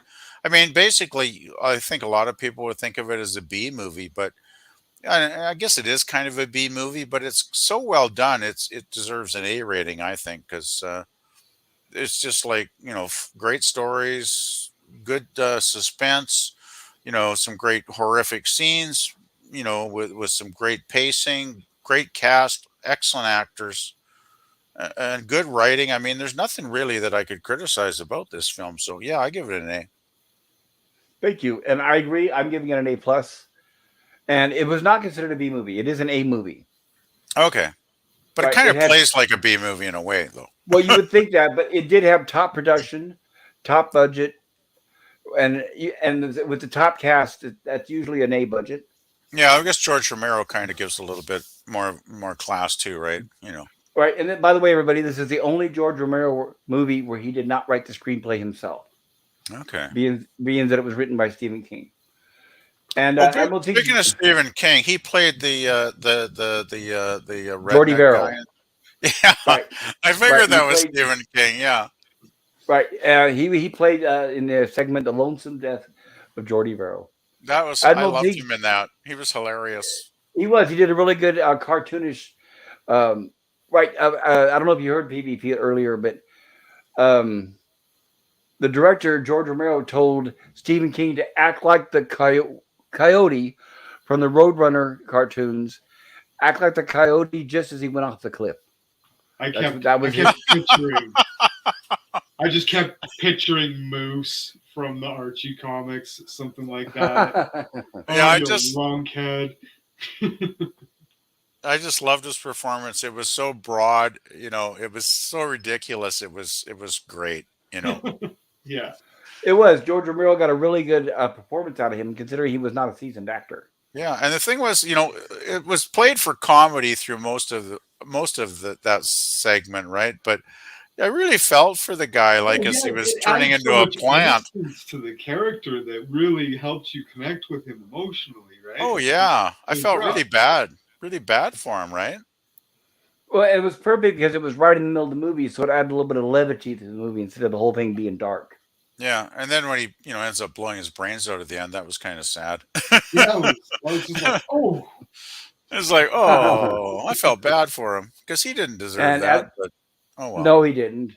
Admiral Teague, that's what I meant. It's late here. Admiral Teague is A plus because it's a lot of fun. Well, I agree with Admiral Teague. And I would have given it an A plus, but I got to have that little cushion, just if there's a movie that's just a tiny bit better. Well, maybe I'll give Creepshow 2 that. We will eventually cover Creepshow 2. It's not as good as this one, but it's still worth a watch. And so eventually down the line, we will be covering that one as well. So, like I said, thank you everybody in the chat. I really appreciate it. And before we go, I'd like to let everybody plug the channels. So, Jedi Bill, would you like to tell us about your channel? First of all, Bill, please tell us how fantastic you're doing with your sub count. Everybody, Bill is like way up there. The man has way more subs than all of us combined. So tell us, Bill. I do the insomniac soup when I do it at nights. Mostly, good, throughout the whole night. I know. I try to Usually. be there if it's not too late for me. I feel bad for the ones that I And miss, so I'm sorry. I run a show called The Morning Blend for sometime mornings. And I do karaoke on Wednesdays and Saturdays. There we go. And by the way, guys, he gets a lot of big time celebrities on those karaoke's. You never know who you're going to see in there. Oh, and Holy shit! Yeah, I just checked it out. 2.63K. That's pretty impressive. I know Bill's being a little modest, but seriously, the guy's got over 2.6 thousand subs, which is absolutely fantastic. And I do have to say, he's worked hard for it, and he's very deserving of that as well. It takes time. Oh yeah, absolutely. Like, Bill, I'm not even in your shadow when it comes to sub counts, and I can't even imagine being as high and having a number like that. For me, it's going to take centuries. In other words, I'll probably be dead. Maybe you guys will. I think you'll be surprised, Pops. I don't know, but I'm not going to count my. It's a good stance to have, but I'm optimistic. Yeah, and Bill earned them all. Honestly, by the way, Bill did not buy subs. Some people are known for that, but definitely not Bill. He's an honest man through and through. No, I would never buy subs. What's the point? I mean, that's just fake, right? I mean, that's. Well, it is, but some people have no guilty conscience. To me, I would hate myself. I just couldn't do it. The only subs I want are people that actually enjoy what's on my channel. Otherwise, Absolutely. Right, exactly. And like you said, what's the point? Scogli, tell us about your channel. I got a music-centric channel. I'm a guitar player at heart. I love heavy metal, but I play lots of different things. I score music. It's music-centric production. I write MIDI drums and MIDI bass and whatever just falls out of the ether into my brain, just ends up onto the computer, and that's kind of what I do. And I haven't done it for a few weeks, but I have a Saturday show, which starts around noonish. Just subscribe and watch for the bell, and you'll get a notification for it. And it's just kind of an anything go shows. I just kind of start an open palette, and I just see what happens.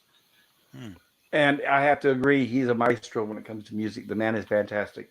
So I recommended everybody, please check out Scogli's channel.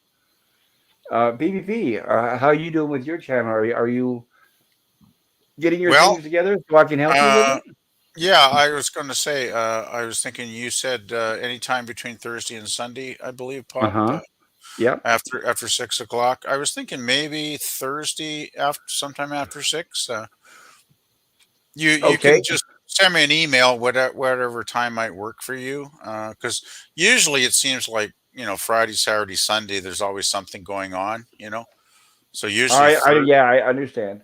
Yeah. So Thursday would probably be the best evening because we're both on Pacific time. You're in California, right? Yes. And I'm up in BC here. So we're on the same time zone, which is nice. So if you want to drop me an email to my email address and just let me know, maybe if there's a time on Thursday night that might work for you, that would be great. Okay, I will do my best at making some time free. Okay, sure. I mean, if you can, I mean, otherwise we could always schedule it, whenever. I mean, there's no great rush, I guess. But well, for me, I usually do not have plans on Thursday evenings because the fact that I stream 3 nights in a row. I'm usually resting on that night, so because it's a lot of. It really takes a lot out of me. That's 3 nights of several hours. My Gilligan's Island stream tomorrow will probably go for at least another 3 hours. So it's good to get a little bit of break from that. You definitely do fairly long streams. I know, and I'm sorry about that.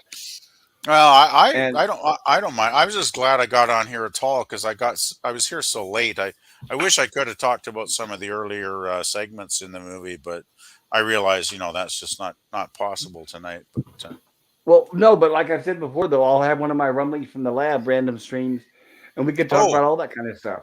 Those are good. Yeah, that would be nice if you had some of those again. That's been a little while, I think. Well, because the last one I had, nobody came on. I talked to myself for about an hour, and then I just said, okay, I guess it's just me, and then good night, everybody. It was probably just a time when people were doing other stuff. Like, I guess I wasn't available that time, so.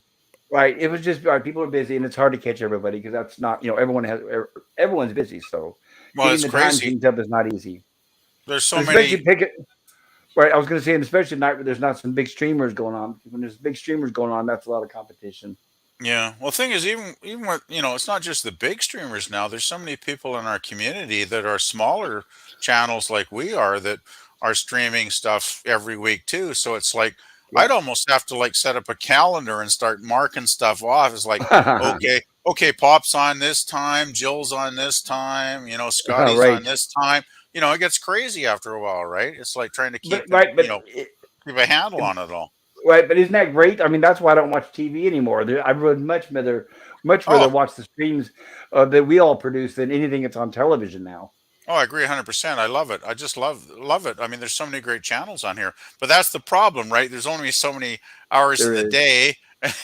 You can't watch Right. everything, right? Yeah, So, or at least not live. A lot of it you got to catch on the rerun.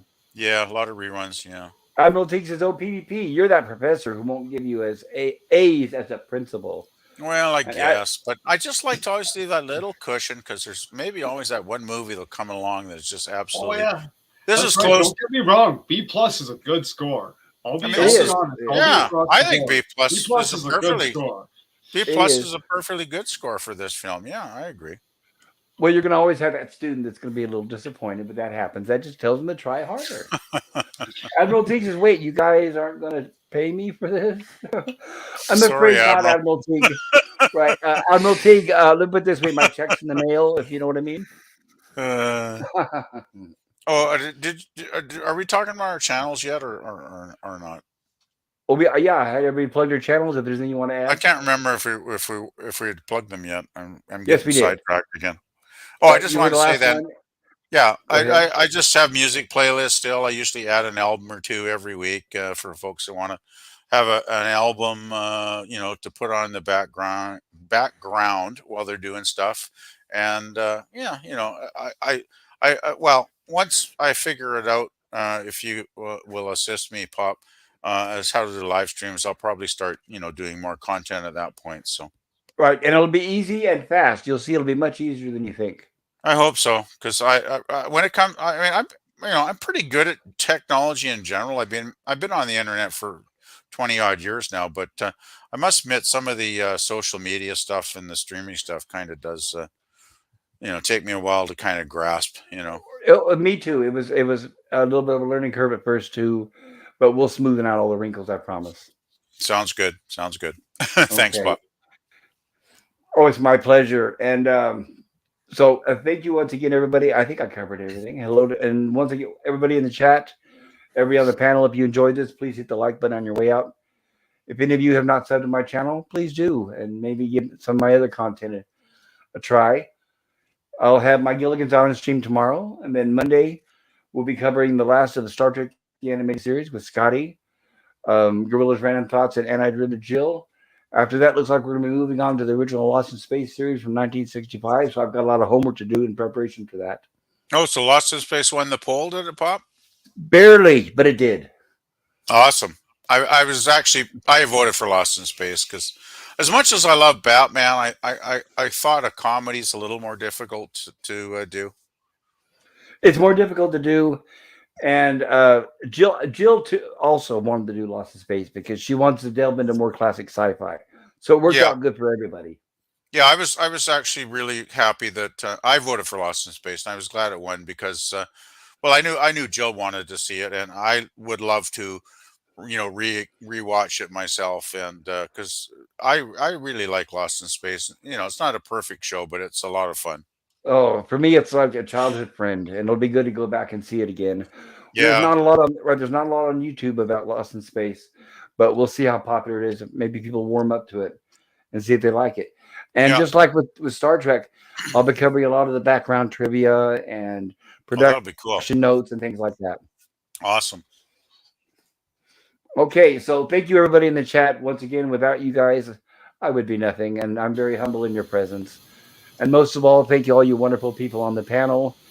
And I will try to visit your channels here soon enough. And Bill, if I could stay awake long enough, I will be on yours.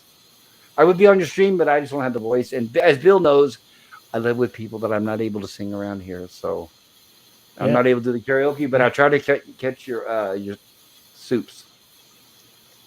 Yeah. Okay. Thank you, Okay. Pops. So, no, Bill, thank you for being here, Bill. It was a pleasant surprise, and I'm so glad to see you. And please tell Nina I said hello. Okay. I will. All right, everybody, please take care. Wherever you're at, stay warm, drive safe, and peace.